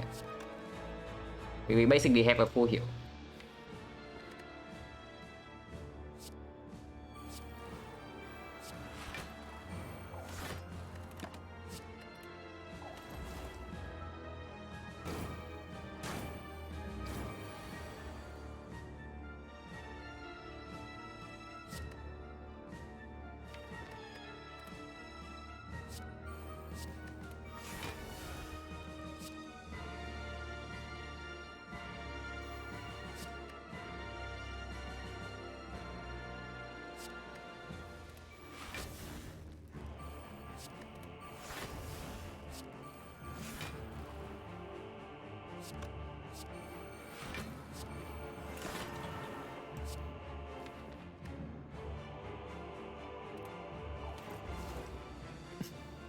Yeah, nice hand, and it's not going to change, right? Because we just generate like 9 cards every single turn. So our hand is exactly like this until we choose to do something else. Our hand is always like this until we choose to do something else. And yeah, we are just killing this guy with Bronze Scale like slowly. What happened here? Setup happened, and yeah. Setup, right? This can never happen if we did not pick up this card on floor 46. Oh yeah, it delivers, at least in this fight. Hopefully it doesn't break us in Act 4, because that would be painful.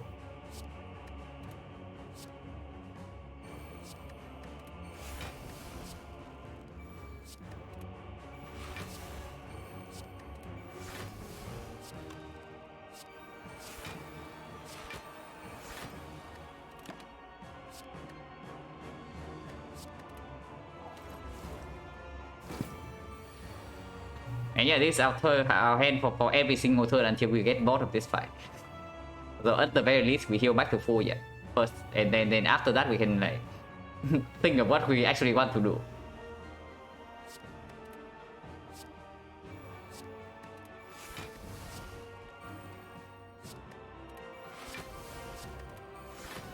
We can probably stop nightmaring after image, like it's not needed.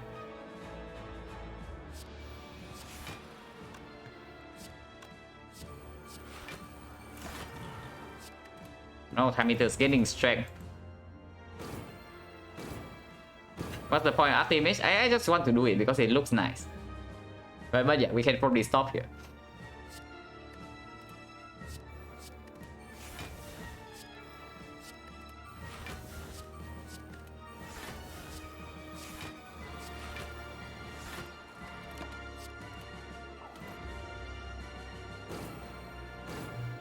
What's the point of red form? We still need to make sure that red form doesn't run out.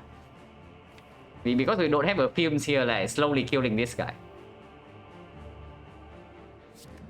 I mean, Taito probably wants to go home, but this guy is stuck here.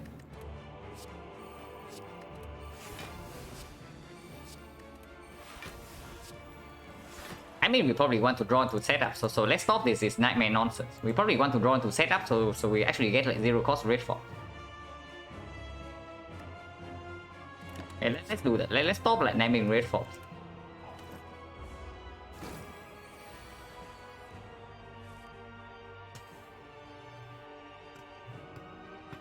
Here it is, here it is, here it is.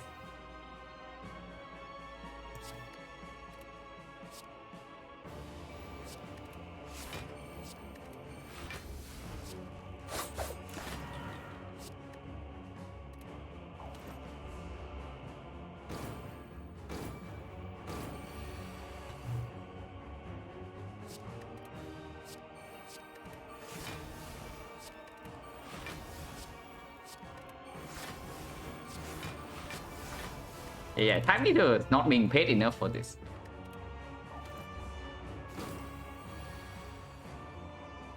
Time leader is really not being paid enough for this.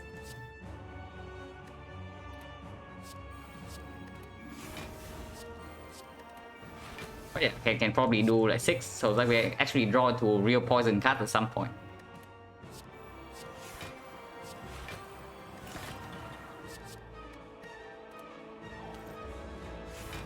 Yeah, Joker really hurting us this fight. It's true.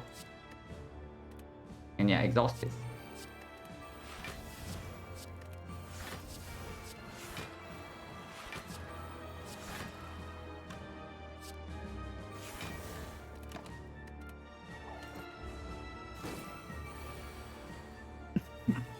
Yeah, only 22 more turns. Yeah, beautiful hand. Like perfect hand right here.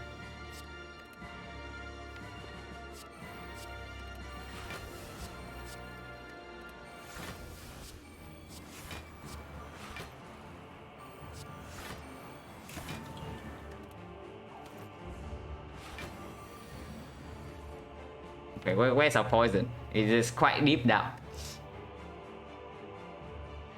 Yeah, Runic Dome is basically free energy, right? And 1000 cuts could be good here, it is not wrong.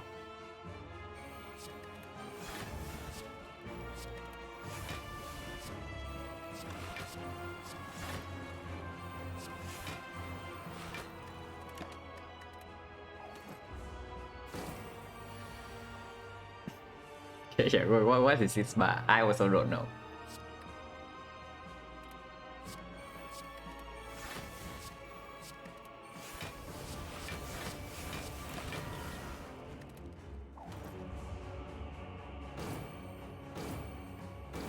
Stone Calendar would be good here. Okay, where is our poison card? 2 turns from now.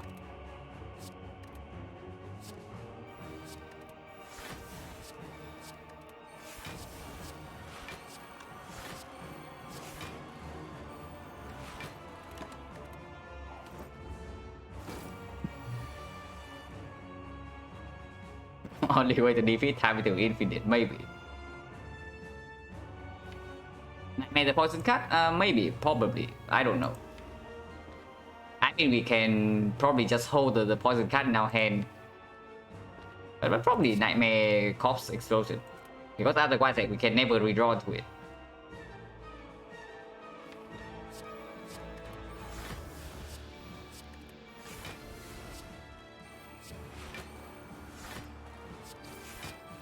Six damage.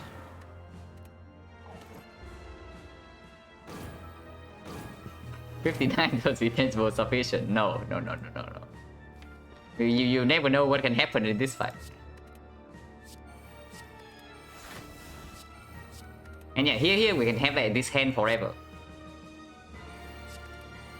So basically we do the same thing with the after image, but this time with the corpse explosion. But now it slowly start dealing damage. Emphasis on slowly.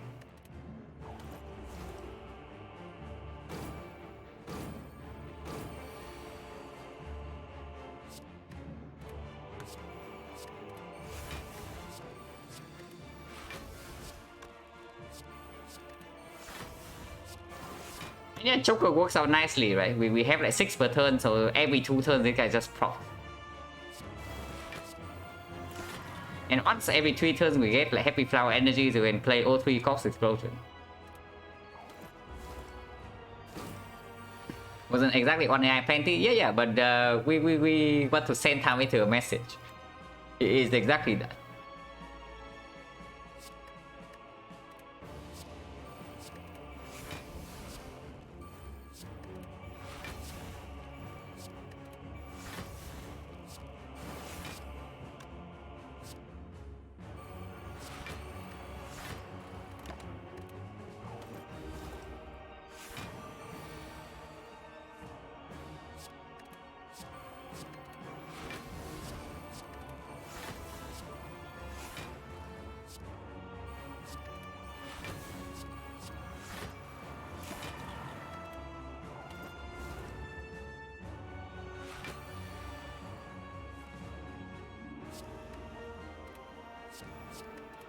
Okay, 18 poison per turn is probably not that slow.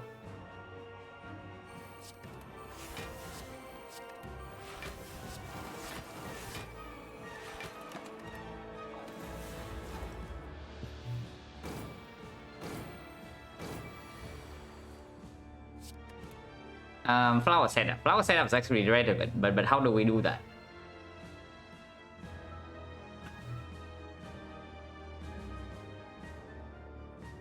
Yeah, well, whatever. We poison like maybe 1 more turn and then we can do the math.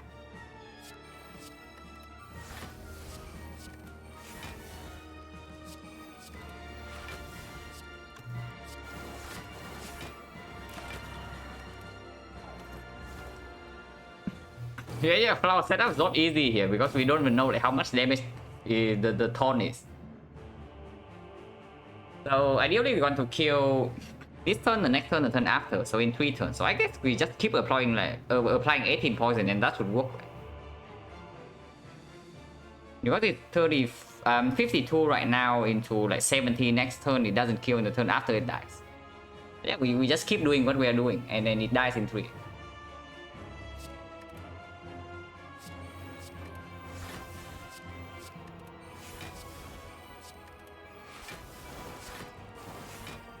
Yeah, this should work.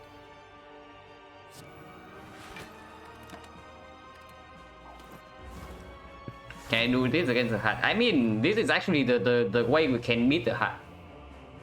We don't really beat the hut normally, you know. This is one of the way we can actually beat the hut. So if I can do this in the hut fight, of course I will.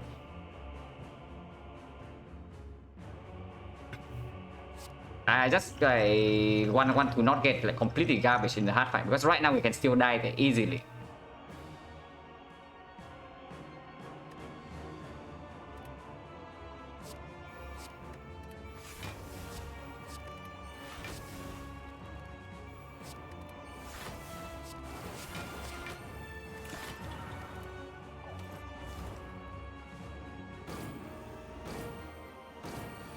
Okay, a perfect flower setup. So Time Eater is finally put out with his misery.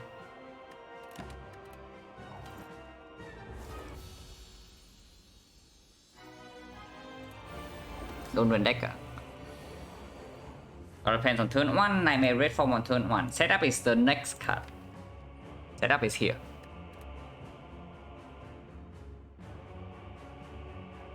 How do we do this? Because we need to draw into the next we need to draw into the next nightmare. So it's just because you have to wake up 5 hours of work. Unlucky. Yeah, we draw right now until here. Next turn we only reach until here. I mean it's fine, right? We just hold this 0 cost nightmare in hand. We can just play this red form right away. It's basically it. Go to bed in 2 hours. Who can see the end? Maybe this fight is not going to last that long because we have cost explosion. Actually, wait. We have cost explosion, so we actually need to be careful. Otherwise, the flower is going to mess up. The run ends before the next stream starts. Maybe. I mean, this run has to end at some point.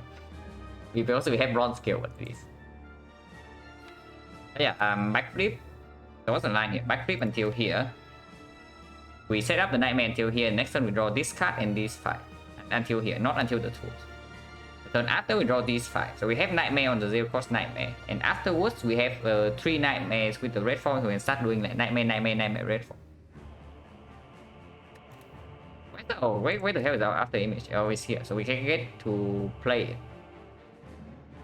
No duplicate on AI, but it's fine. 1 is sufficient. These guys never attack us for more than 2. So backflip first. Actually, no. We also have a big doppelganger. Okay, how is this working? We can play this red form right away. Right? We don't need to care about the dexterity loss because we are doing like infinite intangible with this thing. Also remove bronze skills. This guy doesn't die to bronze skill, right? I actually know. After this guy is dead, this guy actually takes damage from one skill. So eventually he also dies. Okay, backflip first. We set up on the knife.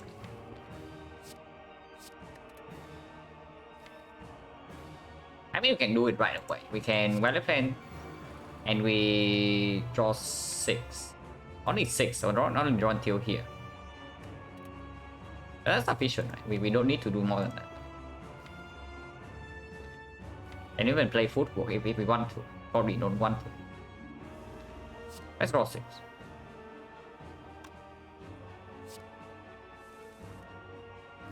Have value plans in place, so we hold this.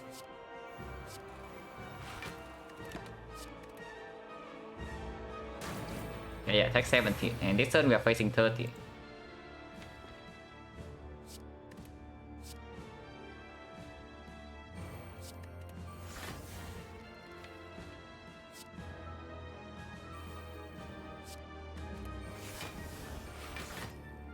Then strip artifact.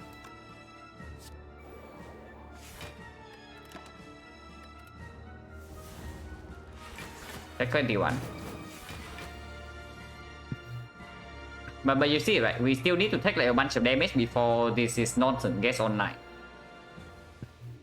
And one after image is not sufficient against the heart to do this.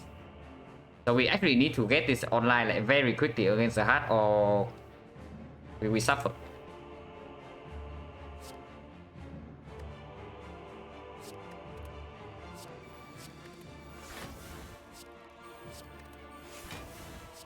Okay, exhaust this so that we actually draw to setup.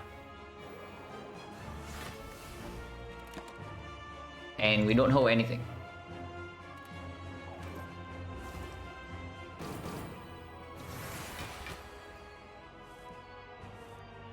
Okay, where the hell is setup? It's pretty close.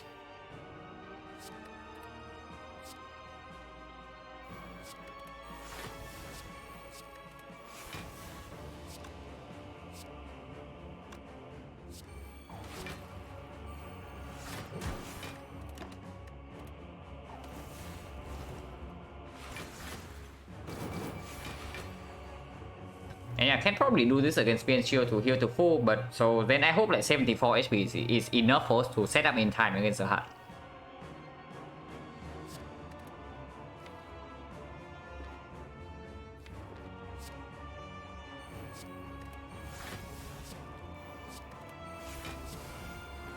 I mean, we did not need to die. We could just hold this red form, but whatever.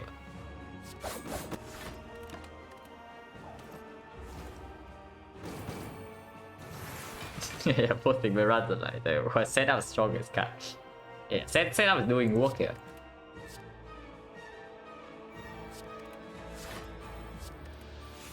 And yeah, we can stop here. We can just play this red form.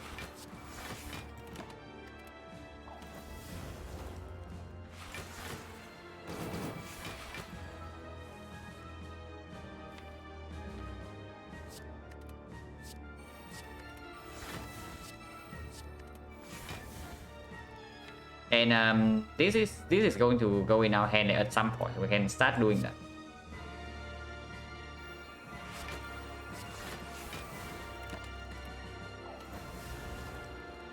So now the only thing we care about is like power setup. I can draw 2 costs right now. Not super interested.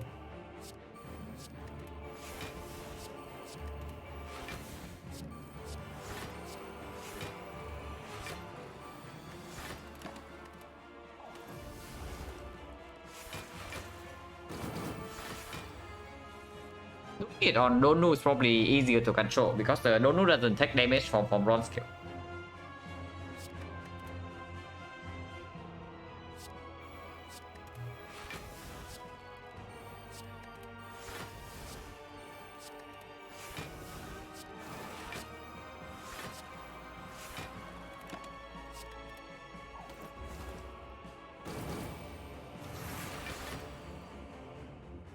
How do I end fights without cost explosion? I don't need to. If I have like multiple copies of after image, then I can just block like for forever. And yeah, bronze scale also eventually kill all of them. Eventually. The keyword is eventually. And new 27. Is that too much? Probably fine.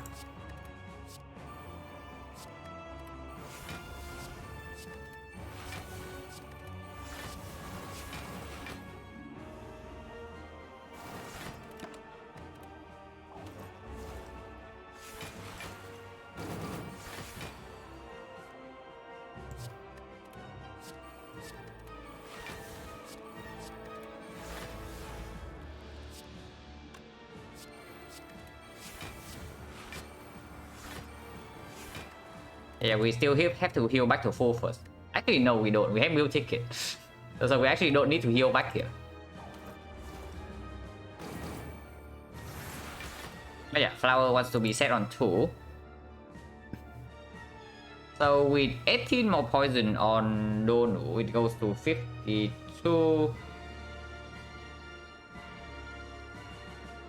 2 now it goes to 100. 0 it goes, yeah, start of turn of 0 it goes to 100. Start of turn with, we can play 1 cost explosion here on Donu, and that should go.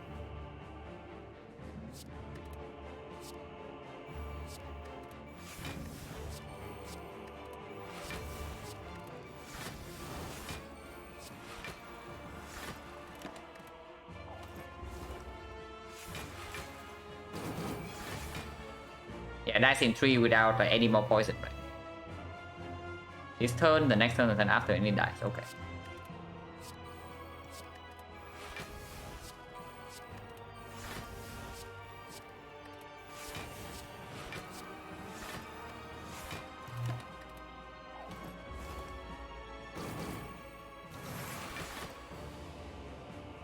And yeah, this dies next turn.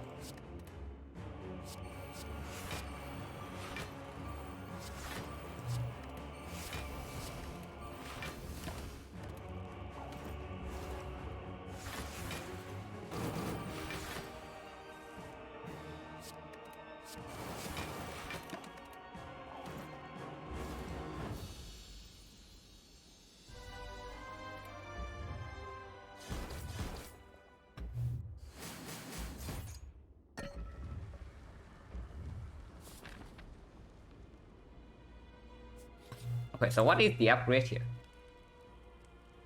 Can be Worldly Plans, can be Setup, can be Nightmare, can be Doppelganger. One of the 4. When is the Worldly Plans upgrade going to be relevant? When we have when we have to keep like Setup plus 1 card in our hand, probably. If we are relying on Setup either way, then I think Worldly Plan upgrade is quite strong. But of course, Nightmare upgrade allows us to just play Nightmare immediately into Red form, and then maybe we just play the hard fight normally.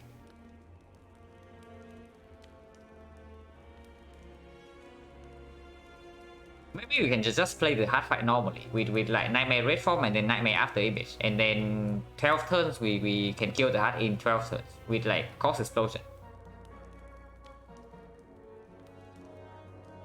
Because right now, honestly, the way for us to die in the hard fight is if we cannot play Red form in the first 3 turns. So we don't really have that much time to set up in the hard fight. I think Nightmare upgrade is the strongest here. Because this can also give us another Violet Flame. And in that case, this upgrade is irrelevant.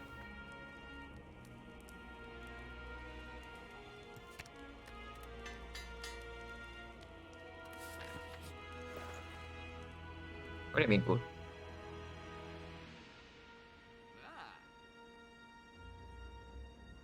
Yeah, we don't replace a potion. These potions are definitely better than these.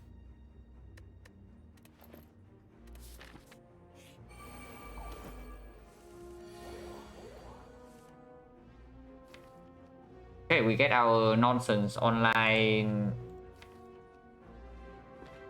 next turn. I mean, we have to remember, we only draw 3. And I definitely do not want to use Swift Potion, so we need to make sure that we actually draw into this red form next turn. Damage taken here is irrelevant as long as we go intangible next turn. So it's like set up on the Nightmare here. We backflip into it. The backflip and draws until here. We play the Nightmare, so that's 3 cards. How many cards do we have in hand then? So we currently have 9. So we do this, we have 7. We do this, we have 8. We do this, we have 7. And we have played 3 cards. So it doesn't work out. Oh no, all our attack can do it. If we don't draw, if it exactly doesn't discard the card gamble. Because we're going to set up to be able to exactly draw to this next turn.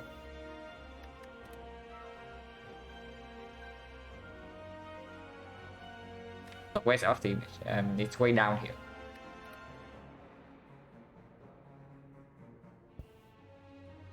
Yeah, here we are. Set up Nightmare Cow, Nightmare Minus, and Red. I mean, that can work, but it doesn't guarantee us a full heal. Because we don't have like the Nightmare nonsense. Okay. Oh, okay. I see what you're saying. And it probably works. We have enough energy, right? Yeah, we have 6. So we can actually do that. We set up in this Nightmare. We backflip. No, that doesn't work. We are on energy off. We cannot play this red form this turn while completing our setup. Also, well defense, the absolute last card in the deck. That's fun.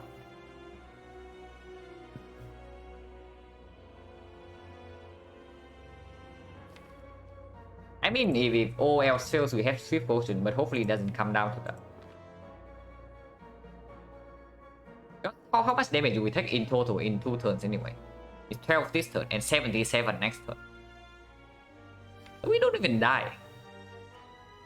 We don't die even if we don't block anything. I mean, we block with the backflip. So even if we take the full hit on turn 2, we do not die, and afterwards we just have the healing chain.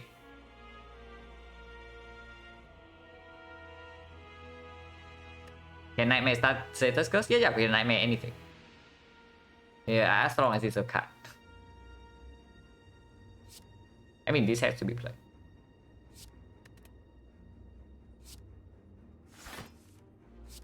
And Joker is actually hurting us here.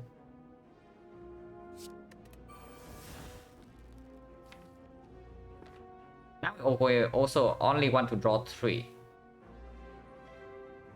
If we gamble right now, it's for 6. So we have to attack and hope that it doesn't hit the card gamble. That's basically it. 1 out of 6.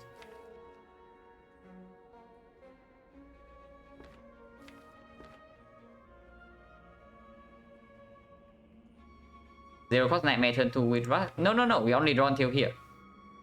Like this guy puts 2 burns on top of our deck. So we only draw until here.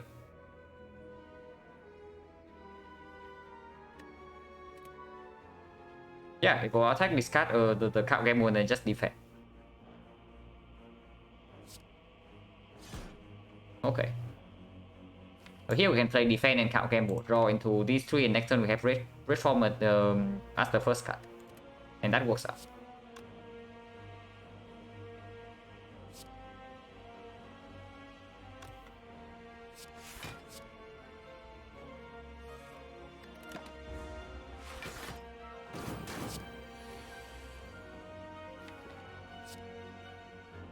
After image is drawn here. So 2 turns from now.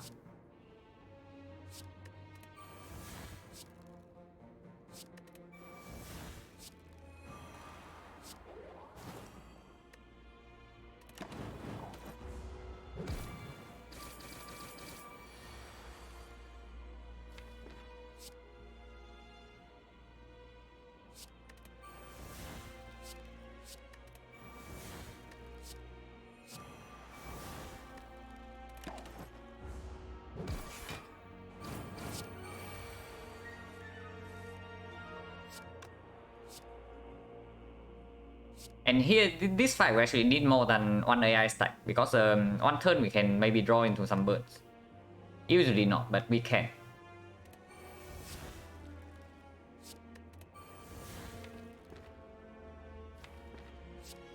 I don't even need to nightmare this red form.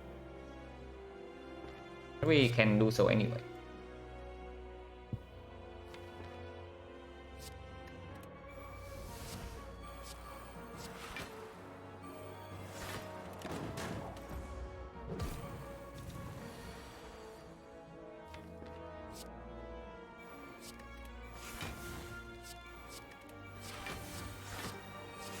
Okay, now we just set up flower in the hard fight.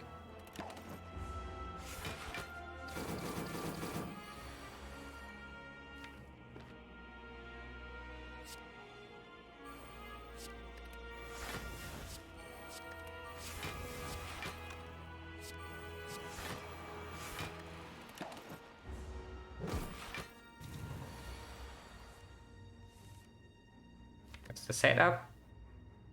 Quite far now, but we don't need it.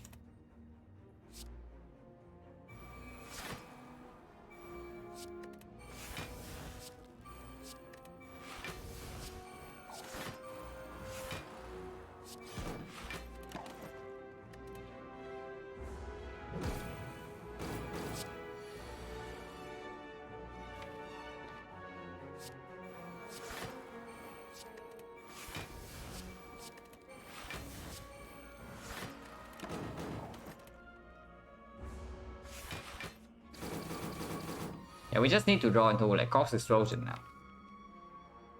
Yeah, setup is like way too far down for us to make it more convenient.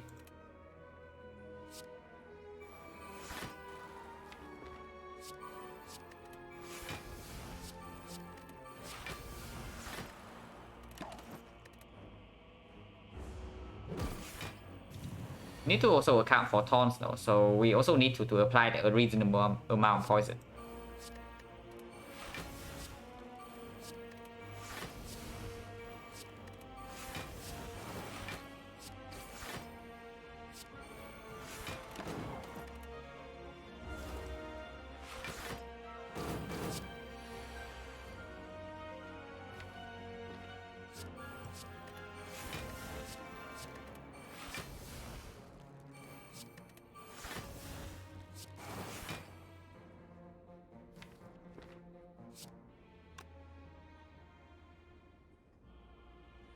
Yeah, 25 probably works out. And 26.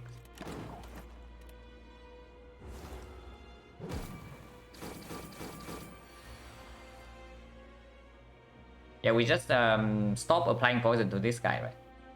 And he dies in 4.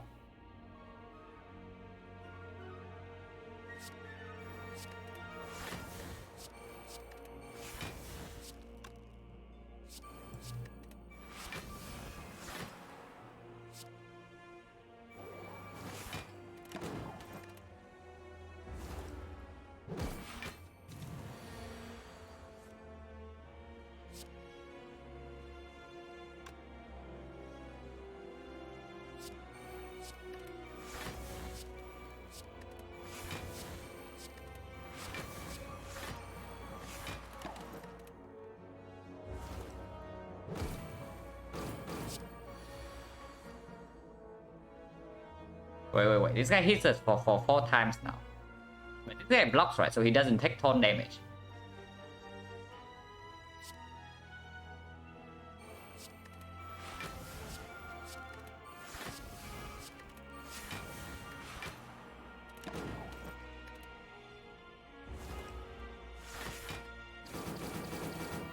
So now he dies.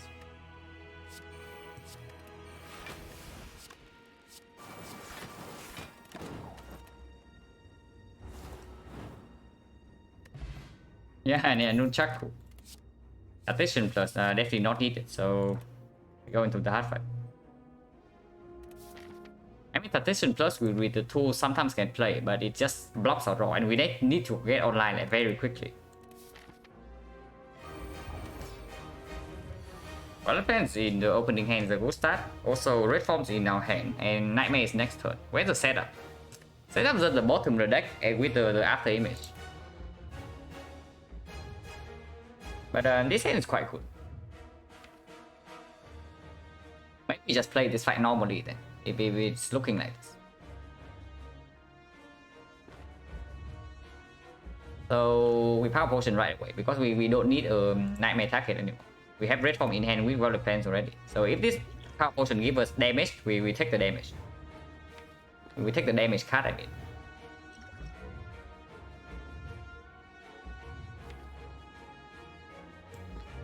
Or you can get online quickly right away. If we do Violet Plans,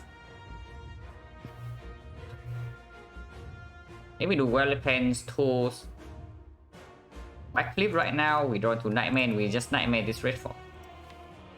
Yeah, setup is way too far now for us to do like Nightmare in this fight. It doesn't work. Let's not do that. Doing it that way can kill us. But let's just Nightmare the red form and play this fight normally.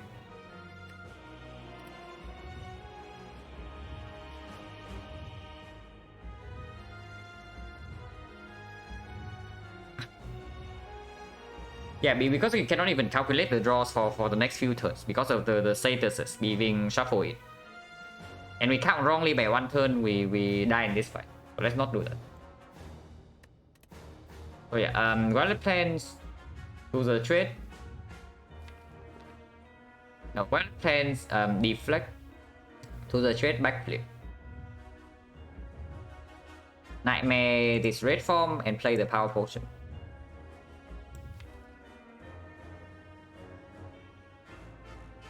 Yeah, that works.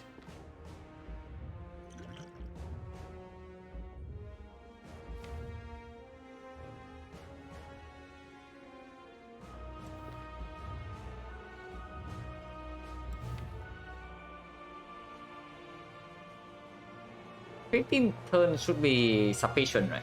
We can Nightmare the after image.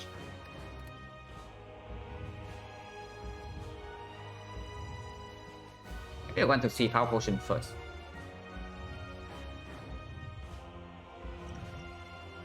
Okay, here's the fumes, and then fumes is good. Fumes is actually very good for us. So we take the fumes, and it's not Empino because we are like never attacking.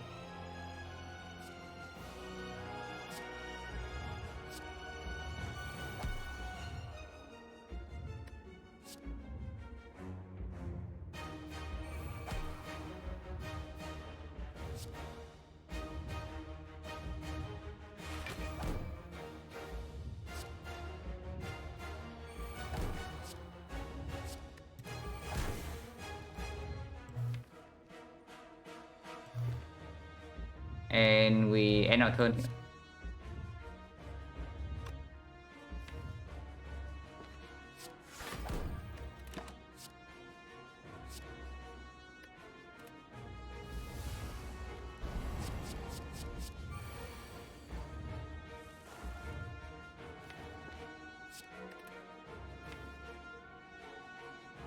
Yeah, we Nightmare the AI instead to not take the 1x15 after this.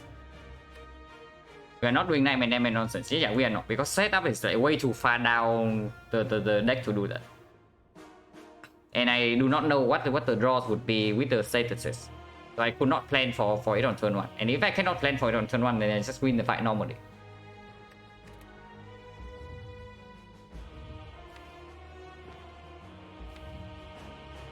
Just red form into cloud. Okay, red form into cloud seems fine.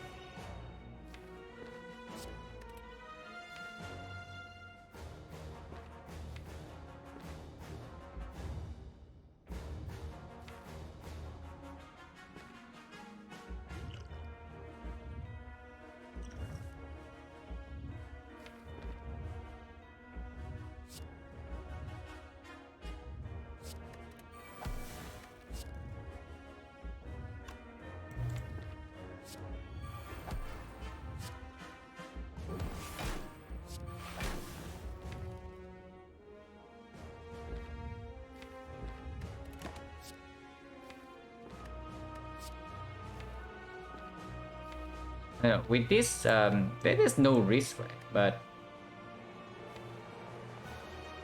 yeah, there is no risk. But we can also not play this card next turn, so we just keep the setup instead.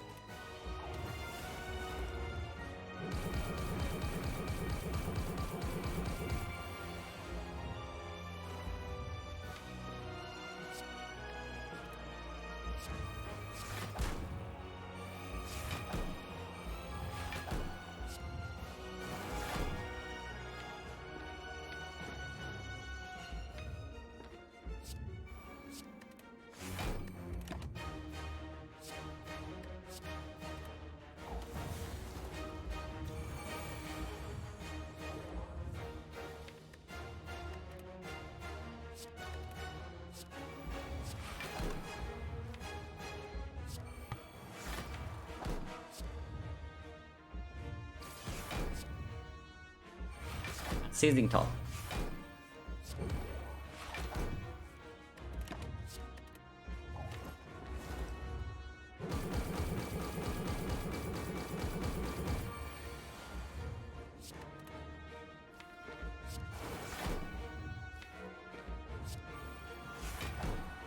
Yeah, top popping off.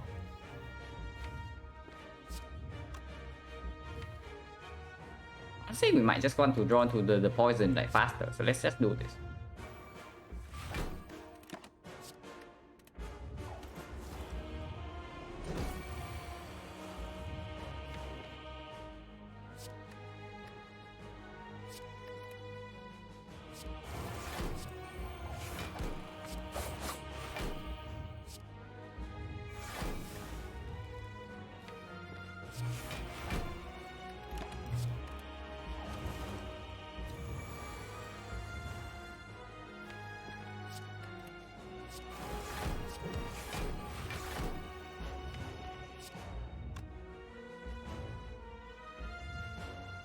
Unseizing top was the strongest combo, yeah.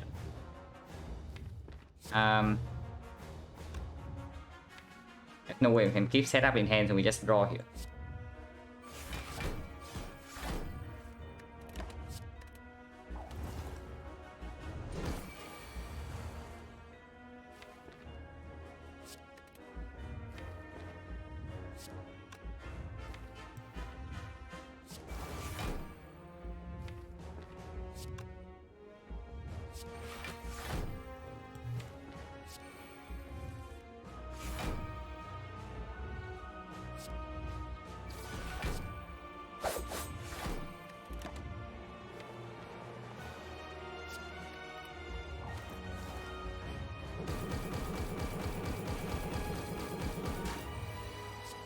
Now, unfortunately, we don't heal back to full here. We only heal back to 72, but I guess that's that.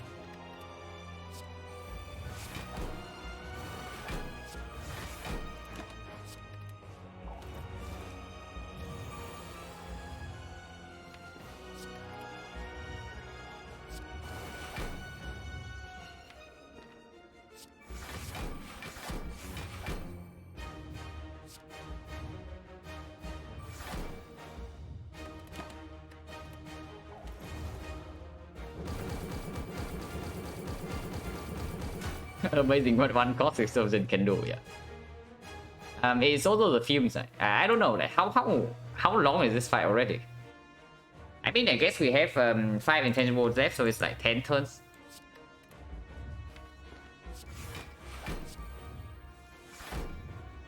Yeah, I want to keep the nunchaku setup. Nightmare red form. No. Setup carry this run. Setup carry this run. It's not Nightmare red form. You saw what happened in Act 3. We were like being super choked out before the setup. We were being like insanely choked out. We just lose HP every single fight. And then setup comes along and suddenly we are full HP.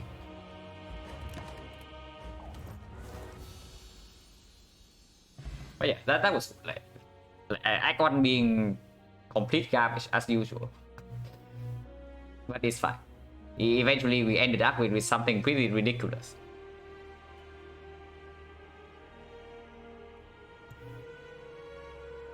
Yeah, 60, 21. This one.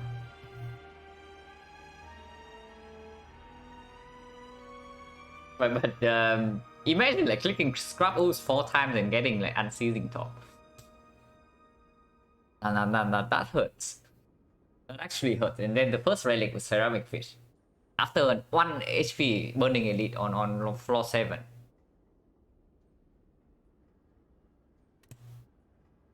Yeah, we actually like spent 2 potions or something in the Burning Lagavulin fight on floor 7 and went down to 1 HP. And we got rewarded with a Ceramic Fish. And yeah, Act 1 just continued to do his thing after that. Holy crap. It's actually below 2,700. And yeah. Peter carried this run by summoning the 8% chest, which actually gave us these 2 relics with the Matryoshka. Oh yeah, like after the first elite, it was completely garbage, and then the next relic we got was like Matryoshka after the chest. So we got Matryoshka from the Act 1 chest. So the first half of Act 1 was like complete garbage. But yeah, we survived. And even in Act 2 it was not, but like Act 2 was also scary. Yeah, the duplication shrine. Duplication shrine, if we dupe the footwork instead of the corpse explosion, we just die. Or we even die in Act 3 because apparently we just had no damage. But yeah, we chose the and also we got ship. Look at this garbage. Like Scrabbles took 26 damage for Unceasing Top into a shrine event with like double potion. Into burning Lagavulin, burning max HP Lagavulin on floor 7. Which made us go down to like 30 HP with Ceramic Fish.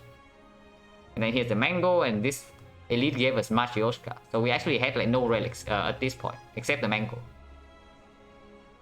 Afterwards there's a 8% chest, which is actually insanely bail us out because it actually makes us, yeah, it actually made us like comfortably play this fight instead of being scared for our life in every single turn. Mango in the chest with 2 extra elite. Yeah, it's actually true. Without the Mango we don't even take this. So this being the Mango actually bail us out like, big time, because otherwise we just die in this Hexagos fight. And then yeah, Act 2, 24 damage against the Thieves because they're dome being dome, and we bottom deck exactly the corpse explosion. 7 damage, nothing special. And here we gave away to Nerloth. Oh yeah, the Nerloth setup was also cool, right? Like the first thing we choose here exactly to get like the rare card for this from the Nerloth, and it was Redfall. Yeah, Matryoshka also got transformed into the gift, which actually gave us our Redfall. Because we did not see the second Redfall was like, very late, somewhere here, here. And also this event, like, looping footwork here just immediately kills us, like in this fight, and probably also in the collector fight. Maybe not in the collector fight because we did have nightmare footwork in this fight. So looping footwork probably also means that we can still block. But this fight, holy crap, this fight was bad. with the door. At least we had 2 corpse explosions, so it was smooth. And then also this fight we got 15%. Big hit turn 1. And yeah, of course we even took the shift like right before that. Minus 11. This one was cool. Like first 2 whacks, and of course it ended up with something really funny. Yeah, enjoyable. Very very enjoyable. Even though like I was just scared that we were like dying here. I was really scared of actually dying here, but thank God we got through. 1 HP.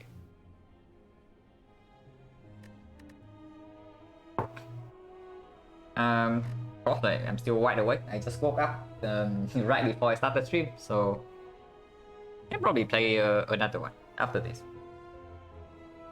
So yeah, I'm taking like 5 minutes break, and when I'm back, we are playing another one. Now, historically speaking, whenever I play more than 1 run in a single day, like this, with a night stream, I usually do not win like both of them. So hopefully we can change that. But yeah, be right back. Leave a choice screen. I will see you next time. Yeah, see you, Peter. Thanks for hanging out. Yeah, leave a choice screen. Sure, I can start the run and just leave it in the Neo screen.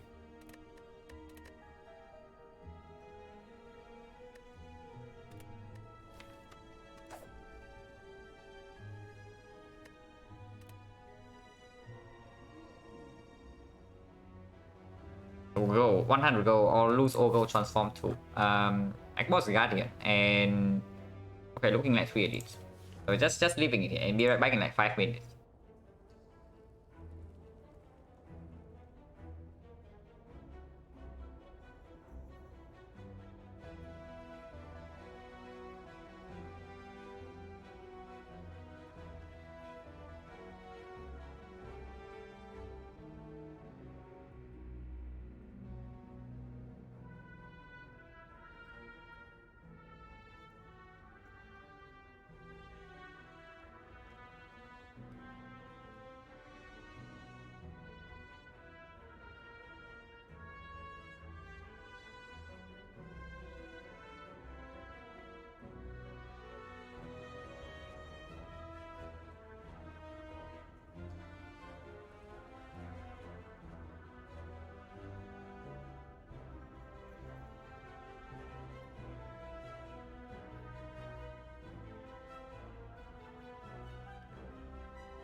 How did the hard fight go?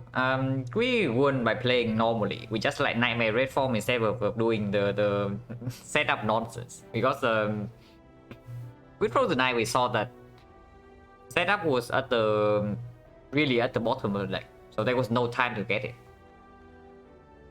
So yeah, just 15 turns of intangible with taunts and some poison was enough damage. But yeah, 100 gold, lose all gold. Unfortunately, if we take the 100 gold and go here, we are forced into another shop, so that's not good. And also we can only take 2 elites.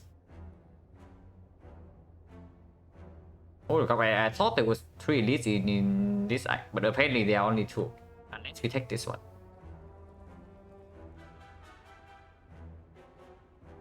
Okay, that's not good.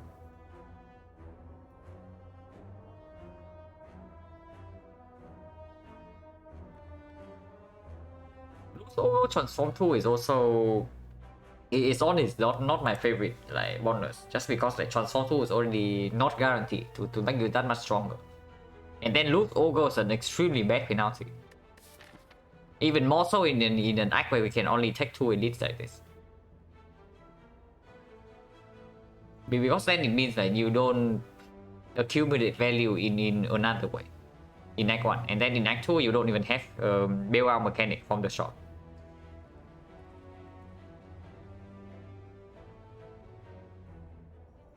Is it ever 100 go into like this shop? And we say that 3 fires here is enough for us to brute force this elite. So we basically take like no Neo bonus until this point, and then here we can spend our gold. With 3 upgrades along the way and 1 elite and 2 elites. And we can also choose a colorless card. But again, yeah.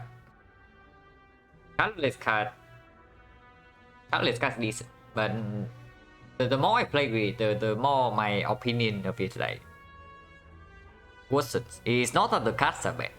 Just that they are not good enough for the Act 1 boss. That's basically it.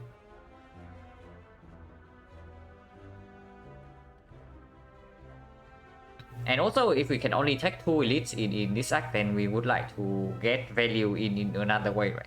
Colorless card is good to make yourself stronger like immediately. Just in case if you're passing for like 3 elites with an early elite, the colorless card can be quite good. But here we cannot do that. Unless you tell me that we want to run straight into this burning elite. After taking a floor 6 elite before an upgrade. And yeah, no fire in the second half of the act. If we do that, also lots of question marks. So not interested. We're probably going left and taking 2 elites, and in which case it's probably just lose. It's just 100 gold, and we don't even use the gold until here. And that's quite unusual because normally when I pick up the gold, not normally when there's like no shop before the first elite, I just don't pick up the gold ever. But with this layout, it is probably a different story. Only 3 fights, so no guarantee potion here. So if the card rewards are bad enough, and this is like a bully, we can actually die here, even if we choose to like completely brute force this fight. Even at full HP.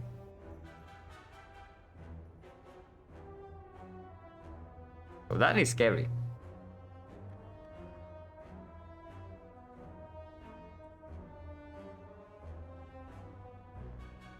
I mean, these can be shops and maybe... Probably not. I cannot bet on like 9% chance of these two, one of these two being a shop. It's not actually 9%, but it's roughly that, like 3 plus 6.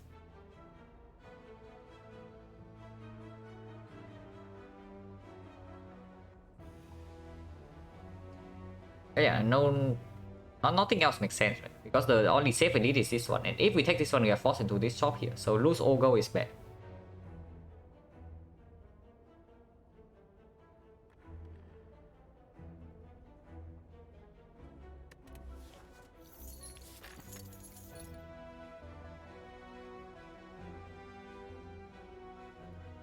And if this connects to the Burning Elite, then this would actually be acceptable. I just take 2 shots and then 3 elites, but it doesn't.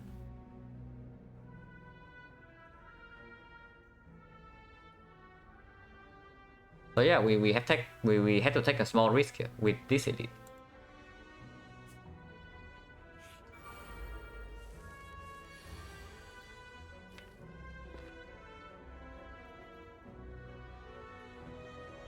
I mean, it's just defend twice, but where do we put the strike? Because we never have lethal on this guy next turn.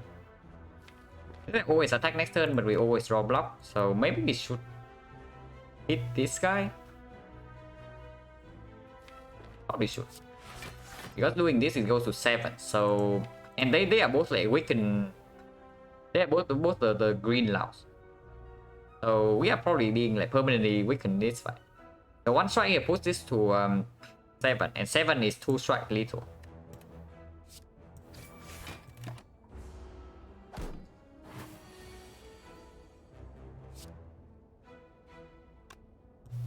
Okay, maybe you don't always draw block. Maybe we don't always draw full block. We take 3 here. And these both weaken to -2. So I'm trying here to set up lethal for next turn.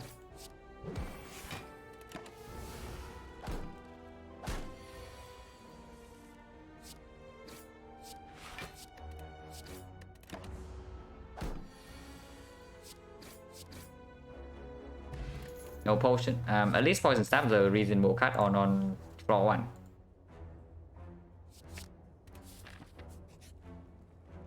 Okay, my favorite event. Yeah, skillful display. Apparently I just have like 100 more gold now going into the death shot. Yeah, very skillful display here. Like, I'm just a better player than the people who get like shift or curse here. Very good player, yeah, amazing. Okay, for poison stab is okay, but no setup. And yeah, I played better after last run, right? Last run it was shift, but this time I get gold. Just play better.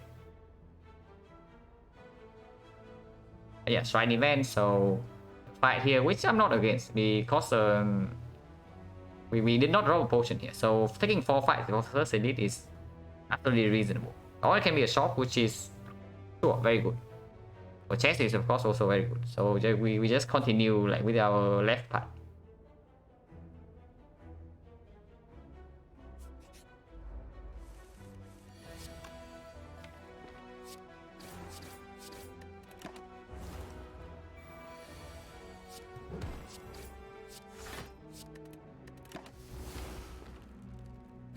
Three strikes lethal, if not we block in.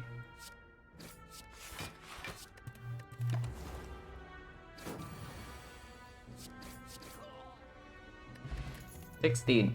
Oh, no potion. If we are facing an advanced hallway here, then yeah, it's probably dagger spray, and it's also reasonable against sentry. It's not good against guardian, but against guardian we only have poison stab. So one more poison cut plus the poison stab is enough to solve damage for the guardian. And yeah, if this is like dagger spray or some other garbage, it's probably just dagger spray. Don't take a lot of fights in this sector, so it has an upgrade. It has a reasonable upgrade, but also not super good against guardian. On dagger spray is just necessary versus Gremlin Gang? Not exactly. If you have something like a single backstab, then the fight is like a lot more manageable, even without AoE. Like instead of having AoE cuts, you can also solve AoE fights by just straight up killing 1 or 2 of them like immediately by single target. It is the same for the slavers fight. Because dagger spray is honestly not even that good against Gremlin Gang. Because you see the mad Gremlin, right? And you play dagger spray, suddenly you are being hit for 9 damage instead of 5. So this blocks for -4. And then afterwards, maybe you still need to take like 1 or 2 more hits from him. Because of course the mad Gremlin you don't kill first, he's not dangerous. But with this he suddenly becomes dangerous.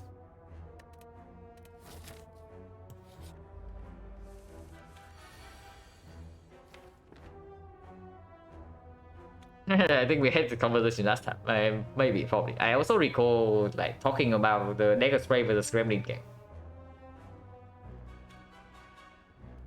Dagger Spray against Slime Gang is nice, but against Gremlin Gang it's dangerous.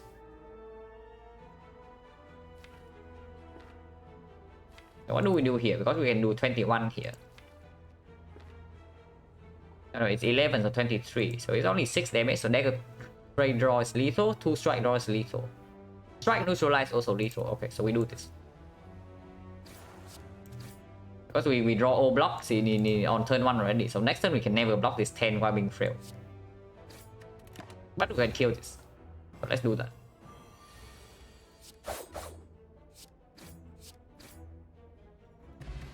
And go no potion. So 70% now. 1, 2, 3, 5. 3 fights.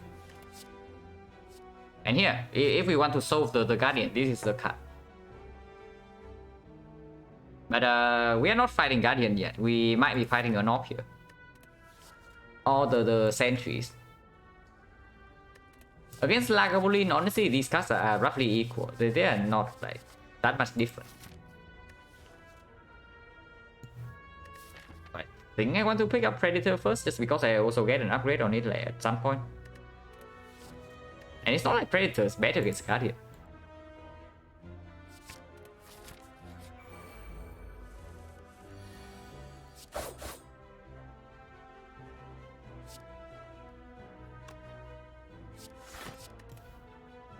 So this guy attacks us next turn for 11, so he needs to die.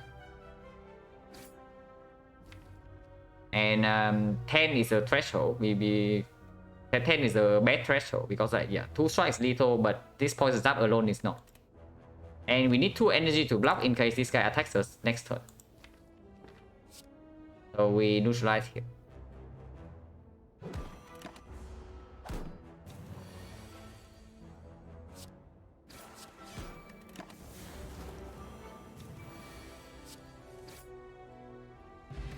All fight, no potion, 80%. Okay, really now. I mean, we have the card, but really now.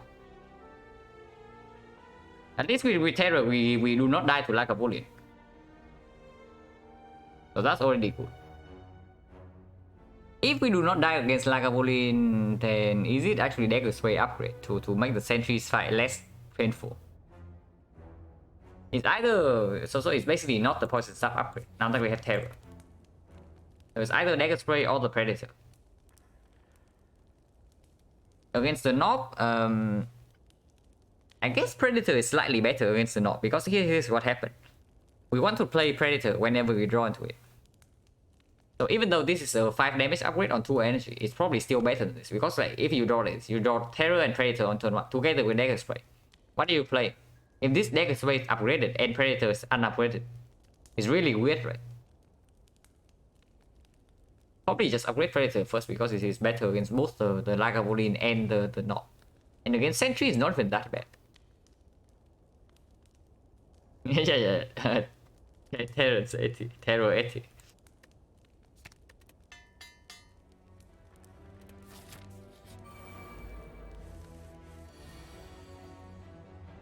At least we can deploy Terror.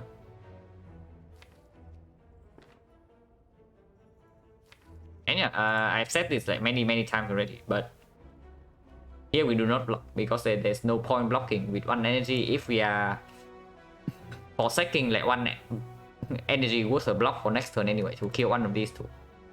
Then we just spend 3 energy on attacks.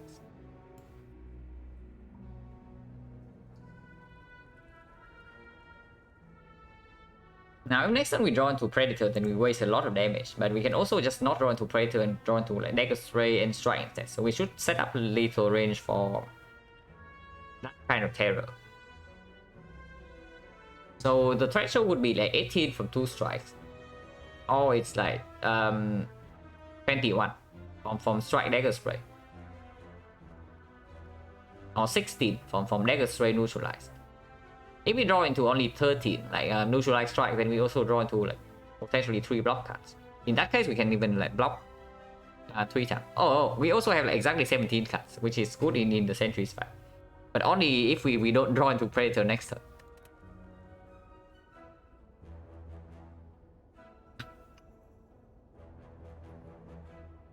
But yeah, right now we have like 15 damage and terror effect on one of the two. So it goes to 24. 24, not exactly a threshold. We need to draw like 3 attacks. Or a predator. Is 24 ever a threshold? It's... This is 12, this is 9, so 21 plus this 25. So yeah, we can actually terror this guy then. So poison stab here, terror here, strike here.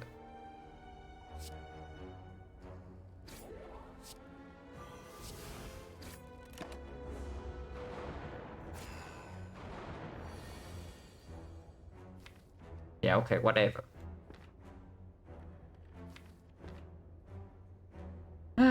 So minus 10 this turn, and next turn is another minus 10, because next turn we need to play Predator Dagger Spray.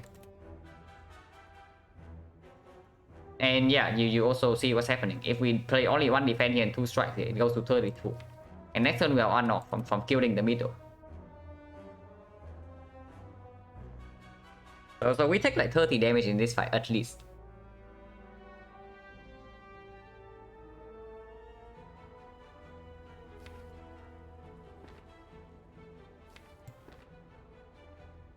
Wait, this is like potentially one of the worst possible draw order.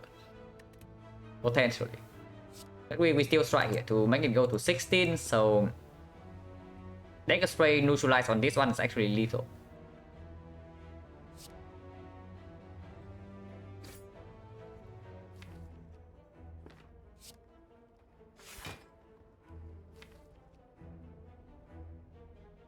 And yeah, then we can Predator this guy.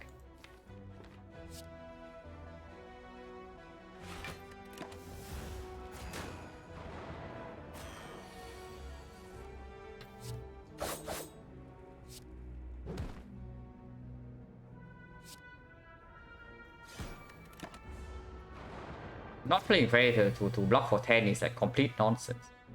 Apparently we still fail to draw either lethal or block. Amazing. So we take another 5. Holy crap, this fight is completely wrecking us. Good thing we have like 2 fires coming up. But this fight is apparently just completely wrecking us. One strike is good. It puts us these two like 1 strike lethal, and anytime we draw Dagger Spray we don't waste that much damage. Yeah, terrible draw order. And then let's see like what this elite actually gives us. If assuming we don't even take 10 from this guy next turn. Okay, at least we draw well for like once. So minus 35 centuries with okay, that's a good first relic. Unfortunately we can only take one more elite in this act, but it's going to perform in act 2. And the boss is Guardian, so we with the terror already, we actually don't need relic power to beat the Guardian. As long as we can proc him on turn 2. Now these are certainly some cards.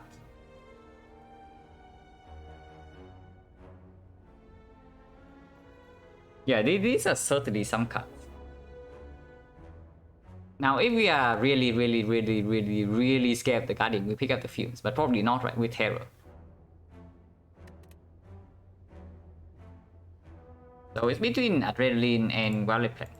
Because we don't even need the Fumes against Lagavulin. Against Lagavulin, we also have Terror.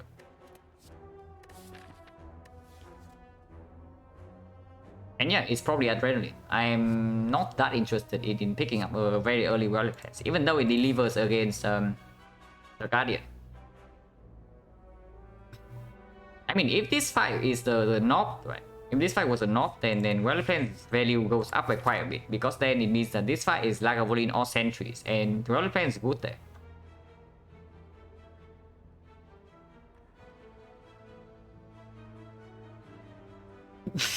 Getting praised that I've been giving 3 terrible relics. Yeah, sure. 2 mediocre powers and best card in the game. Really? No. Oh yeah, we pick up Adrenaline because it's also a card that doesn't need an upgrade, and we need to upgrade a few more things in this deck. And yeah, if we rest, we do it here. Because this can give us a max HP.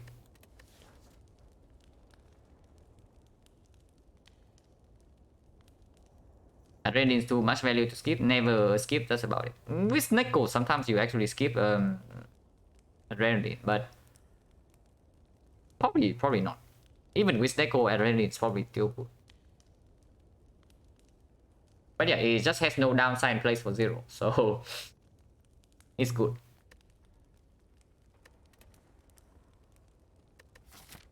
What is the upgrade? We just face Sentry, so it's definitely not Dagger Spray. It is just Terror then, because of the Predator costing 2, and we need to play this whenever we draw it in the Guardian fight. I can see. And then also don't forget, we have not used our Neo bonus yet. We have a like 400 gold shop here.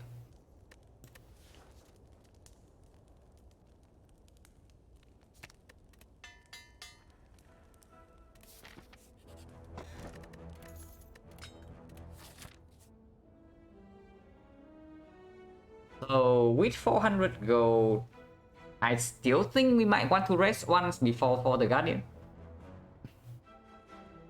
And if so, we should probably rest first, right? Just in case something goes terribly wrong here and we need to rest a second time, or here. Because this fight can wreck us. This fight probably not with the Preserve Insect and the Terror, but this fight can wreck us. And at the moment, our upgrades are not like spectacular or anything. Dagger Spray is okay, but that's about it. Adrenaline upgrade, not relevant yet. Not before we see the boss relic.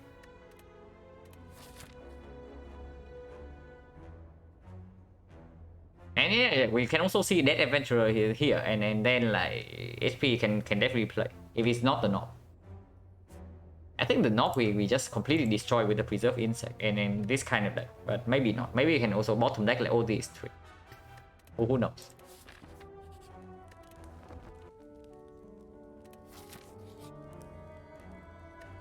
Yeah, here's our rest.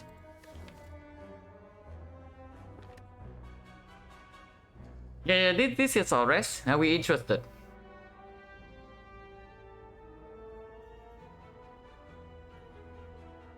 Probably not. I don't want to take this because it suddenly puts us at risk of like having problems here. And this is basically trading like 2 random upgrades for 1 pinpointed upgrade, unless things go really nicely here. And we have guaranteed proc on turn 2 against Guardian somehow. And currently we don't. If we bottom deck both Terror and Predator, we don't even have a turn 2 split against Guardian. Yeah, and not interested.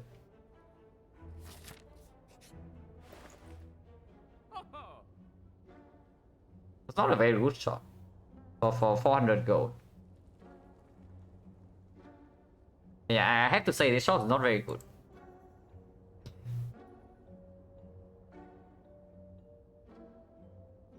I mean, Tingsha is a good relic, but we never ever spend like 300 gold buying it. Especially when we don't even have any card that works with it.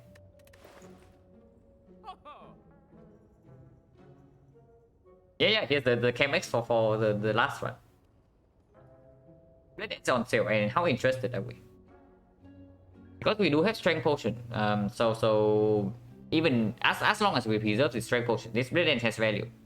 And it can, with Terror already, we definitely kind of want to go into physical damage if possible. So eventually we would like a Blade Dance, and it's on sale here. Yeah, why is Envenom so bad? Good question. I also want to know.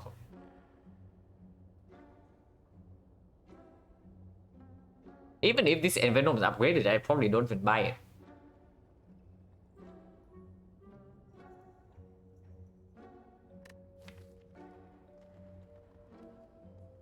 I mean, I'm thinking this shop is just Blade Dance.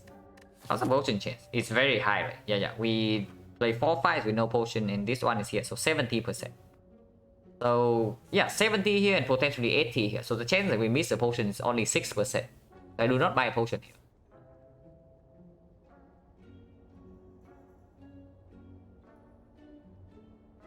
If it's upgraded and free, still a question. Upgraded and free is probably good.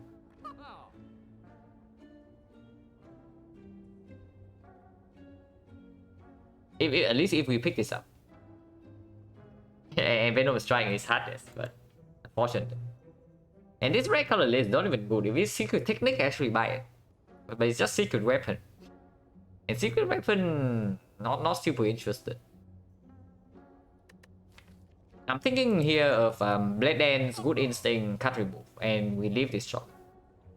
And then we still have enough gold to spend in the Act 2 shop. 3 relics out of the way, we have block cast for 0. Works well with the Predator currently, and works well if we brick on the Force Energy.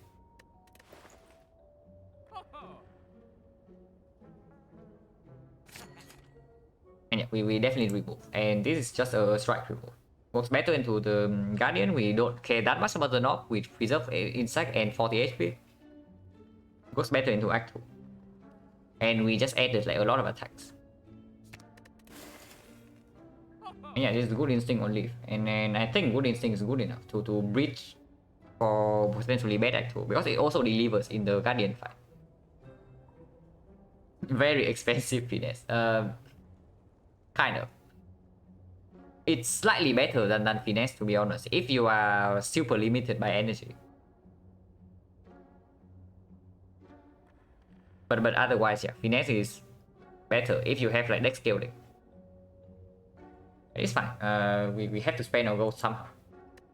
But like 200 here, we are going to have like 350, even if we buy this Good Instinct into the Act 2 shop. And 350 is plenty to do like a lot of things. Yeah, Good Instinct basically like almost a deflect plus. That's basically it.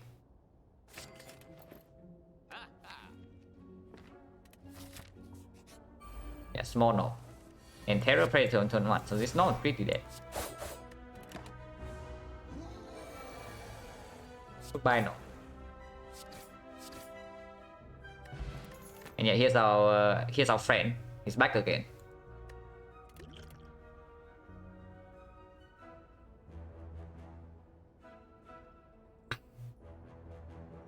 Is this the first aggro we see in 3 runs?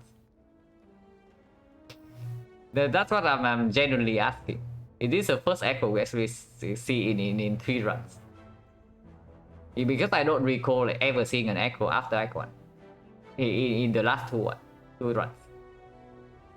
And yeah, it's pickable here because the Act boss is Guardian. And we have Good Instinct, works with it. We can draw faster into Terror. It's good into Act 2. Aggro was in last run super early. Maybe. Act boss was Act Ghost, right? So there was no way I pick up like an early Act 1 aggro. So I can see it. If it was like early on, I probably did not even pay attention to it. Last run was so thankful. We get backflip Act 3, yeah. Apparently like common cut draw is just impossible to get. Yeah, Prepare has a good upgrade. And it's true, we have an upgrade coming up, and right now, like, what are we upgrading? I don't know, maybe still Dagger Strike.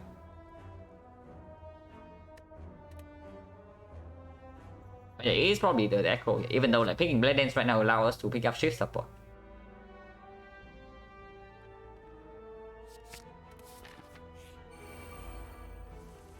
And also we have like broad skill against Guardian. We have broad skill Terror. The Guardian is just completely dead after turn 2. So the only risk right now in the Guardian fight is on turn 2.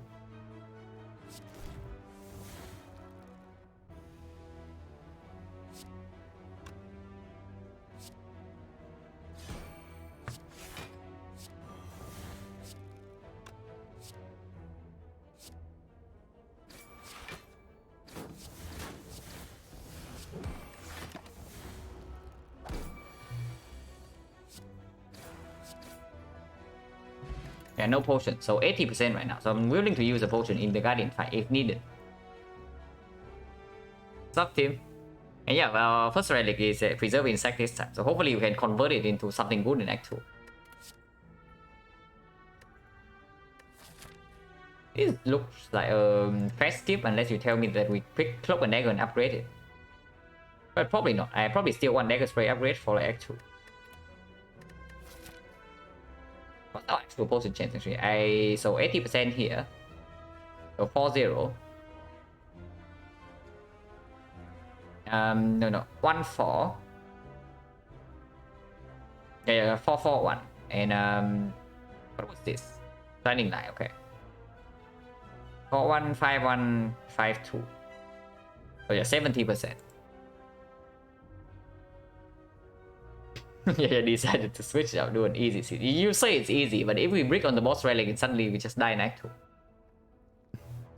2. The boss reward screen is like the most impactful screen in the whole run, and it's not even close.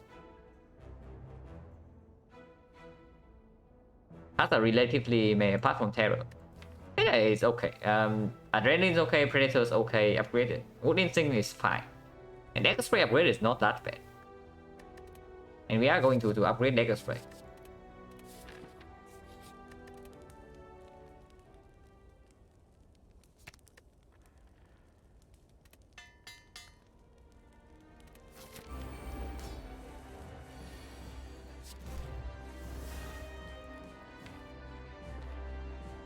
Be fine to proc on turn 2 with this hand. I mean, we have a proc right now. Oh no, we do not. We only have 38. So 29, 38. So 38 is perfect because poison ticks guarantee next turn. But we hope to draw into terror next turn.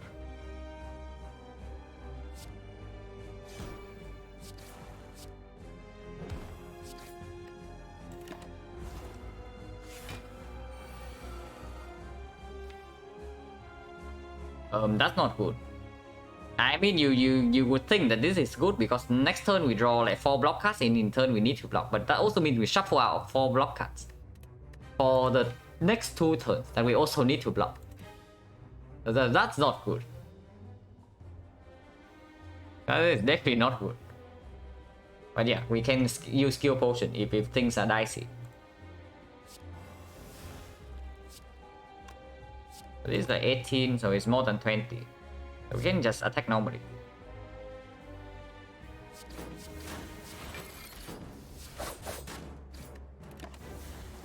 Hopefully aggro can bail us out like somehow.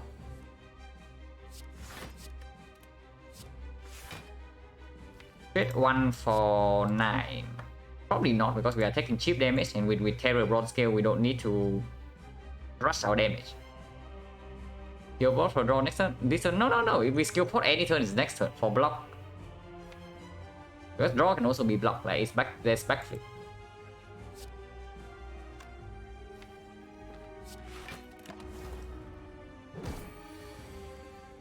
And yeah, good instinct delivering. Right? This one I can see trading HP. Golden chance is 70%. So how interested are we in doing this? And right now, because it does save HP. And next turn we have next turn we still take 7 now. How much are we taking this turn? We are blocking for 7, and we take 9 this turn, but only 7 next turn.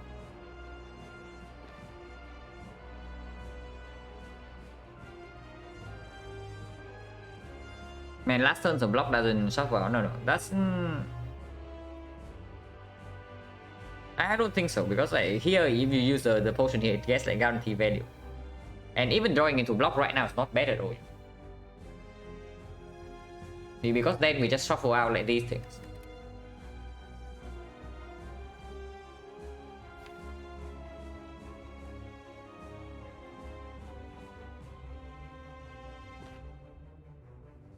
Probably fine to skill pot this turn. Yeah, here's the backflip.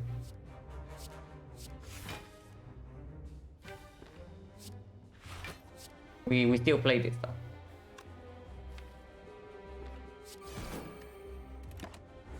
We have HP to spend, so let's spend our HP.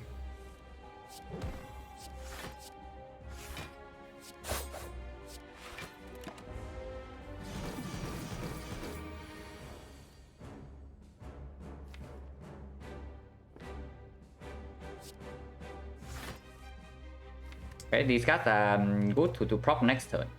And also shuffle them out when we need to block is also a good thing. Like this.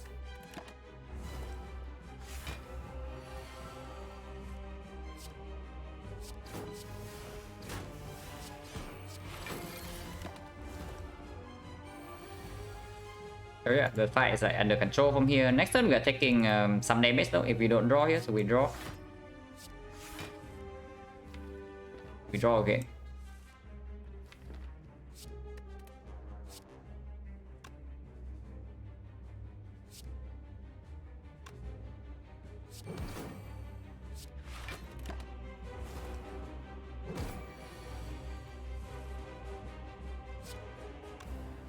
Good instinct sometimes. But probably not. We just take 3 here. And our block density in the deck is quite good for next turn.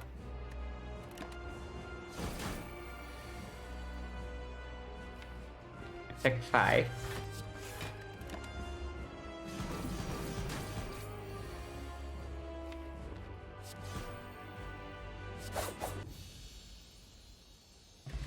Yeah, 70%. So we got a potion. Nightmare, die, bullet time.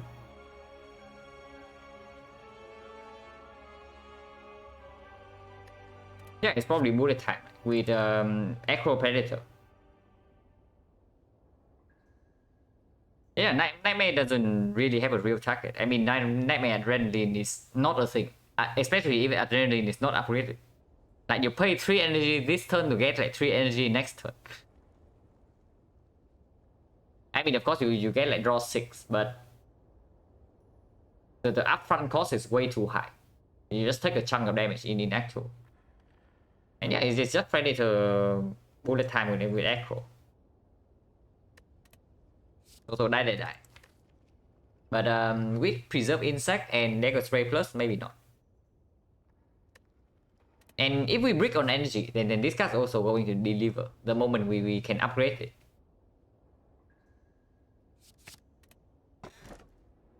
And yeah, we just brick on energy.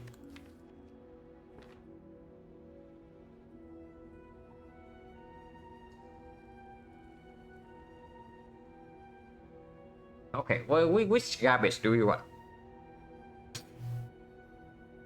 Which of these garbage do we actually want here? Opinion Caller console down. Yeah, Caller is just completely bad, right? Especially here. After Act 2 is not so bad. After Act 2 is not that bad, but here is complete garbage. Yeah, Caller has no downside. Is it actually Ding Dong time? Because the problem with picking the bell is also, you see, right?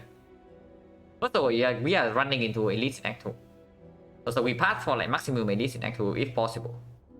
And that already makes the Caller goes up a little bit in value. And secondly, the curse is bad with the Calling Bell, because why? We say that we are relying on bullet time for our energy generation. And it combos well with the Predator and the Acro. Yeah, guess what? We have like one more curse now. So we just draw into our combo less often. Probably not. Yeah, the curse is just awful. When Strict is 0, well, no, it doesn't work like that. I do not like throw runs, even when Strict is 0. Okay, don't intentionally throw runs at least. Yeah, Bell is +9 go, sure, with the fish. My dad goes for spine, he say Bell will give you Fen plus +9. Then why do I need the Bell? Because if the Bell gives me Fen of +9 then taking Elite also will give me those relics eventually.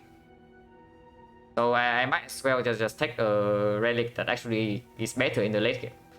Because apparently my block engine in the late game is already sold. Yeah, Sozu and die to heart. Exactly right. It sounds about right. Sozu to dying to Act 4 is a very solid plan with these potions. Honestly, if these potions are better, I'm actually down for Sozu here. Because our deck has very good potential against Act 2 Elite. Which is usually the point in the run when you need the potions the most. Besides Act 4. So yeah, Act 2 Elite we can already do well against without potions. So if these potions are good enough for Act 4, I actually pick Sozu here. But these are not good enough for Act 4.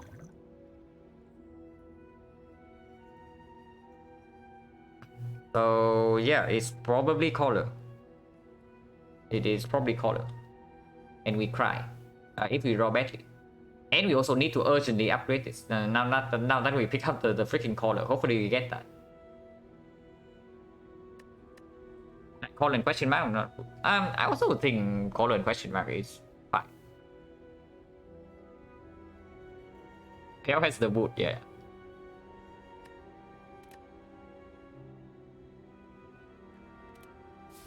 Now the main problem with this relic, I usually say, is that after Act 2 you still want to pick up another energy relic, and then your relics, your boss relics are just kind of bad. But with upgraded bullet time, that can change. Okay, so we are trying to pass on like maximum elites here, if possible. So that means running straight into this one. And we don't really take a lot of hallway fights in this act, which is also very good. Yeah, we go to the shop with more than 300 gold, and we just jump straight into another shop after like early burning elite.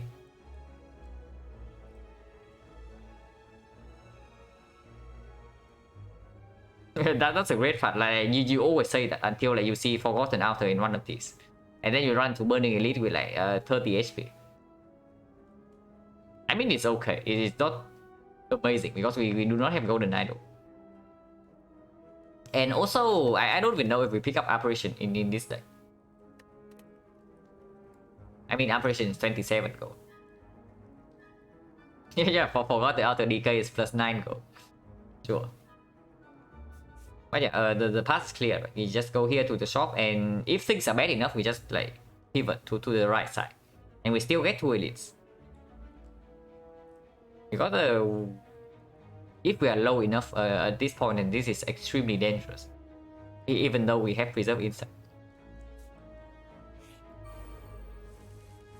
This is a good enemy for us because it doesn't attack on turn 1.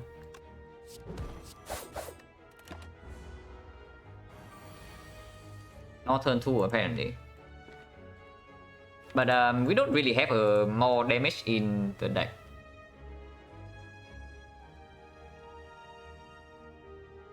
So it's fine if confident keeping 2 stronghold. Yeah, I said it already, right? If these potions are actually good for Act 4, then I would probably pick Sozu in this spot, just because of Preserve Insight.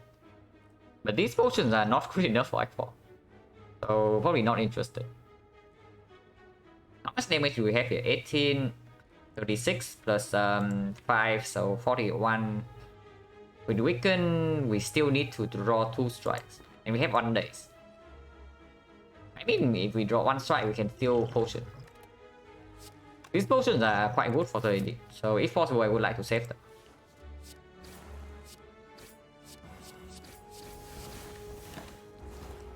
But not if it costs me like too much HP.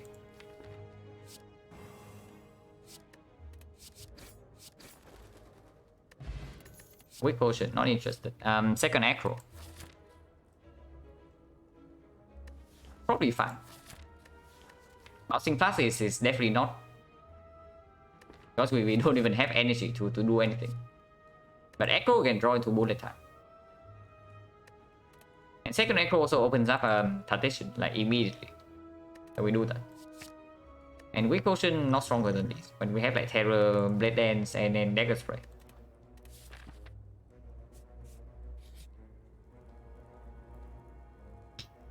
And yeah, here we go. Minus 18. And then of course we never pick the curse here. Yeah, everyone's favorite, it is true.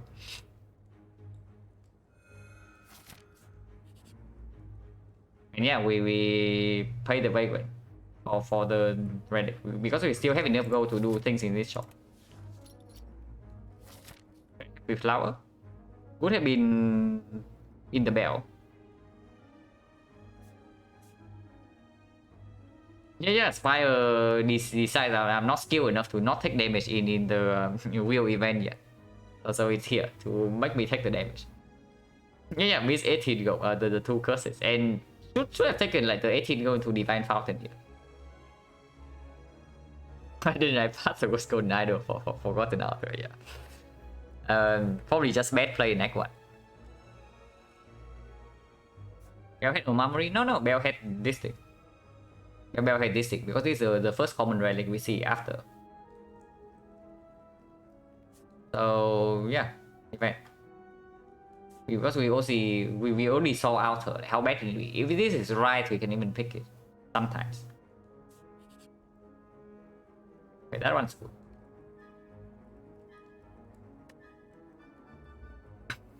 choices. Now, this is definitely not easy because the Ike boss is a champ. And then if it's a champ, then Well-Defense value goes up by quite a bit. And Well-Defense is also quite good with the bullet time. Unfortunately, Well-Defense is not good into whatever elites we are planning to take. Especially since we are trying to blow them up.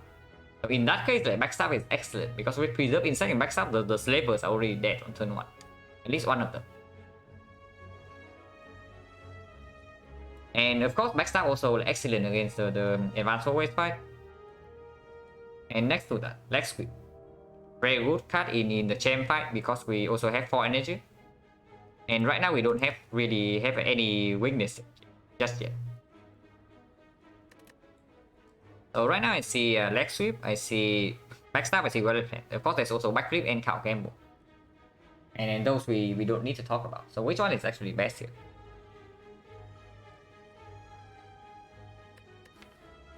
Now we can still see pyramid after this sack, and of course we pick up the pyramid. Probably over basically everything with the bullet time. I guess it's just sticky with acro. Good spot there. It cannot be Well-Defense. As good as the Well-Defense is against the champ, I cannot pick the Well-Defense if I am running straight into this elite, or even want to have a chance to.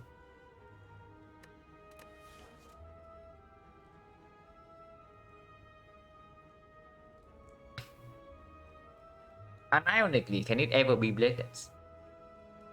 I do not even talk about the Blade Dance, but what if it's actually Blade Dancing? Because it works well. This card works extremely well with most potions we have right now. So immediately in this fight, it's like overwhelmingly powerful. And then we are going to have like 2 Blade Dance in the deck, which means that we can actually pick up Accuracy. And Accuracy Terror with double Blade Dance is probably enough for the champ.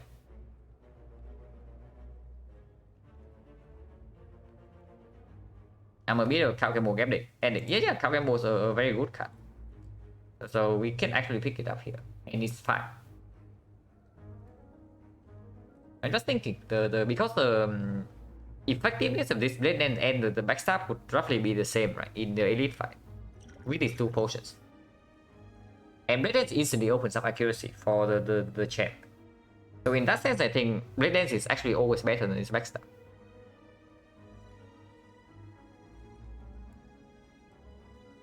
Does this library have any Shakespeare? Yeah.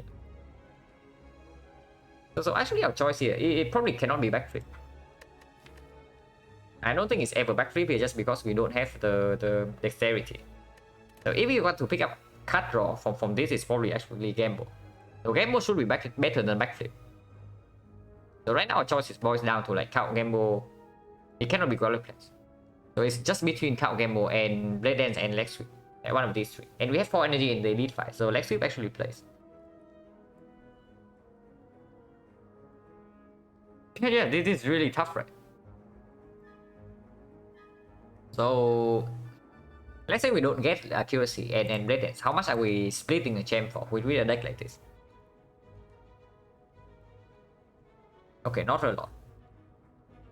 Let's say we preserve like a strength potion into the champ fight.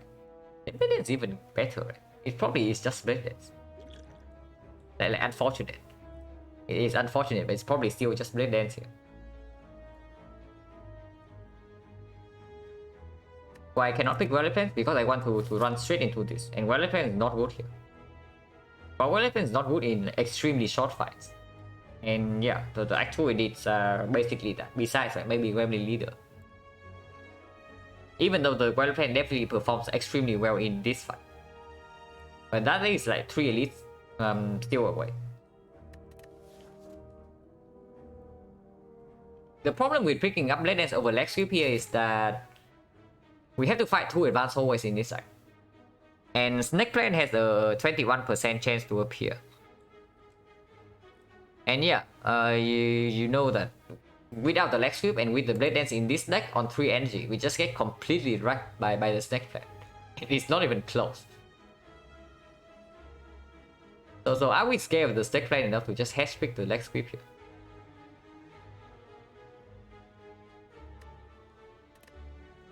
Because it's not like this card's bad against the champ, and this card's a common, so maybe we can see it again. And eventually we need a witch chain anyway. I think it's actually leg sweep. Yeah, Saber Scholar doesn't work in his deck plan. Clearly a bug. It is probably actually just leg sweep here. If our deck is smaller, then maybe outmaneuver is even a consideration, but it's not. And acros are not upgraded.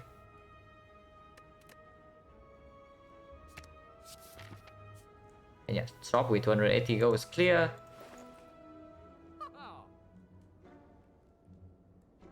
Does this change anything? Because there's only like one thing to buy in this shop.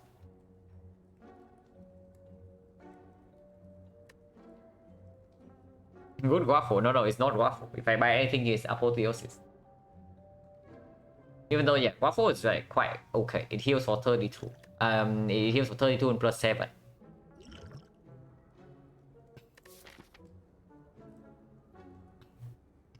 Because apotheosis probably also solves the champ.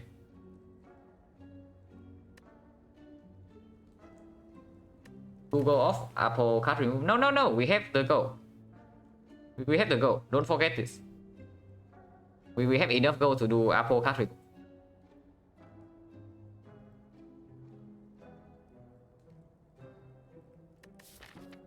I wonder though, because if we take apotheosis and card remove here, then this shop is completely dead. So going left is not even that good. And we don't have apotheosis upgraded for this fight.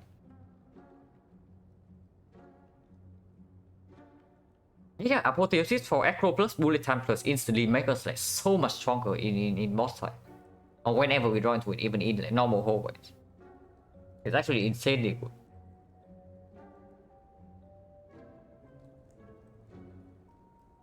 Yeah, Apo remove and then turn right, which is also what I'm looking at. We take one and less elite with the preserve insect, but we avoid the extremely dangerous fight, and we avoid one death fall.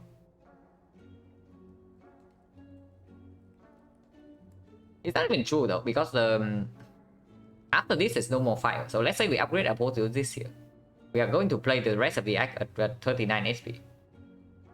Instead, if we do this elite, we have a fire immediately after. And then after this elite, there's also a fire.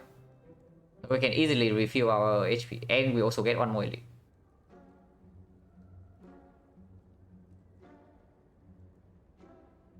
Go right to ever upgrade bullet time over Apple? It's an interesting question because honestly, the bullet time upgrade is very powerful. And if you draw them together in the same hand, right, then it's irrelevant. But before that, you can cut, you can just keep drawing into potential bullet time. And rest instead of Apple upgrade. And then we just get wrecked in these fights, like kind of. Happy Flower sometimes can build itself.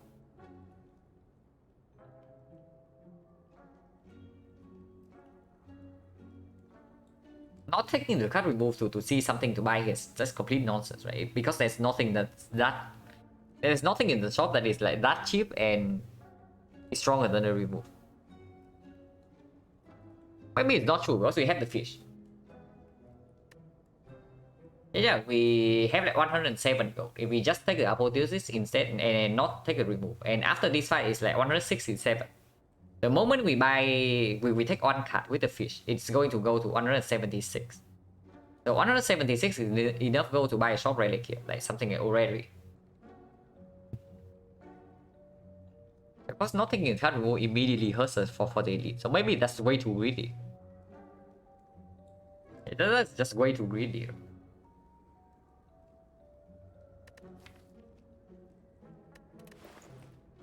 Yeah, it's just apotheosis card remove, and I think I want to go left.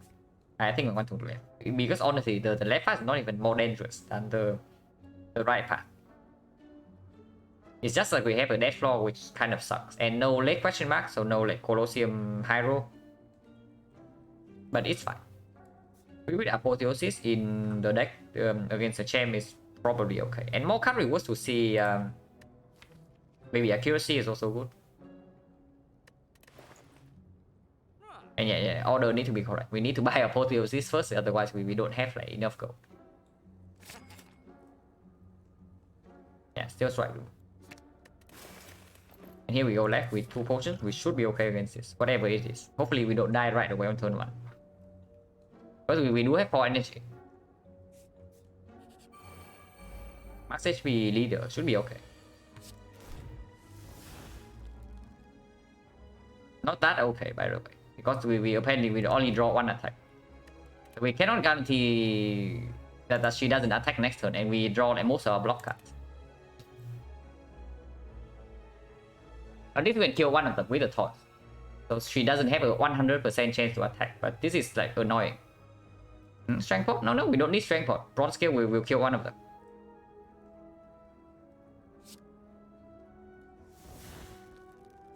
Yeah, bronze scale we will kill like whichever one we choose. We just hit this guy. Alipers will be good here.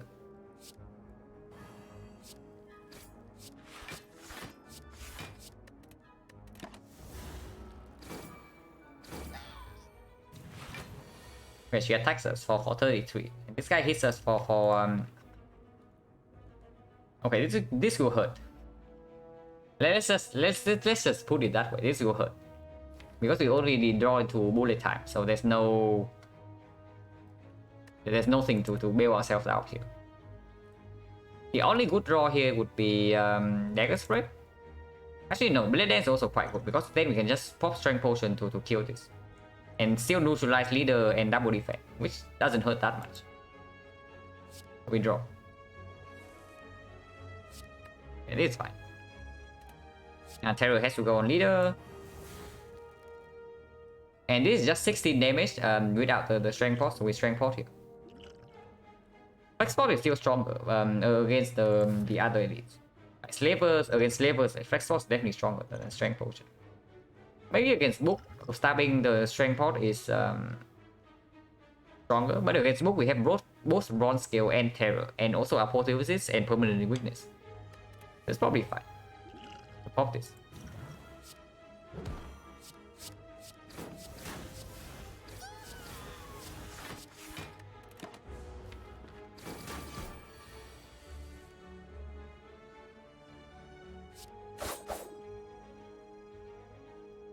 Now I don't exactly want to shuffle our leg sweep.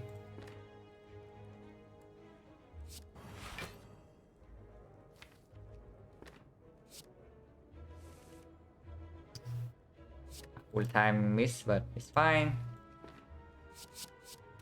But this is a lot of damage anyway.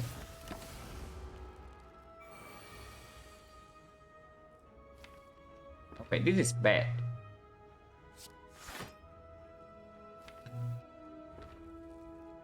Apparently we just drew too much damage the last turn. Now we also don't have a guaranteed way to make her not attack next turn. And there's no guarantee to be drawn to this predator. So going face right here is like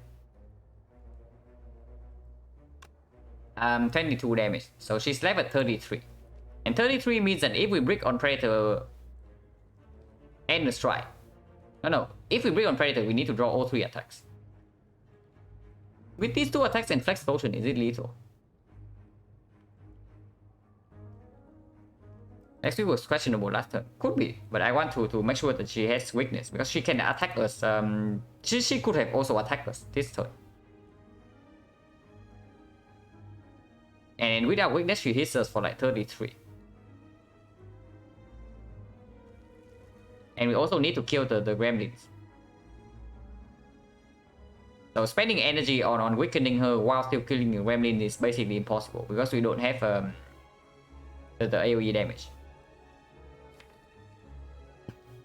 So if we draw Predator, it's fine. So 5 out of 7. In the other cases, we always have lethal with this potion, no matter what. We draw into neutralize and strike, this potion is lethal.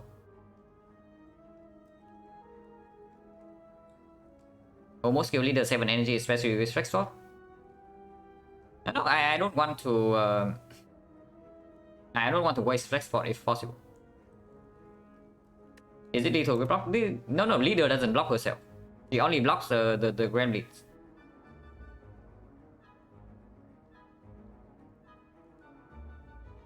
This is like exactly the opposite of Collector.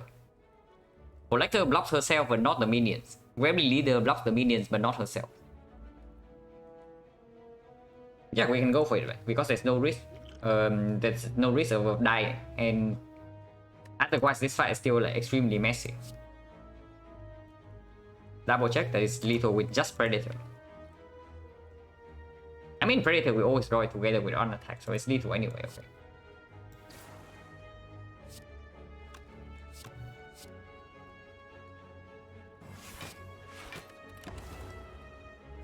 Also, killing next turn means flowers on 2.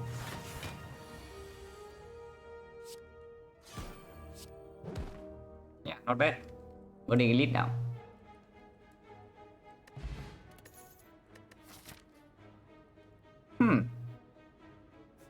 How many elites can we take in this act then? Comes upgraded. Yeah, it comes upgraded and we pick it because our acros are also upgraded with apotheosis. Okay, so how hard are we going with this wing boots? Because yeah, right now we can actually dodge this now. So the wing boots is an excellent draw. Yeah, how hard are we jumping with this wing boots? Honestly, I feel like the play right now should be, yeah, we go here, upgrade apotheosis, we take this elite first, and then afterwards, if we are safe, we can jump here. And then jump back into here for another elite. If not, we just go normally. Like maybe go even here for a rest. And then jump to this elite, but that doesn't make sense. And we just save wing boots for Act 3.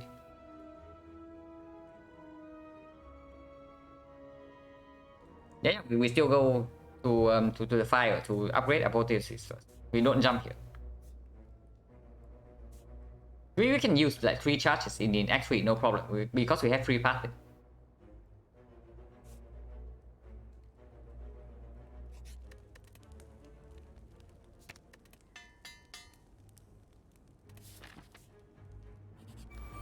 Home stabbing.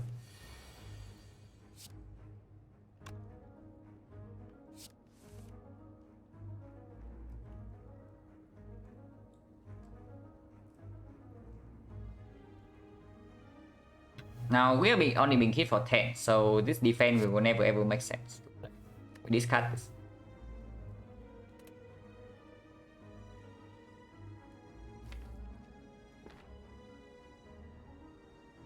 And I think it's Predator neutralize double block. We can probably play like slightly longer in this fight because our blocks are going to be upgraded, and he has permanent weakness. And we also have like 2 aggro with Tartessian plus. So there's no need to flex spot immediately this turn, even though it's a lot of damage.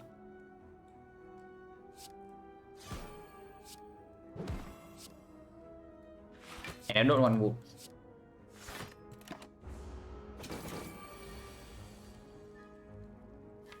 Okay, apotheosis bottom deck, like the classic.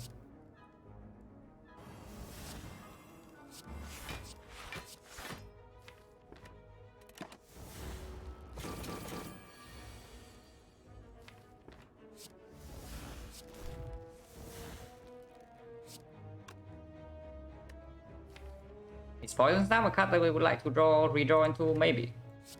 Probably good enough.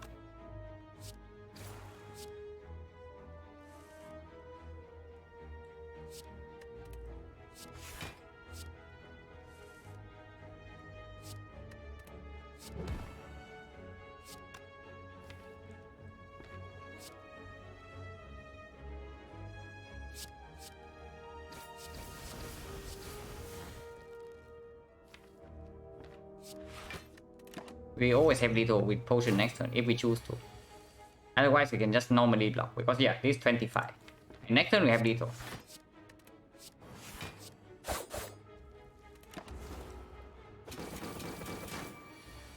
Just realizing a lot of cards get stronger when upgraded, yeah. Good gameplay tip.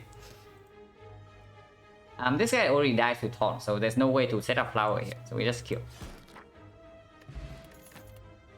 Skull. Unfortunately, we have like terror and stuff, but this can still play. This basically means we can pick up bouncing fast and a single catalyst, and then that suddenly is enough poison. Is it too risky to unlock one less time for the previous turn for flower? Not exactly, but you can also take more damage, and I don't exactly want to pass for too many fires in this act, if I can. And we are never going to this shop, right? We go to here first, and then afterwards we see if we jump here or not. Or we just go here and rest. And we use one charge for this just to dodge the dash block and get one question mark in the second half. Is that even good? And yeah, and Venom is pickable now. And Venom is actually pickable now. These guys, not so much.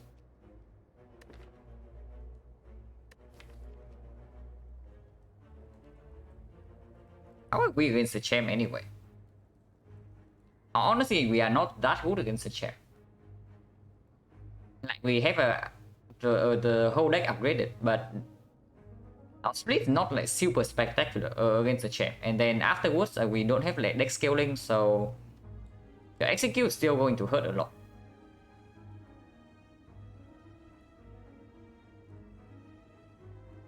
Seems like all the cards get better when upgraded. Yeah, maybe not Deva 4.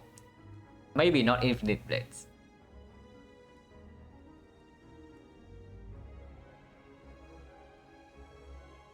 Potentially not even like establishment.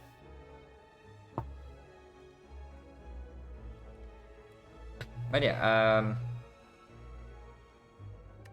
we cannot pick anything here. Like deflect also doesn't make a lot of sense. Yeah, because right now, honestly, we just want to honestly add more echoes. We just want to chain echo with this citation like, as accurately as possible, basically.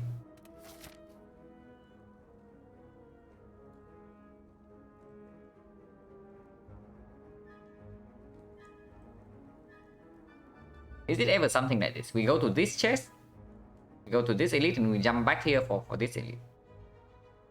So 2 boot charges for one elite. Now that doesn't seem right.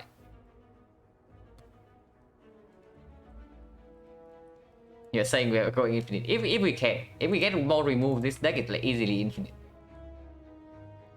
Then we need more card remove. Is always left chest first? Is it really? Because we can also accept on that floor to save the wing boot charge. Like this boot charge is going to probably give us 1 elite in the next act. So is one dead floor really that important? And it's not always dead. This chest can give us like old coin.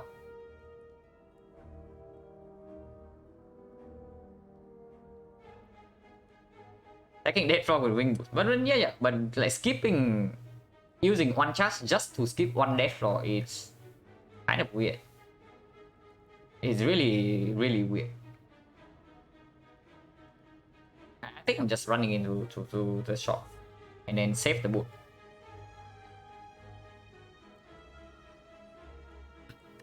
Maybe not. If we are scared of the champ, then maybe we should just take more elite. Right now. And then just don't care about Act 3. Because Act 3 we are already... We say that in Act 3 we are already that decent anyway. With double acro apotheosis statistician. So... Of course in Act 3 the boot is probably giving us like one more relic comparing to using it like this. But how valuable is a relic in Act 3 anyway?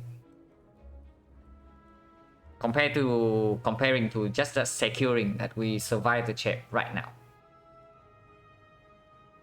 Yeah, maybe we just jump to the elite on the right.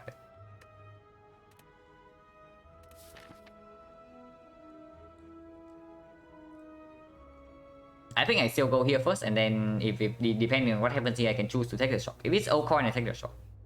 If it's not, maybe I jump here and I use 2 charges in this act. That probably sounds very reasonable. Yeah, so it can give us gold, like 47. Anchor is a good relic. Anchor is really good, but It's probably just better than a random relic, unfortunately. So we cannot like high roll a chest in X3.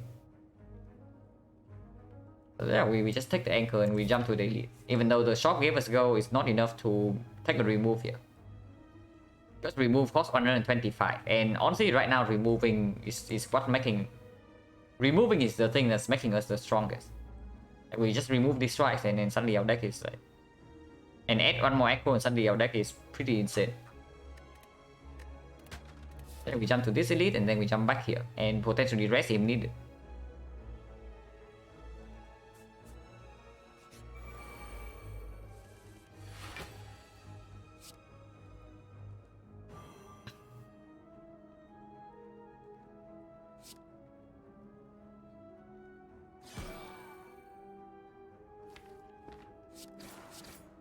Oh.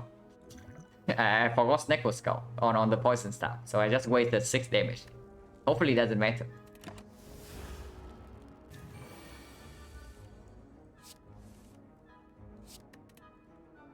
Try this first, because neutralize can be upgraded with apotheosis. Yeah, hopefully. If it matters, I'm going to be quite sad. Hero bottom deck, the classic, at least adrenaline's upgraded. We have a decent turn next turn.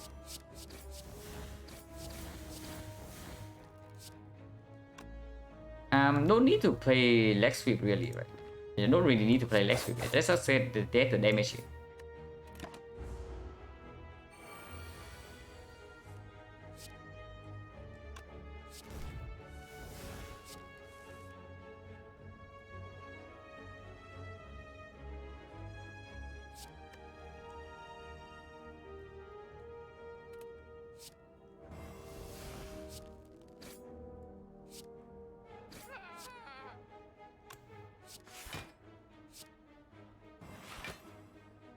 And yeah, we block for like obedient because the apotheosis is apparently quite strong.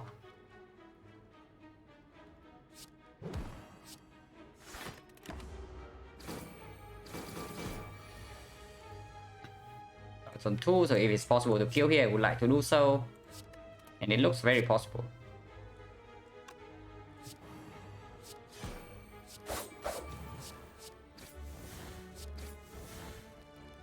Yeah, 0 damage taken. Holy crap, bag prep. Okay, that probably means the chain is no problem. Because honestly, even against execute, we probably can still block. And yeah, major back alert.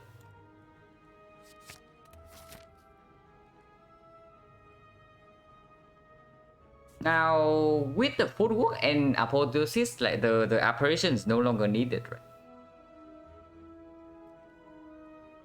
So I think we just go here and rest instead of taking this question mark.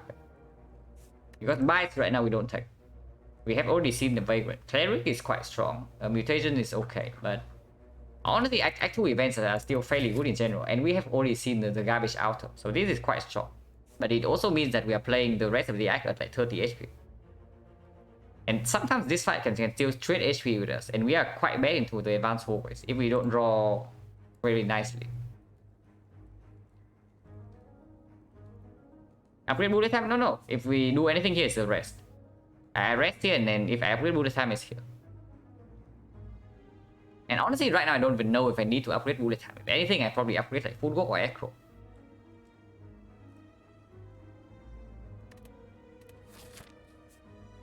I think going here and rest is completely fine. Just to make sure the advanced hallway do not like completely garbage us. Okay, maybe this is not an advanced hallway. I lied. Did we really only take one fight in this side? I actually had no idea. Apparently this is not even an advanced hallway. Okay, whatever. We just wasted an upgrade. It is not that important anyway with apotheosis. Well, whatever.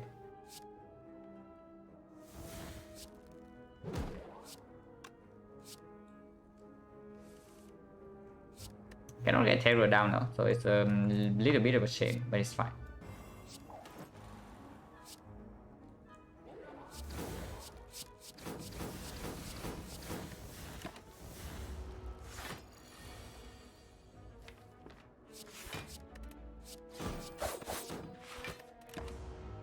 So next turn if possible.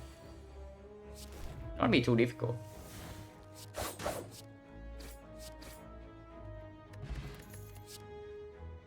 Shot plus. Not interested. I mean, it goes to the ball scale, and we will reflect 8, and the heart probably dies in like 3 cycles if we can block. And right now we can probably block with the apotheosis and footwork plus eventually. Also, yeah, the upgrade has to be footwork in case we see like fusion hammer. We see fusion hammer, we just snap pick the fusion hammer, and then if that's the case, then footwork upgrade is actually crucial. Yeah, Apo Max deck is really short. It's hard to believe upgraded card cycle, especially the upgraded discard package. Honestly, the main problem with the discard package is that they demand like too many upgrades. So that's why like Toxic Egg runs on Silent feels so strong, because you just pick up like these card draw cycle, and then you play like a million cards per turn. Flashback will actually work here. Yeah, Flashback is fine. But we don't want to really add damage, right? Right now, we just want to add like card draw with aggro, and then maybe some things that exhaust. Flashback would work here, it's true. Especially since we are going to remove these tracks eventually. But probably not. Power Potion... Power Potion probably solves the champ, but so would Flex Potion, right? Flex Potion also kind of solves the champ, and it's good against like whatever this elite is, just in case. And Liquid Memory is just a very strong potion. Yeah, Power Potion definitely solves the champ because it's an upgraded power with Apotheosis.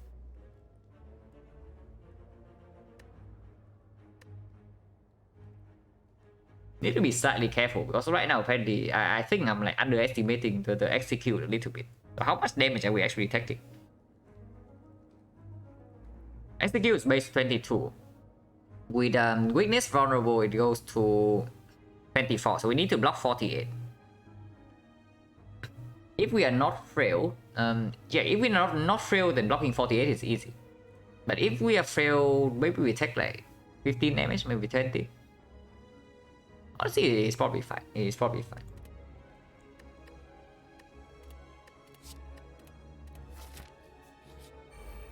More slavers.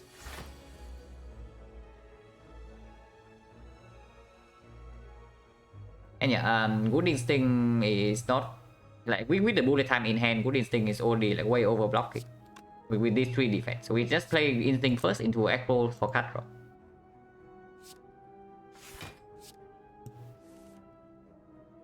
Okay, Terror is here. We can play another Echo, which we probably should. These guys are attacking for like 29. This guy weakens goes down to 10, so it's actually 25. So 2 defense is sufficient. We can discard his defense and we play arrow on this, and then we can keep drawing.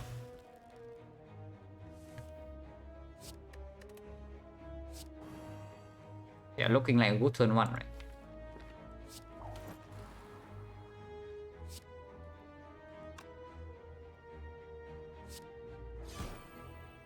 And we don't even need to kill this, he dies to taunt, because we are full blocking regardless. We can spend this damage in to one of these 2.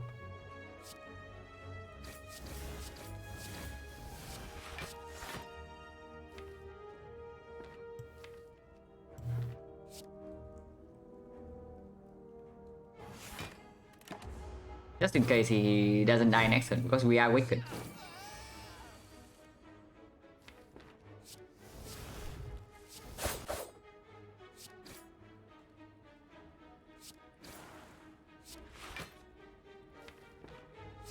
Yeah, can pad up the stats of bronze scales a little bit by not attacking here.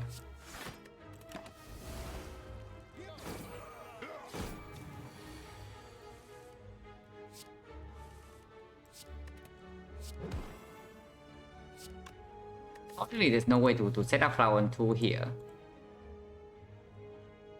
In a way, we can try to block for 3 turns.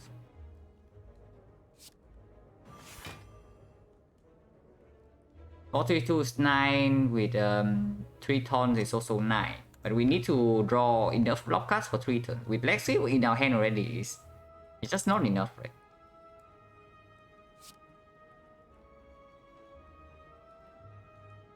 Six, 5 to 9 poison with 6, 15, 18. So it dies next turn. So flowers goes to 0.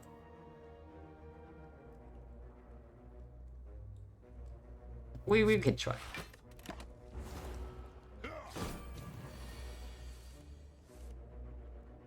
Because this guy is still weakened, so 1 defense is enough.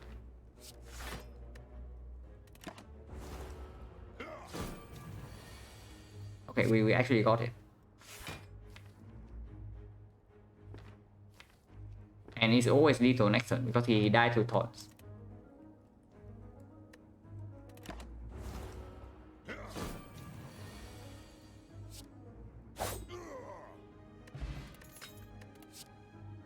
Yeah, choose a trade with our Tactician Plus. And Fruit Juice. Now, this is the pretty big bet. But we probably take the bet. But honestly, like... we should not be that scared of the champ. With this deck, we probably should not be that scared of the champ.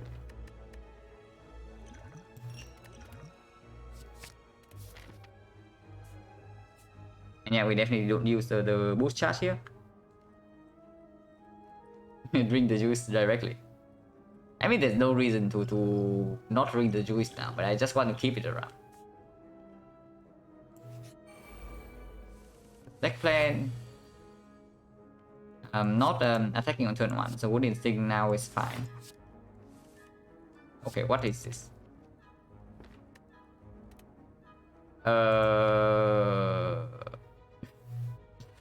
Apparently we're taking damage, like in the next 2 turns, and then it seems like fairly inevitable. But we'll see how much damage we're taking. Okay, we drew like how many cards did we draw? We draw 9 on turn 1, and then we draw 3 with Acro, and then this is what we see. Yeah. Can I draw better, please? I also would like to do that. Caliper is very good here.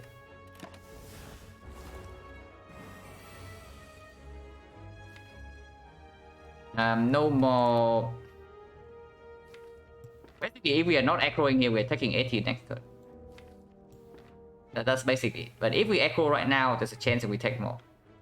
The only way the acro is good this turn is if we draw exactly in mood to both Adrenaline and Apotheosis somehow.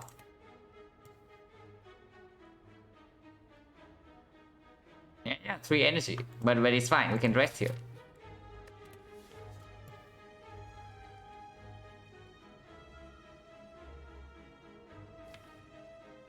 And footwork doesn't really do anything. And next turn the most we can draw is 7 cards, so we have exactly no block next turn. I think we acro.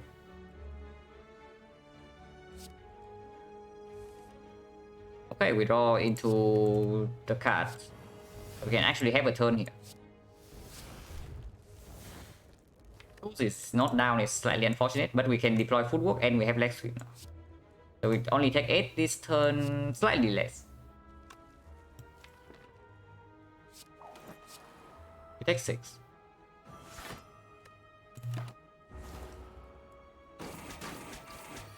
And hopefully we draw into some blocks. Okay, some blocks. Not too bad. Overall, like only 6 damage. 6 damage so far. Now Flower is like kind of messed up, but honestly we don't care about Flower in the champ fight. Right? Probably not. We just want to get out of this fight like Godfrey. So we can kill, set up poison to kill next turn.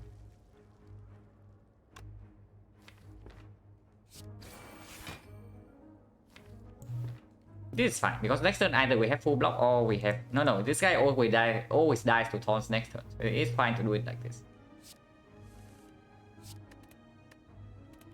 So follow on.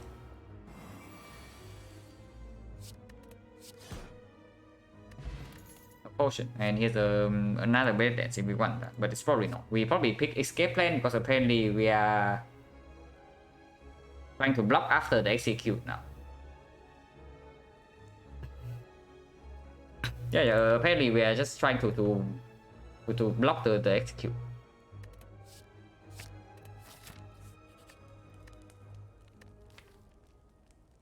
Probably full upgrade. I was thinking if we took like 20 in the snake clan fight, then it's a rest, but with this it's probably fine to upgrade food.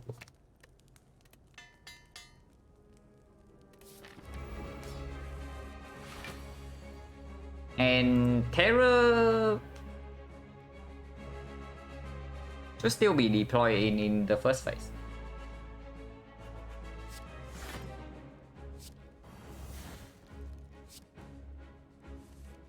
Apotheosis top deck.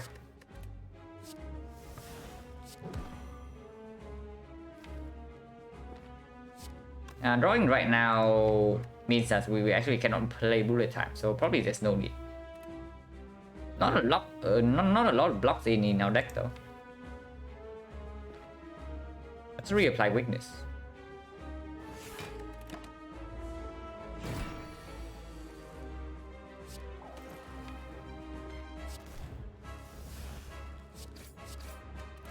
Who's is not down yet.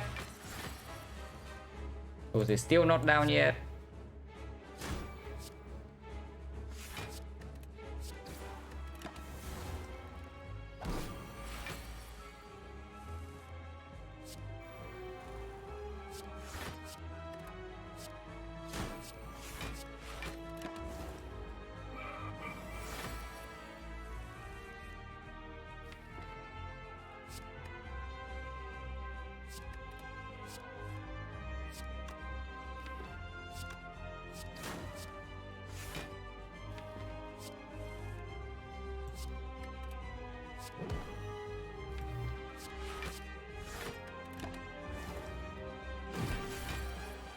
Deck needs shuriken. Deck just this deck only needs like a real way to scale up damage. So yeah, shuriken would probably do it.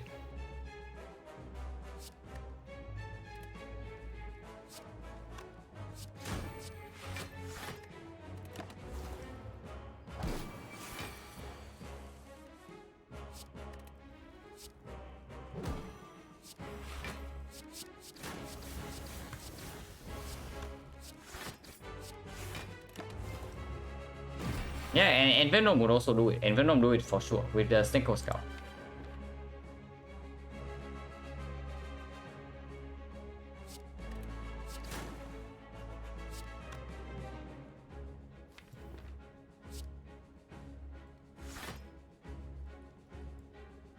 Blur would here or not? Maybe. If we see something like a burst, then I can definitely see Blur being spectacular. Because burst plus with blur is a real combo when we actually effectively have like 6 decks in the hard fight.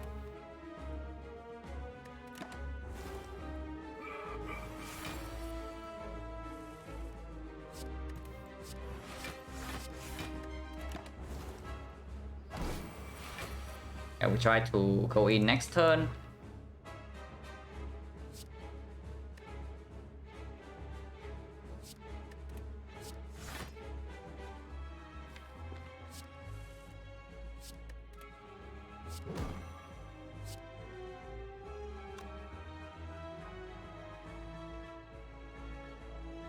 Need to be careful with the taunts. So here it's like 9 plus 5. So 13 poison. 228 plus 9 is already propping. Okay, so poison staff cannot be played here.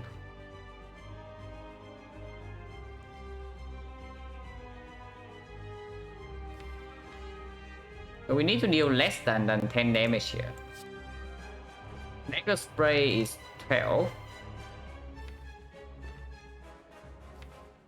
Yeah, next time we go in with this head, it's fine.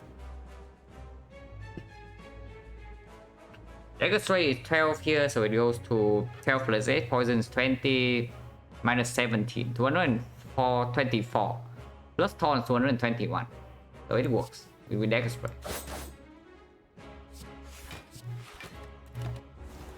Then we're not weakened and we go in.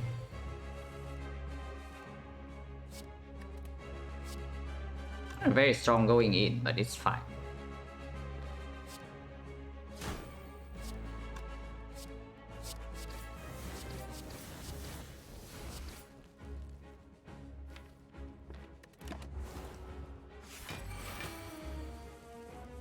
So 34 Metallicize is annoying. We are still vulnerable next turn though. But we have a fairly big turn. So we don't even draw here. We don't draw here.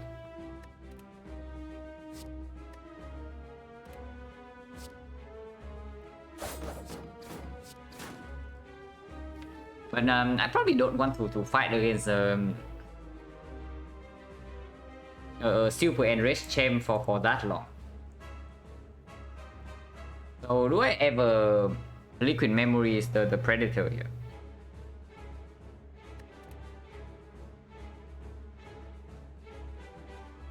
Okay, well, what's happening in my chat? So something weird is happening in the chat right now and I cannot understand.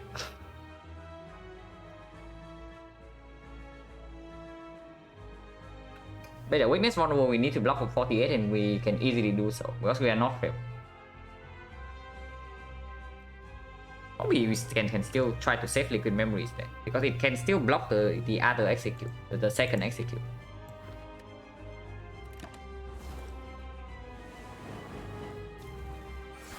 Yeah, 66.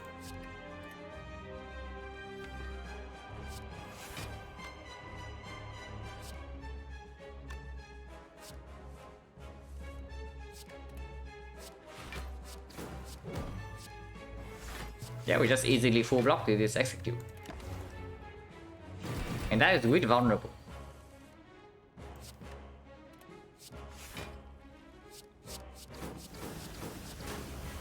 Next turn sucks though. Yeah, next turn sucks.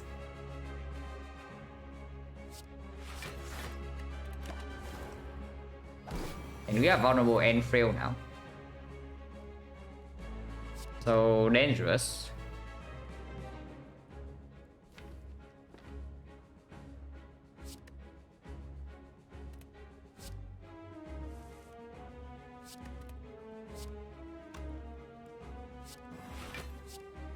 Take 13.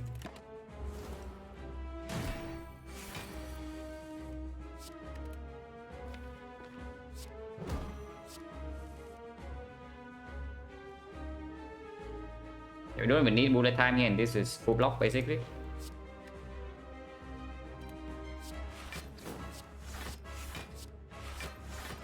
Like 5. I think we are no longer frail nor vulnerable. He reapplies that. This guy is quite good at the game. Actually, no, this guy is not a debuff hit.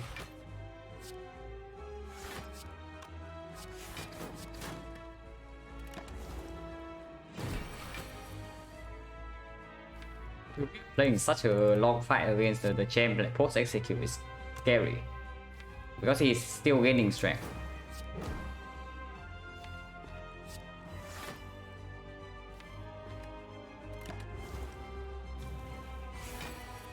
But we are no longer vulnerable.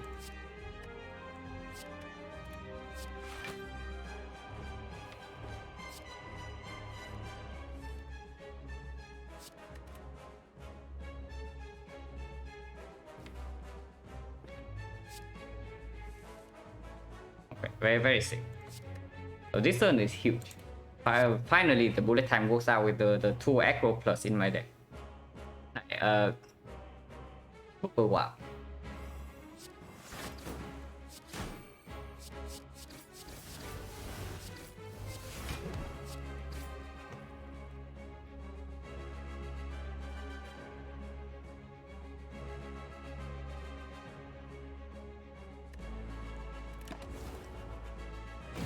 Next turn, flowers on 0, whatever.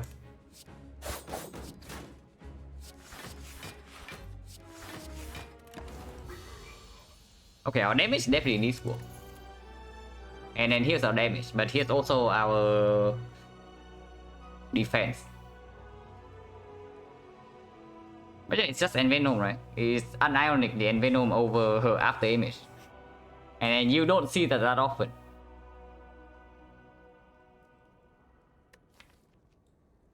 Yeah, you don't really see that often, but it's actually Envenom over after image here. That was a rough fight. Was it really rough? It just took a long time. We were like never even in any danger. But yeah, it's just Envenom, right? Because I'm of course I'm getting slightly worried for our damage in the hard fight. Yeah, after Envenom over Adrenaline and after image. Now that says something. But yeah, it actually just Envenom.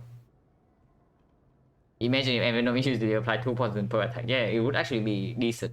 Like with Neko Skull is decent for sure.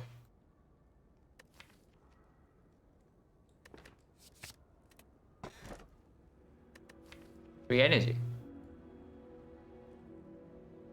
And yeah, I'm definitely talking about the kite and not the dripper.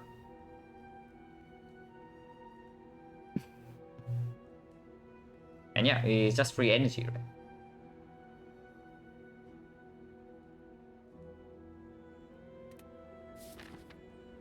It is a time meter, we don't have a malaise, and we don't have a piercing wheel. So we actually need to look for something for the time meter.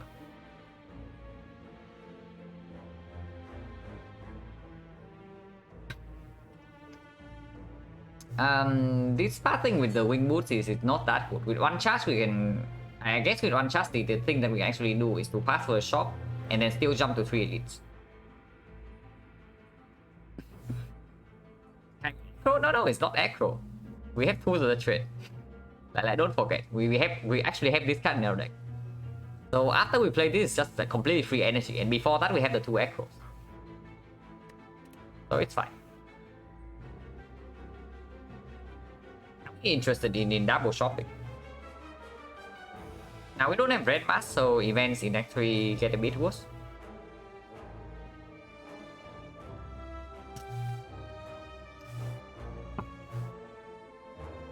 Would kind of stronger, weaker, give energy every time discarded. Yeah, good question.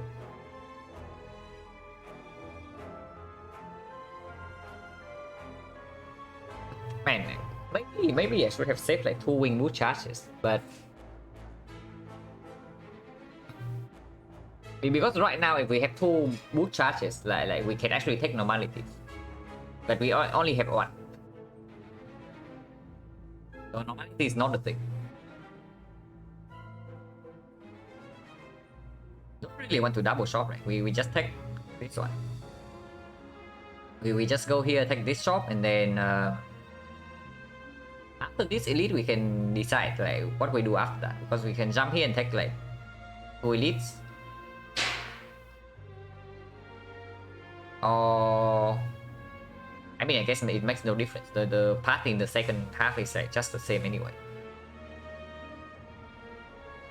I guess we can take 2 events first.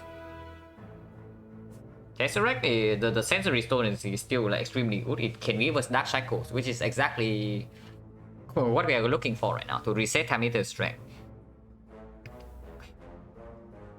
It can give us secret technique to, if we draw it before apotheosis, and it's just good, and if we draw it after apotheosis, then it's also completely fine because it's a good card in the deck. I kind of want to upgrade the Envenom some point, no? But we have those. So we have an upgrade here, and even after we jump here, we have an upgrade here. So we have 2 upgrades in this side. And yeah, it's just Envenom and potentially Tools of the Trade or Bullet Time, depending.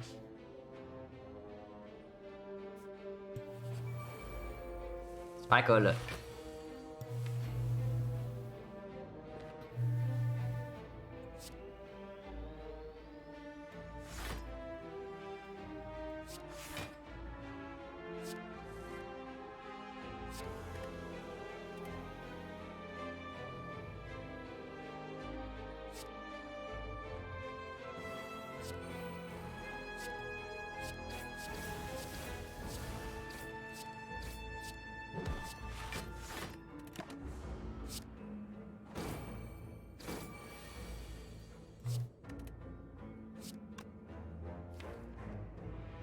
Okay, we don't have a lot of block card in the deck.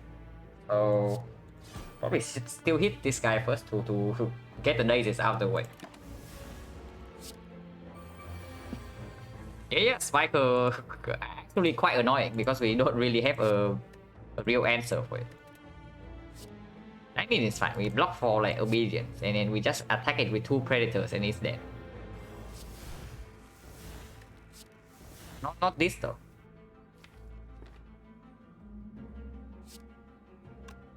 It's actually annoying because we do not kill this guy this turn. So we get like 2 more daisies. This guy is not attacking.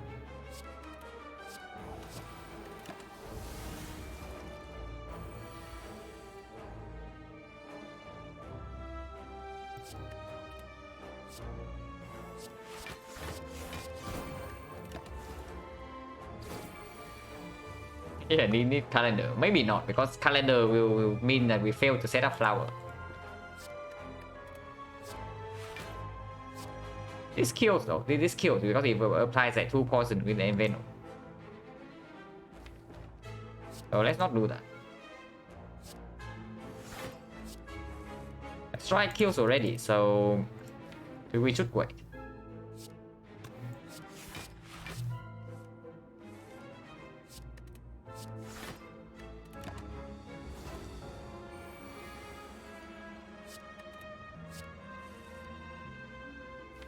Okay, neutralize doesn't kill.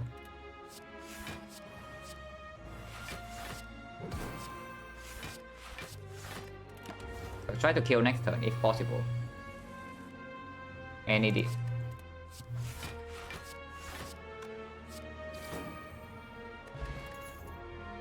Yeah, another echo. Sure thing, right?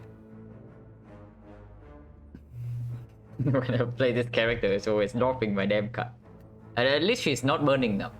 So like that, the red guy. Yeah, something calipers. Calipers would actually play here. Until the hard. In the hard fight, I don't know like how it will play, but before the hard fight, it definitely can.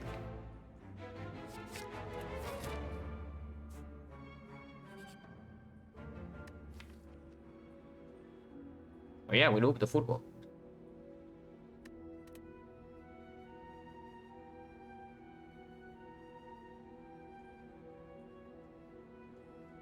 Okay, yeah, loop apotheosis. Honestly, not that bad if the rest of our deck is winning already.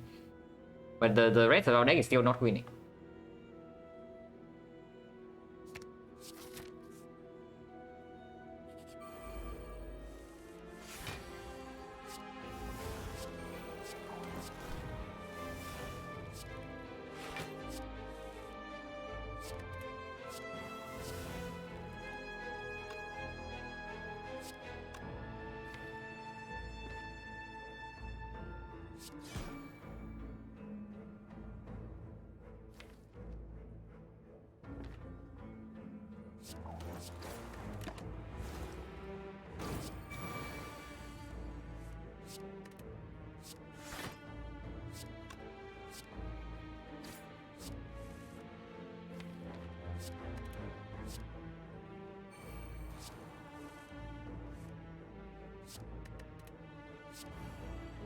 This kills though. This is exactly the attack I don't want to draw, but we still have lethal regardless next turn. So it's fine.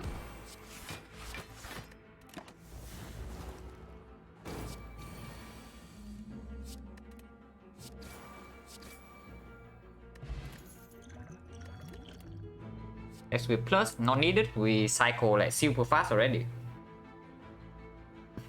Yeah, our draw is insane. We have like 3 acros in the deck that's actually quite small. And we even have like Predator. And yeah, we won the shot with meal ticket and 400 gold. Yeah, Caliper is actually... Honestly, now that I look at it, Caliper is actually insane here, even in the hard fight. Because we have like bullet time. And now we have like effectively 9 decks. So we just draw our hand to 10 cards and then we play bullet time and then we play like a billion block cards. And yeah, we retain like, I don't know, 60 block.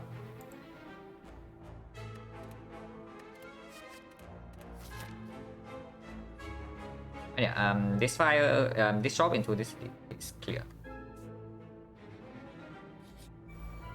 More.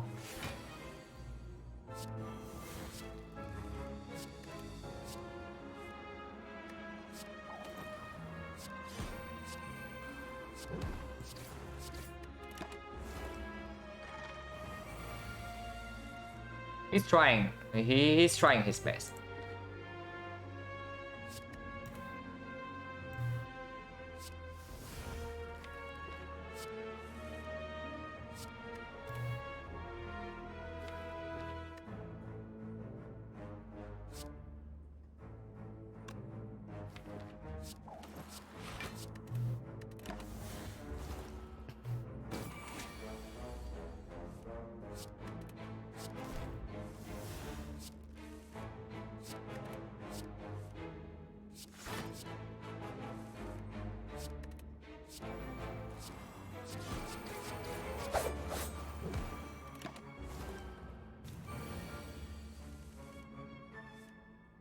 Remember when Money drew the ball? Yeah, Money's art was like, it's actually insanely good. I I had no idea that he could draw that well, but it's actually like pretty crazy to watch.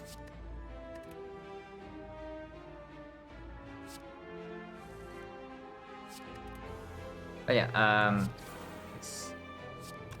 I can still keep drawing because bullet time is insane with our deck. Wait. We cannot kill this guy that quickly. We need flower on too.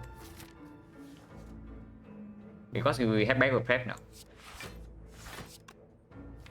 This is fine, right? 32 and regens. One turn, no. One shift is fine.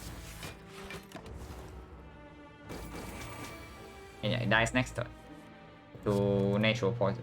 We don't need to do anything.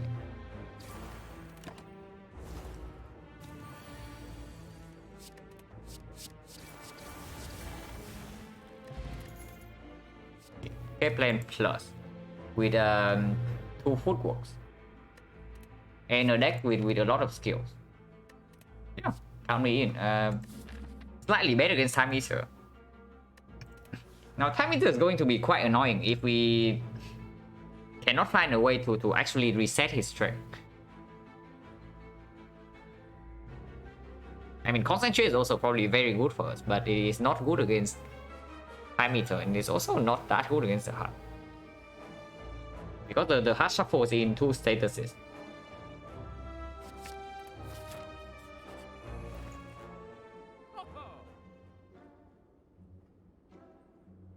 Yeah, just card remove then.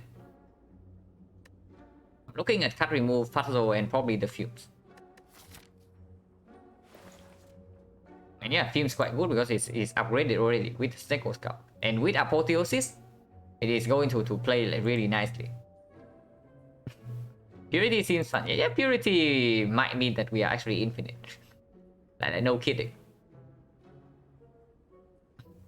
But probably not needed because it also breaks our draws like early on. And after we play Apotheosis, we have no problem like cycling through our whole deck. So there's no need to do this. We only need to make our first draw stronger. Does Purity plus get somewhere fun? Yeah, probably. I think so. Especially if we even consider this 4th aggro. But it probably just breaks our draws in the first cycle because we do have quite a lot of powers. If this is Dark Cycles, I could actually buy it.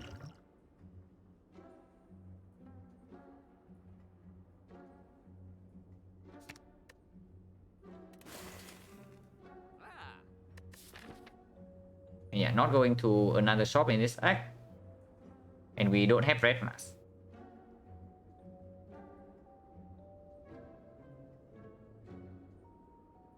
So recall here, and then if we need to, we can go here and upgrade something.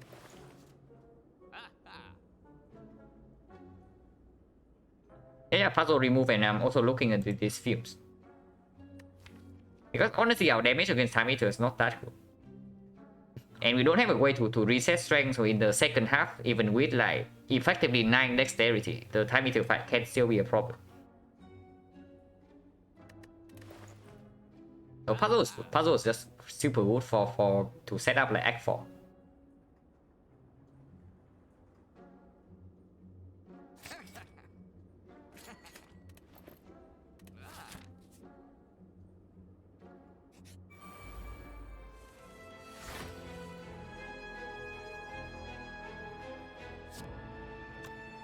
We actually need to play one card here before echoing, so it's probably dagger spray plus.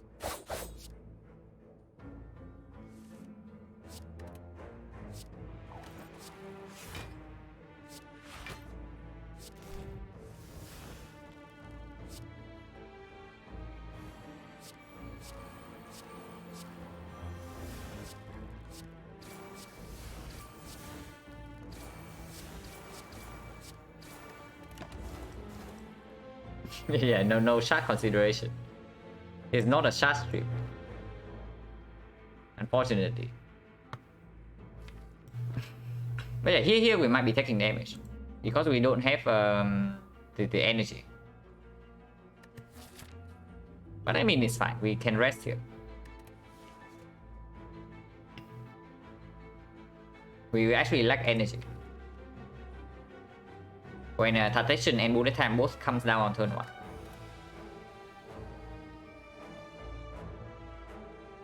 How much are we blocking for anyway? We have 6 decks, so this blocks for 12, 11, 11. It's 34. So we take 9.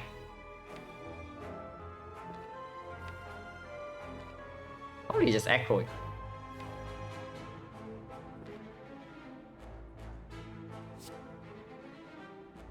But maybe not. Maybe you should just take this 9 and then use the Predator.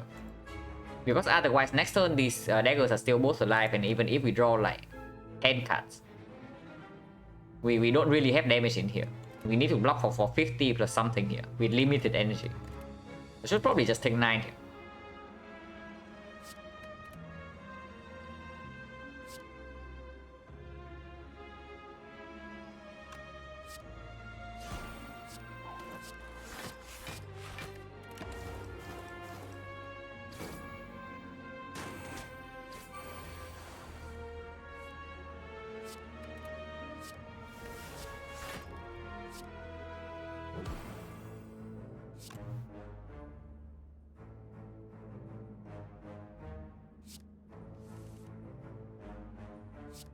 On 2, so I would like to kill here if possible.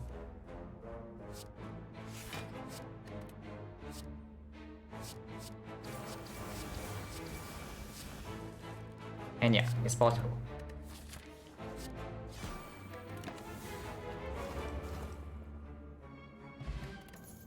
Bottle apotheosis, you say? Yeah, apparently we just have bottle apotheosis now. And yeah, here's another adrenaline for us. If we even want to. Do we care about this adrenaline? It's probably still good.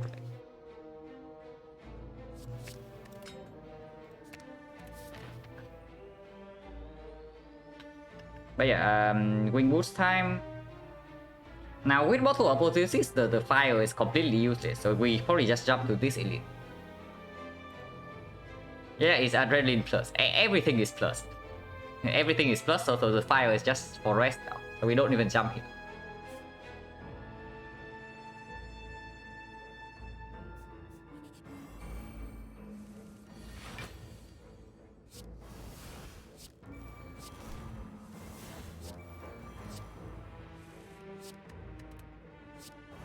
I mean, calipers would be quite sick.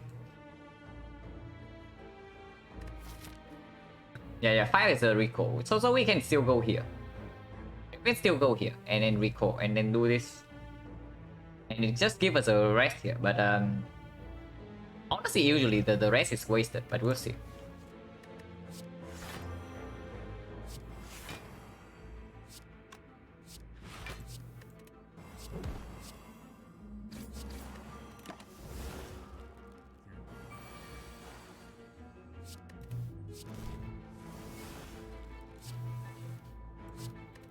Just take probably one more tradition, to be honest.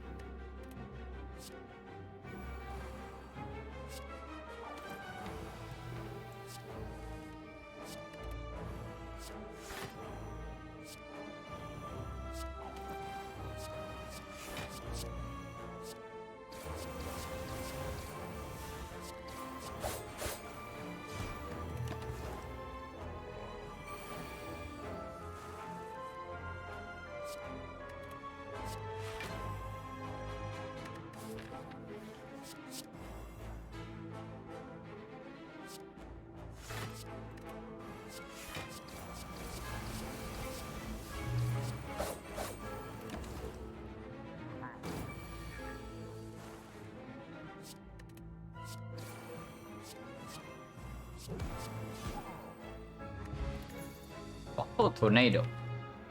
So we have Mortal Apotheosis, and now we have Mortal Tools with the Kite. Really now?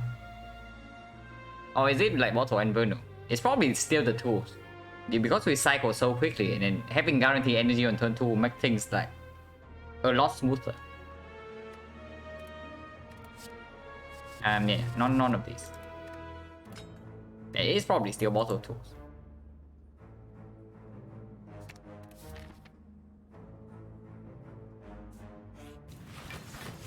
Comes the jaw one. Also, we draw like 9 cards on turn 1, so having a quote-unquote dead draw on turn 1 doesn't matter.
Well, pick card that retain block. Yeah, blur would be good here for sure.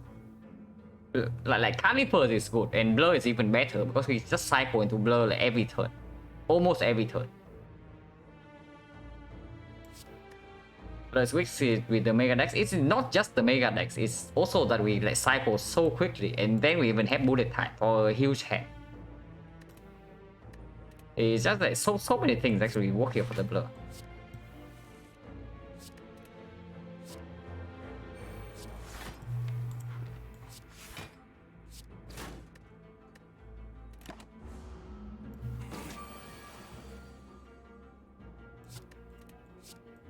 So we kill next turn.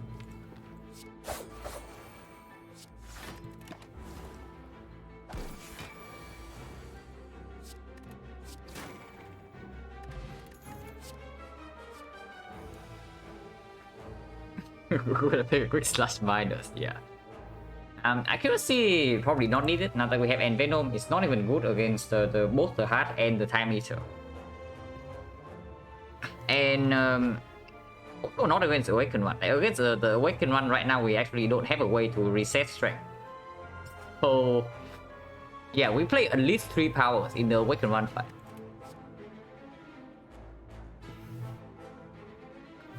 Accuracy is just worse than Venom, like kind of. How about Deflect? Because apparently Wood's Instinct has been performing insanely well, but probably not needed. Jack Potion probably weaker than Dex in our deck. So we go to this fire and recall, and then we go this way. Get one late question mark.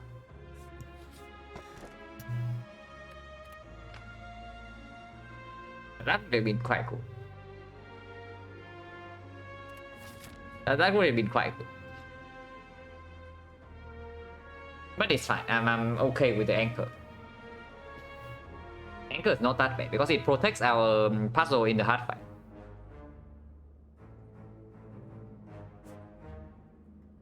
Yeah, it's fine, but it's quite sad.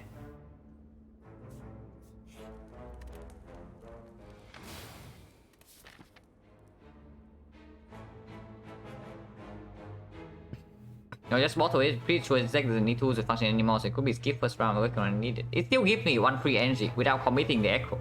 And sometimes it plays. Sometimes it will play. Because even though the deck has 3 echoes, there's no guarantee that I actually draw into one of them like every turn.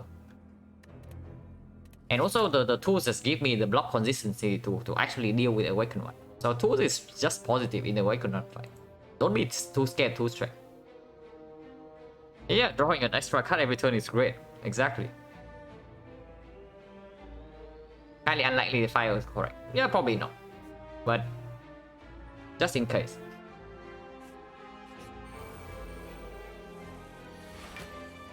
Because honestly, the time meter fight can still mess us up. I don't think Donut Deca or Awakened One would be a problem at all, but time meter can mess us up at the moment. I want to be at full HP.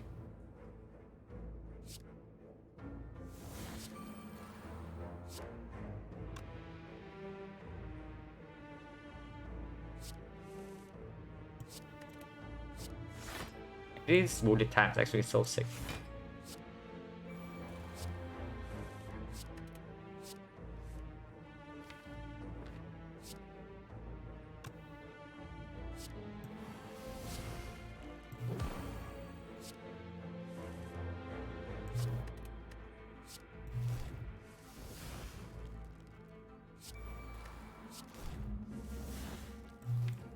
Yeah, just drew like our whole deck on turn 1.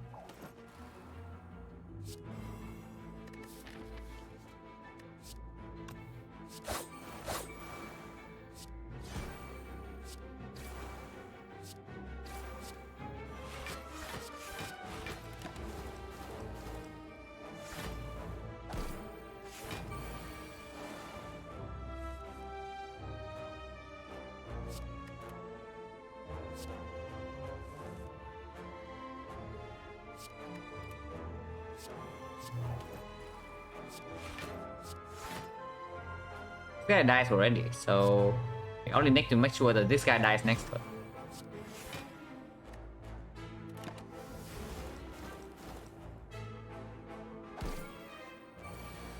Yeah, Caliper will be amazing. We already talked about that. Definitely.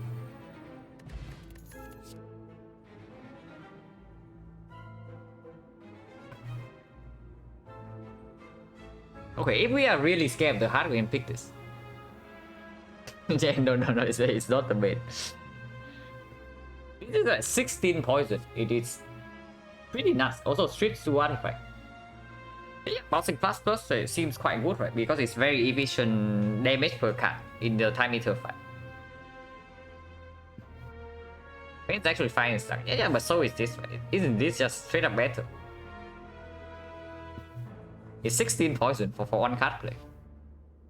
And strip 2 artifact in the hard fight. It's probably okay.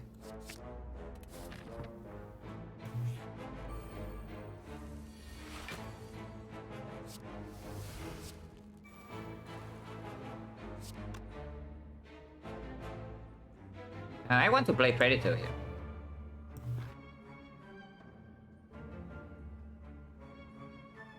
Yeah, way better in case of finding Catalyst boss because it's Catalyst plus.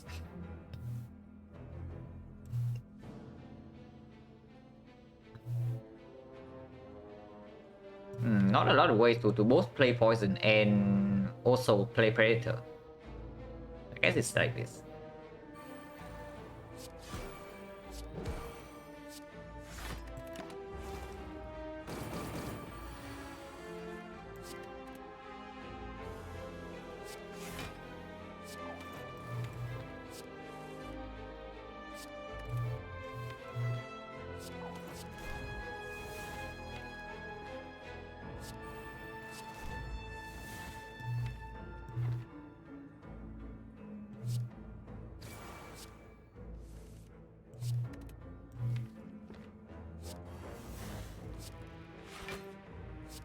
actually need to shuffle in some blocks for next turn because right now we're reshuffling.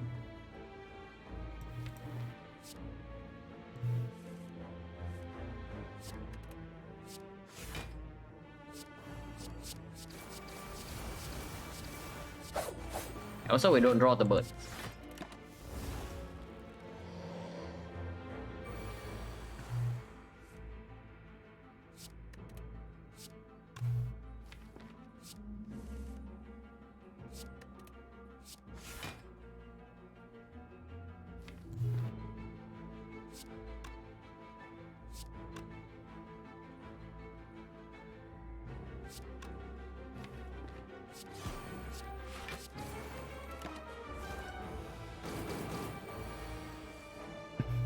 Nemesis and Incense Burner. If this fight drops Burner, would be amazing.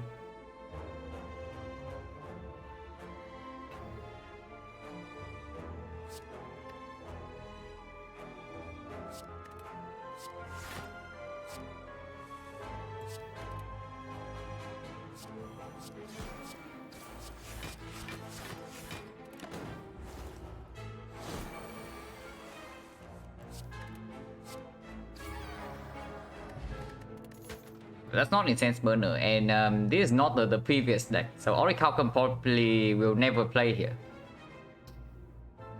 But it's fine.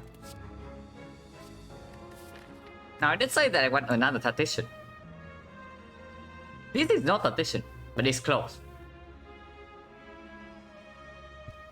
This probably means that the hard fight stops being a problem. The time meter maybe can be a problem, but now that we pick up bouncing plus for the time meter, I'm not like super scared. Yeah, concentrate plus probably has to be good here. I mean, there's also eviscerate, but whatever, right? Who cares about eviscerate? Concentrate lead to with bullet time. No, but whenever you see, whenever we draw into the bullet time, our turn is only completely insane.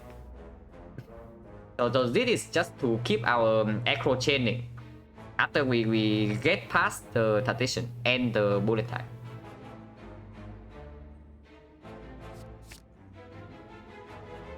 Yeah, the export is stronger than strength port now that we pick up bouncing plus and the fuse. We have been to like 2 question marks in this side. And what was it?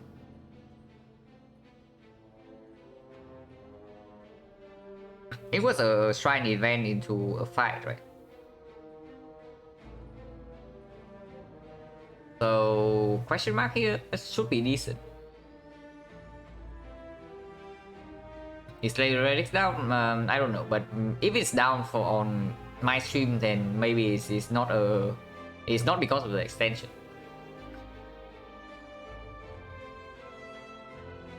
If it's down on my stream, then it's probably a problem with like internet connection from my side. Like it's just, sometimes it just cuts off after a few hours.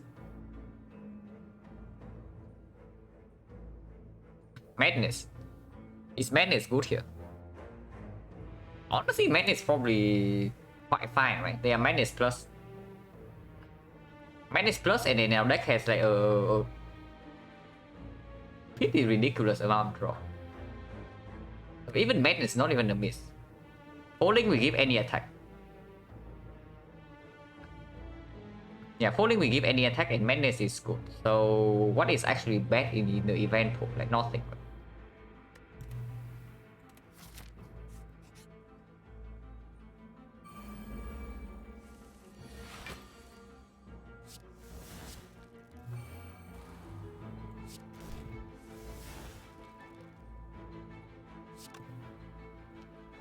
Now they give us some burns. Yeah, this can be calipers. We just saw the gambling chip, so that's like one rarely out of the pool already. But this one we have only seen another rarity, the wing boots, and everything else not rare.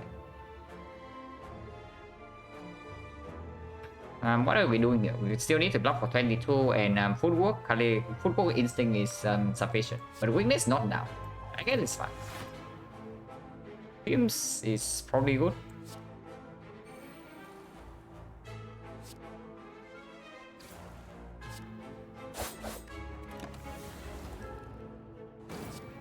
It could be calipers, but you know it's top. Okay. And yeah, we're taking damage here. And well, what do you say about the fire being a mistake? Because apparently we need the rest. We're taking like 30 damage this turn. Like, okay, not 30, it's like 26. But yeah, at least we have a force rest coming up, right? Let's do that.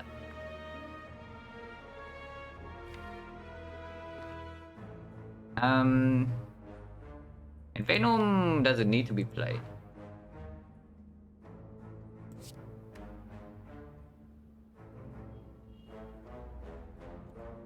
Wait, I said and Venom doesn't need to be played, and then I just discard the other thing.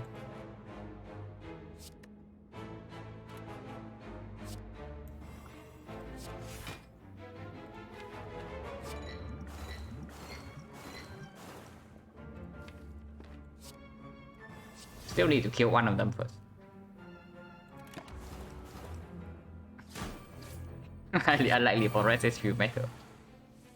Reasonable, but yeah, Time Eater fight can still be extremely bad. And if possible, I want to save this potion for the hunt. Honestly, I think with this potion, the Time Eater is not going to be a problem, but without this potion, maybe, sometimes.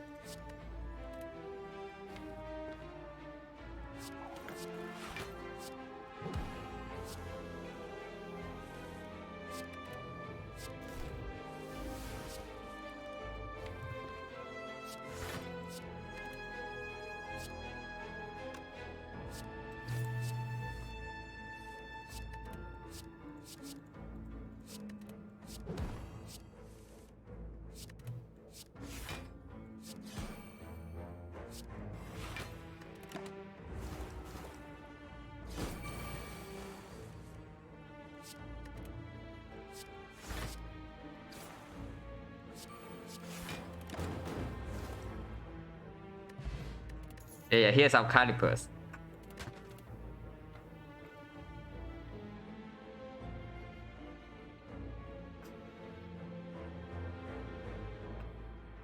Yeah, the stone calipers. Close enough, close enough.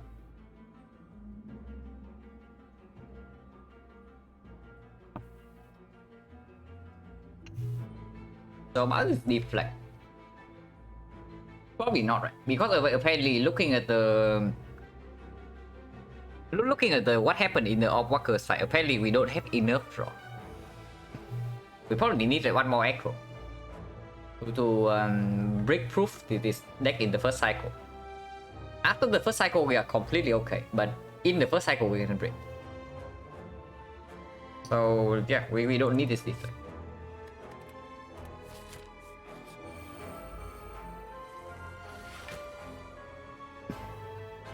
Or more removes. Yeah, absolutely, more removes. And they are angry.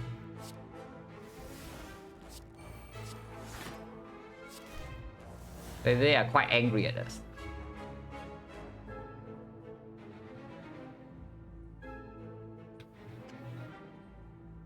So this is 24 plus 8, so it's lethal here.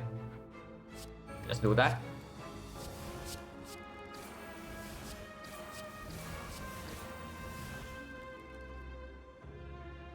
Now, Calendar will kill this guy, so if it doesn't, the timing doesn't line up with the flower, then maybe we need to adjust something.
This doesn't line up. Flowers going to be on 1, but 1 is fine.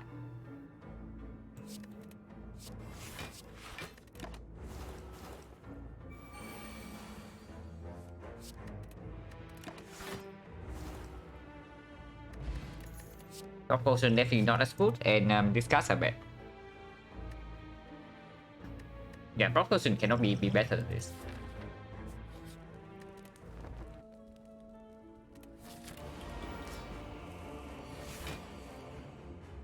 And yeah, the snail was quite angry.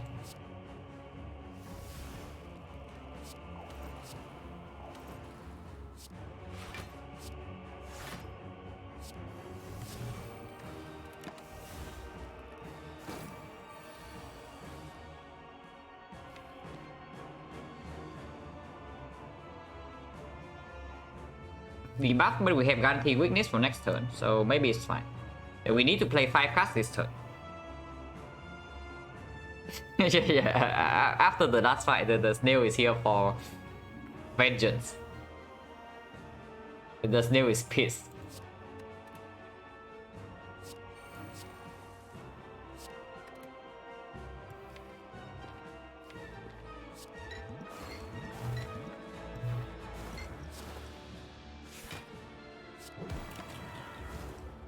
But yeah, we have no way to reset strength, so we actually need to deal damage quickly. Somehow.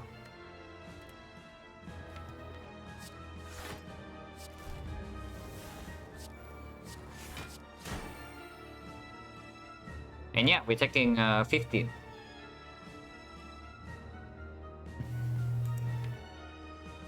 But it's fine.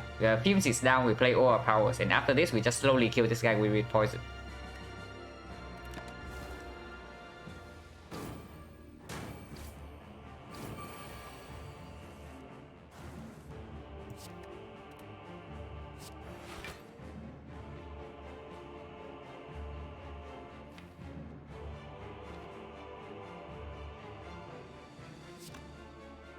This draw debuff is very annoying, though.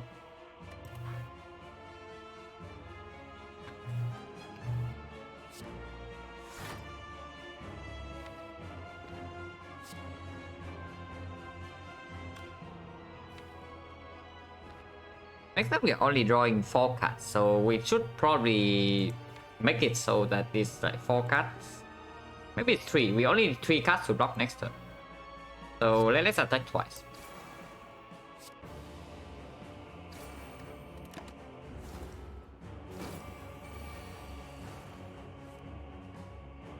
Okay, maybe we need more than 3 cards to block.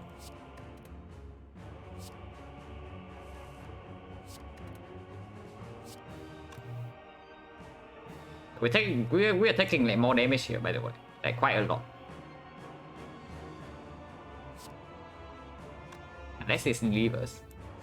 Okay, 80 levers. So there are only 2.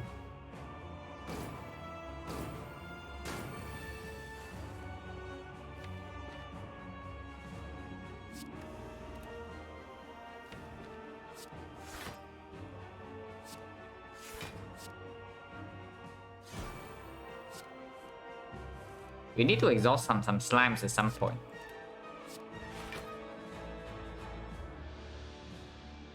Because apparently our deck has like 6 slimes now. Okay, yeah, pretty glad about this rest. Even if we do not rest, then we just pop this potion. That's basically it.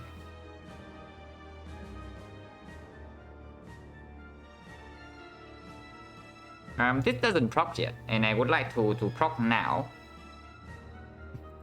So can probably play some more cards.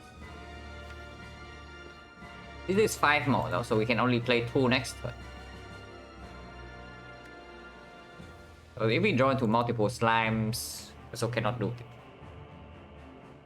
I mean, it's fine. It's fine to do this probably. And of course I don't want shifts in the deck. Unless you tell me that we have lethal next turn, but no way, right? Yeah, no way.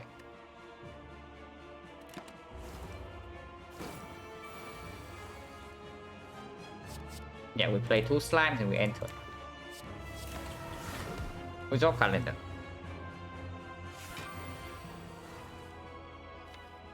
Okay, we weak on weakness, so we take like more damage here. 30.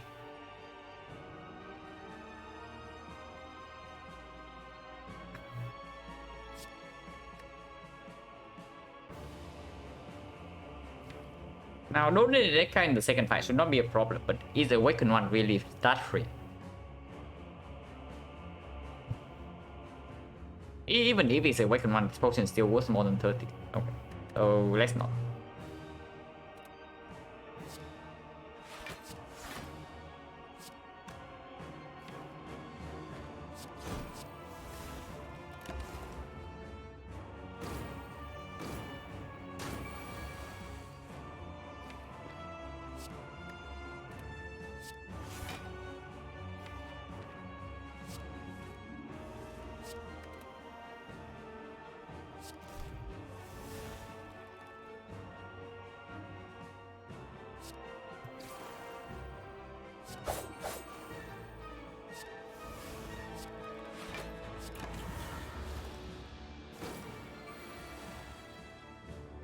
We are getting hit with draw down like over and over and over, which is extremely bad. But at least here we can still block.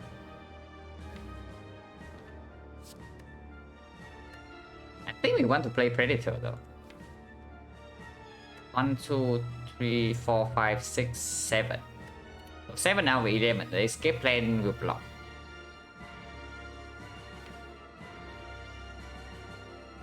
That doesn't make sense. Yeah, we would not have blocked.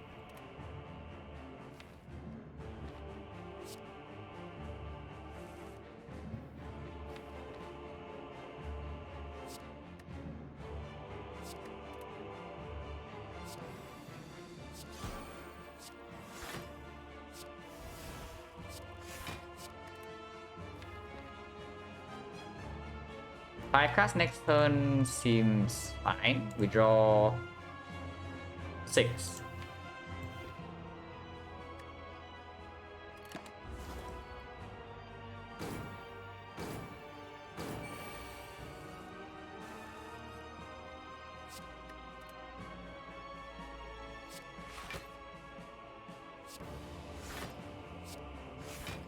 And we get hit, we draw down again, but this guy should be dead soon.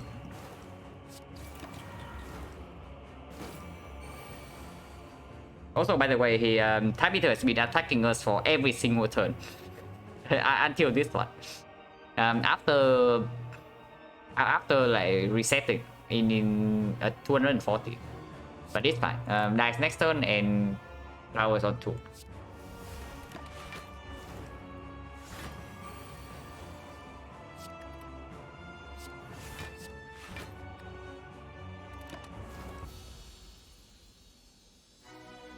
Okay, so if we take no damage in the next fight, then the rest would not matter.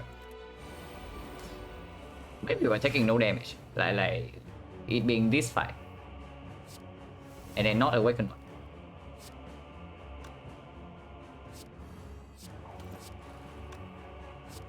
And we draw like 5 powers on turn 1.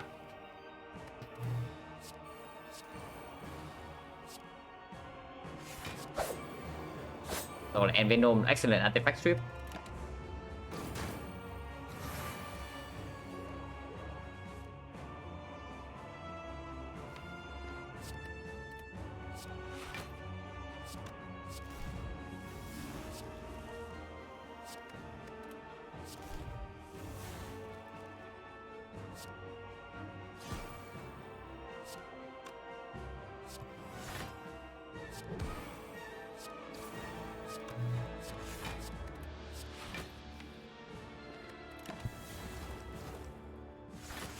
Okay, both full works just come turn 1 every time. Apparently we just have all of them mortal.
Did buy Stechoscope relic? No, I got it from I got it from an elite in actual.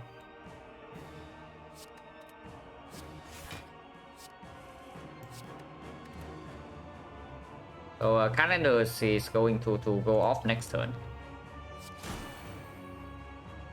But this probably should be. This might already be way too much damage. So flower might be messed up already on round 1. Hopefully not.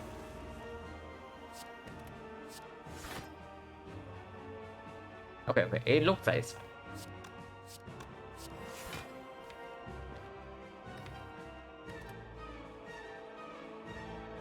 So 31, 34, 37. So 102.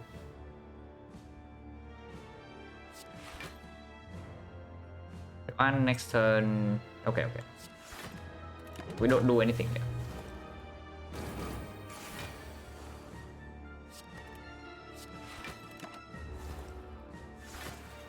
Goes on 2.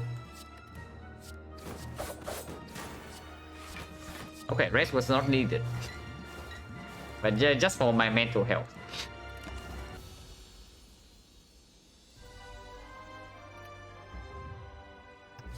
Also, Awaken One could have been slightly weird. Because it's going to have like permanent 7 strength. But yeah, we don't really have the front load block against the first hard cycle, so it's not that easy.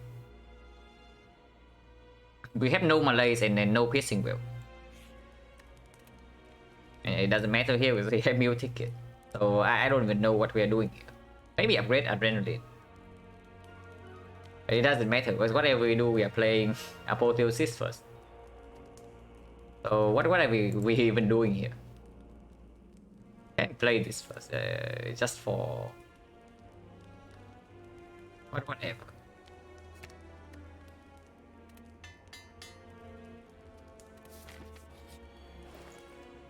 The funnel.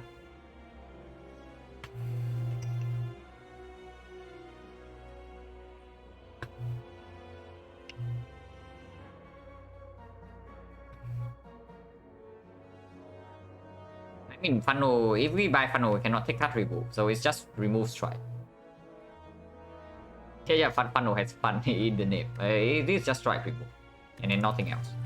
But none of these potions are better than what we have right now.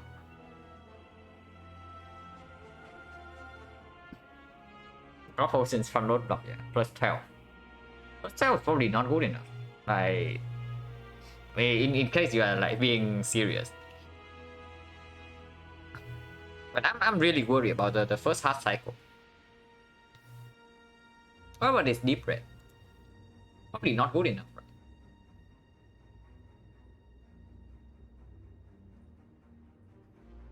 right? I'm really worried about the first hard cycle. Is it actually strike or is it blade dance? But it just seems useless so far. Really? Is it really useless? You think it's worse than a blade dance or a strike? Before I remove concentrate, remove this freaking blade dance. Because we actually cannot play this that often in the hard fight. But maybe we can. If we draw it in your hand that like insanely overblock with a bullet time, we can do it. But real, honestly, her first hard cycle is so dangerous. Hopefully we can get through the elite fight with no HP loss. Yeah, concentrate is needed to have like consistently huge turns. And then against the block we need, against the hard we actually need to overblock quite a lot in order to even deal damage.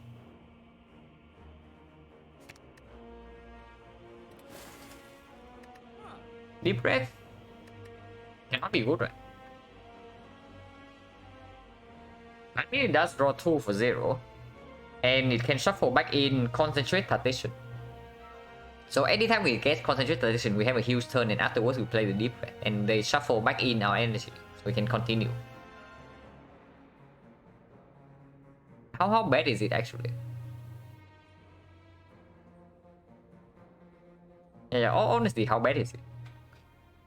That doesn't sound that bad. It honestly doesn't sound that bad. The only bad case is, of course, we draw this earlier in the hard fight, and then it just draws us it just gets us away from the powers we did not draw earlier. Which honestly can happen like fairly often. After we set down all the powers, this is strong, but we are saying that like the most dangerous turns for us would be the first 2 turns. So maybe not deep red. Yeah, maybe not deep red, because it also makes the liquid memories like extremely weird.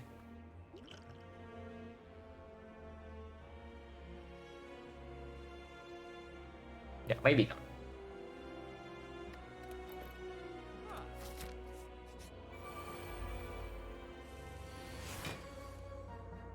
And we don't have healing after this fight, so we need to be careful here. Because if we play escape plan randomly and it hits a block, we actually cannot get puzzle value for next turn, and then next turn we draw 2 birds.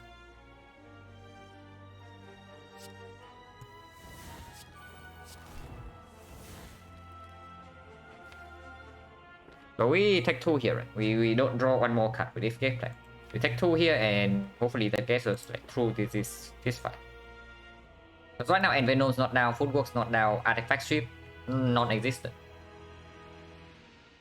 So next turn is extremely dangerous, like looking at this. So we definitely take 2 here for the puzzle. And then not play this.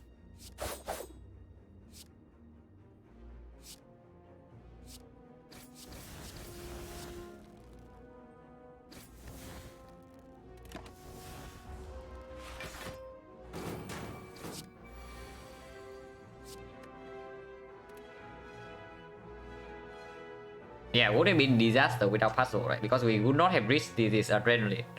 So this could have been our head. These 5 cards. And we just get complete garbage here.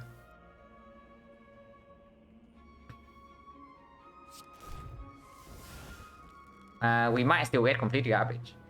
Because apparently we just brick on all the acros. Liquid memories here for the escape plan. No, that is a sad story.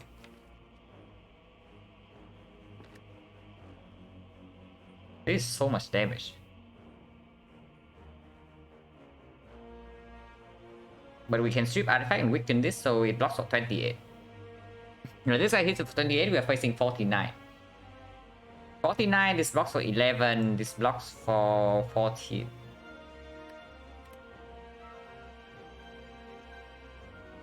But yeah, spear and shield, like we even with the puzzle, we just brick on all 3 acros. Yeah, I also do not like this. Bricking on all 3 echoes is extremely bad because his potion doesn't even bail us out.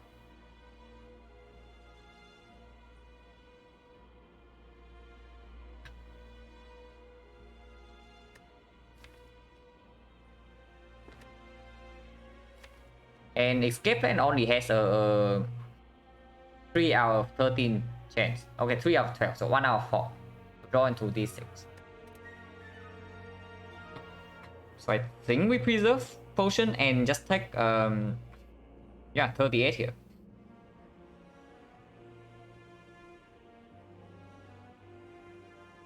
Because the potion doesn't even bail us out. Also, we did not draw any block.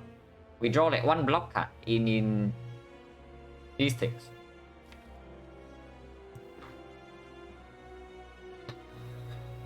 But yeah, this is just Act 4.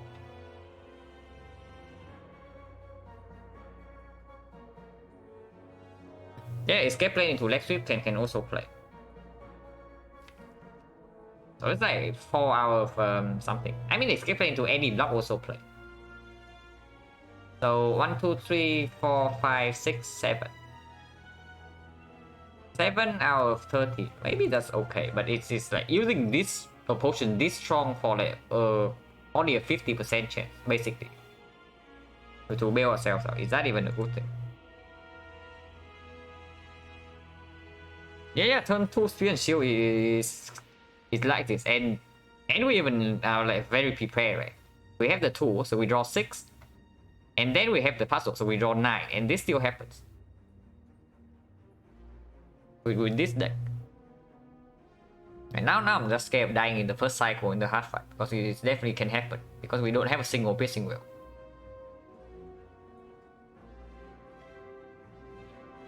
Oh yeah, also we have not seen a single backflip in this run, like just saying. Backflip doesn't exist. What do we do here?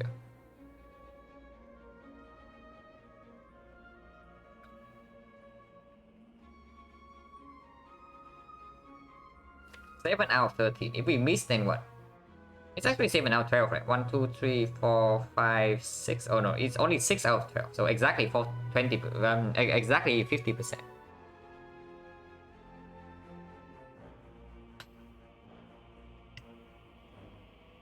$50-50 potentially safe for a lot.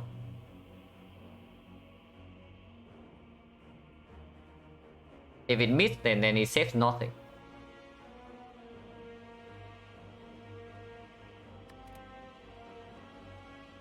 Can we win the hard fight with minus 38 for him? How much can we block on turn 2? Because let's assume that the hard has permanently weakened. And we have 8 dexterity with frail.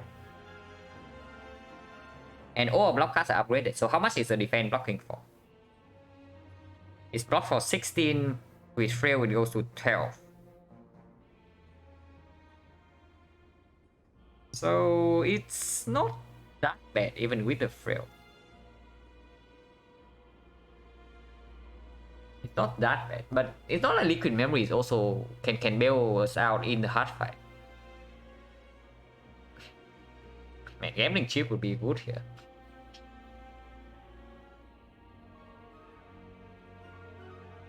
Honestly, I'm down to just potion because this damage is way too much. And if we get a hit, then we can actually save the whole 38 here. If we miss, then well, we cry. We really cry.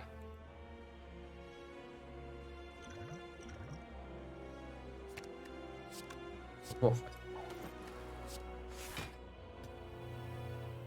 Okay, God bless. Okay, so we have a turn. Then let's actually think before doing anything.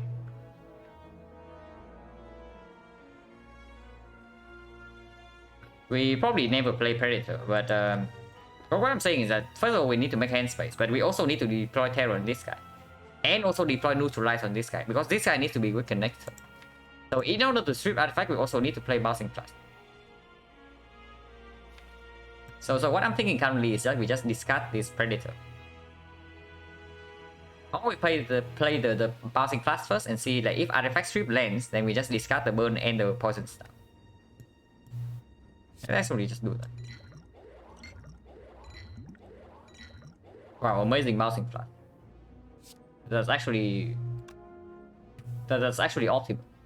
Exactly what we want. So yeah, we have a real turn. And concentrate first. This poison is completely irrelevant. Error here. And we can draw first. It's fine. But yeah, our hand has enough space.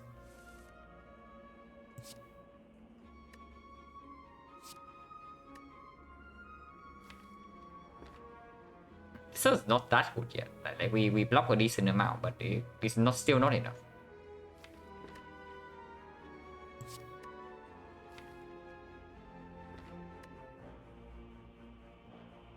This is fine. Okay, so this is what we end up with. We still take a decent chunk. Because apparently drawing into is too hard, but it's fine. It's much better than what we had currently. Initially.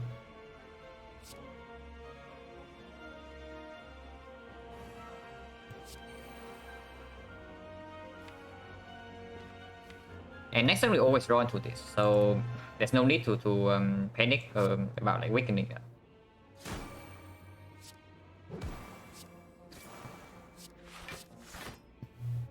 So yeah, we are taking 80, 90.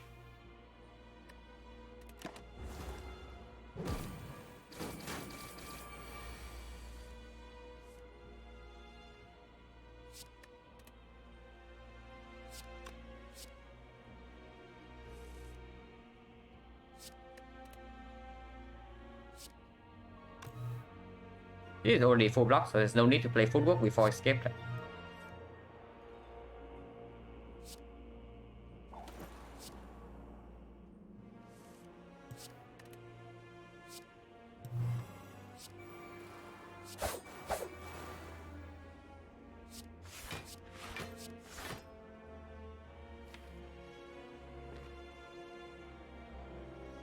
This guy burns strikes next turn. But he should be dead.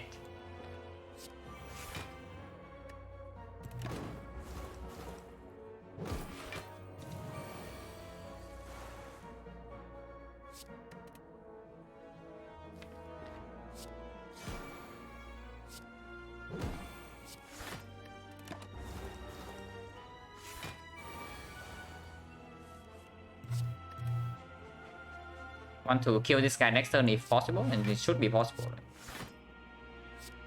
If we do this, it goes to 26 poison, and yeah, 26 is way more than enough.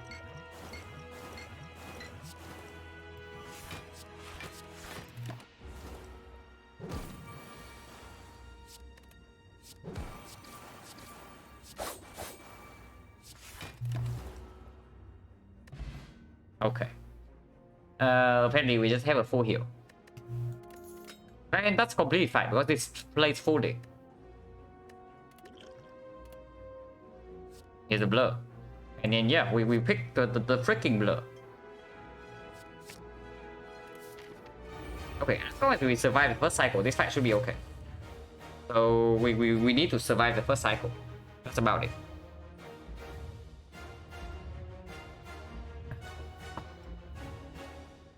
Yeah, this is can be used first.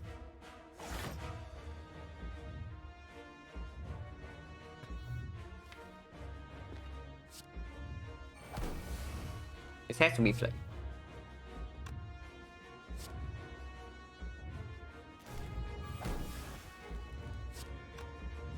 And I want to play Adrenaline first before the escape plan in case I draw into football.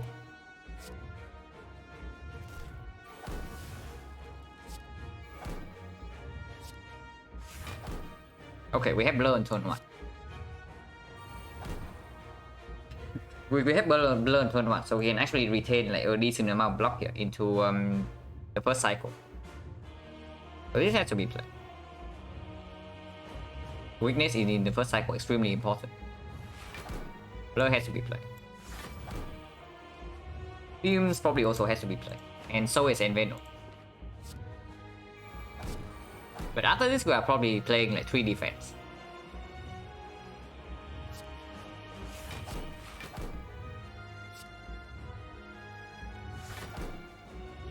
And honestly, I'm down to potion right now. Just to stack up like some initial poison, and 41 block for next turn should be sufficient to not take the critical damage. And afterwards, we can just use the puzzle.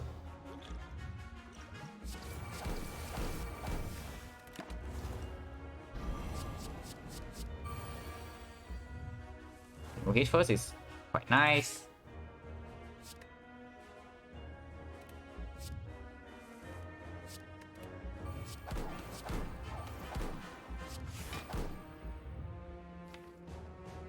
We have puzzle, so technically we don't need to play Predator here. I think I want to exhaust the slide.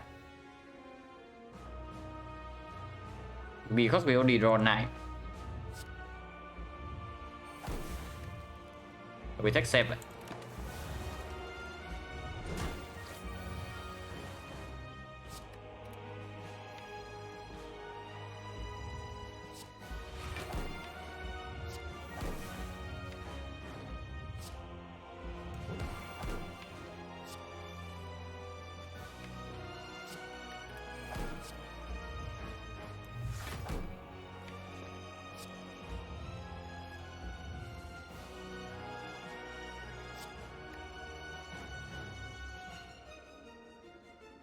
want to actually play the red dance here.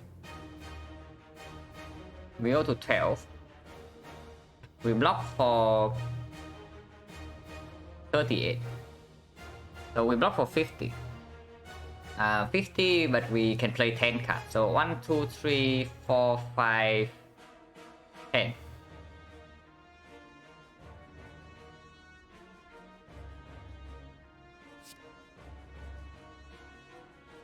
But maybe just don't attack. Maybe just don't attack, because if we attack right now, we have to discard like one of these two. And honestly, I think exhausting is stronger than dealing damage right now.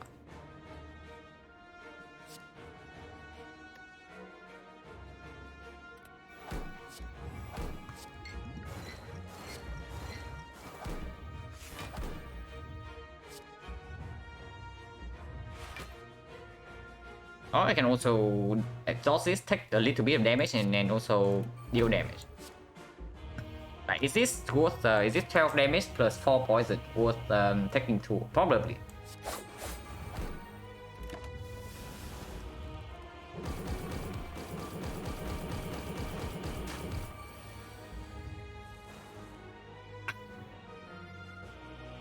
Predator wants to be played, so we can do that.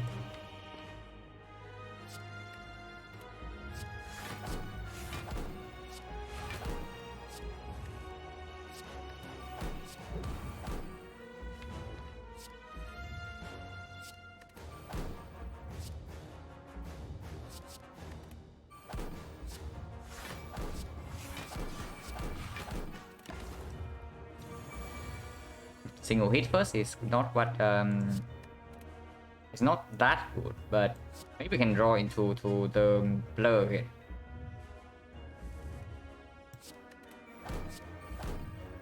Maybe not.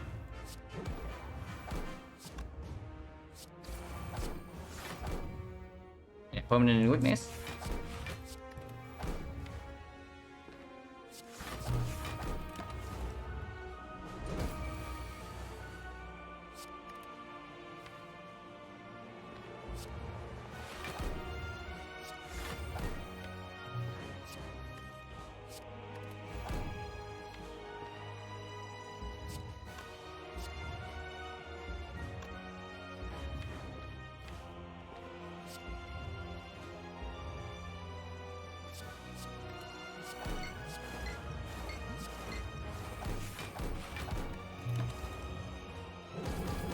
Should be fine.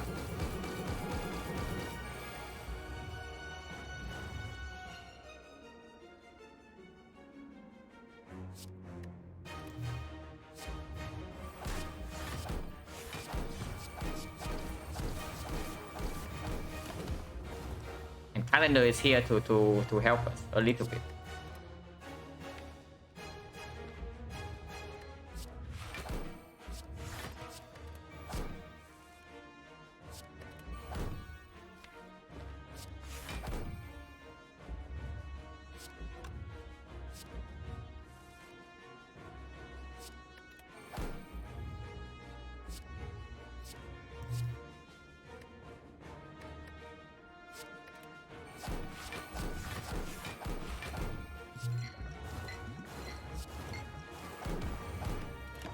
And yeah, concentrate very good in this fight, right? Because in this fight we actually need to have huge turns. It's not like it matters, but it definitely played like extremely well in this fight.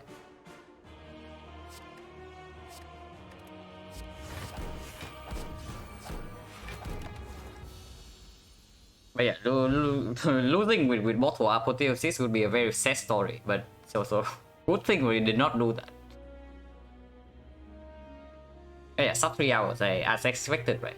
This one's just completely over the curve, like, until Act 4, and then things get a little bit dicey. Just because we don't have Malaise or Piercing Wheel. But it's still fine. So, 61, 21, Strict is... Oh. Yeah, funny how annoying Time Eater and Spear and Shield, like... And then I only knew about the Time Eater. I know that this deck is extremely bad against Time Eater. Just because we don't have a way to reset strength. Like, one Piercing Wheel and then honestly, one Piercing Wheel in the Time Eater fight is like completely trivial. But we don't have a Piercing Wheel. So yeah. And Spear and Shield was surprising. I honestly didn't think that Spear and Shield would have been a big problem. But apparently even puzzle on turn 1 doesn't mean that we just don't break on turn 2. Yeah, the time meter also like constantly hits us with the slime attack.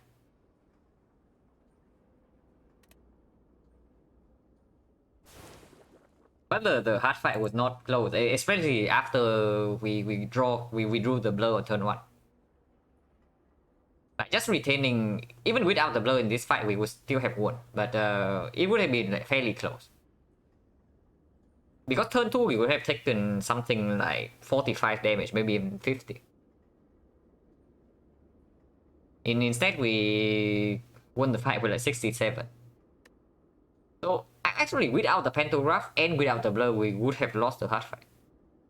But one of these two pieces, either the pantograph or the blur, and then we win the fight. And the Spear and Shield gave us both as an apology of breaking us in on turn 2. So it was fine. Overall, like still on a very strong run. Like preserve insect first relic into bottle apotheosis. But again, backflip doesn't exist.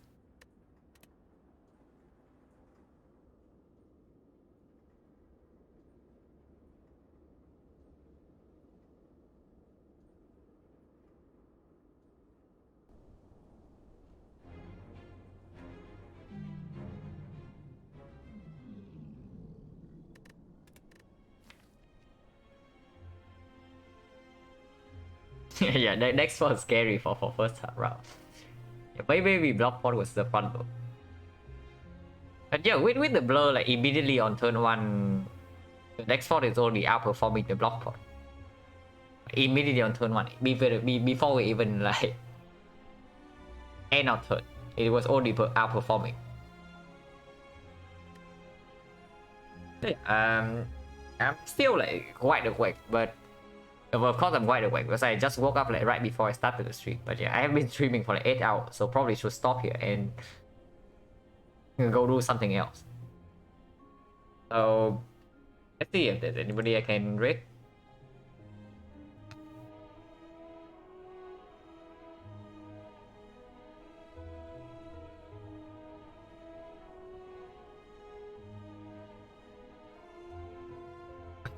Okay, let's raid Tony. Tony's a cool guy. Okay, one more run. No. Playing this game like 8 hours per day is a little bit too much for me. Yeah. Tony is on. I'm ready, Tony. Don't worry. Yeah, the scrub hasn't been streamed, not him.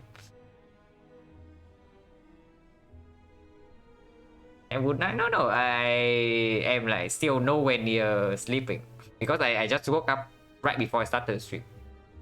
So I woke up at like near midnight, and right now it's 8 a.m. And my plan currently is probably staying awake until probably like 8 p.m. and then my sleeping schedule is back to normal tomorrow. Yeah, speedrunners, they have no respect for the game, yeah. Doing glitches and all that.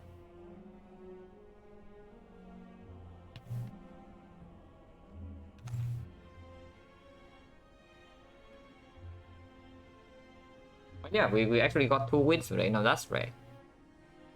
Usually when I do the second run on stream, we're just like losing a very sad loss somehow. But this time we win. So that's good. And yeah, as always, thank you everyone for hanging around and watching. And see you later.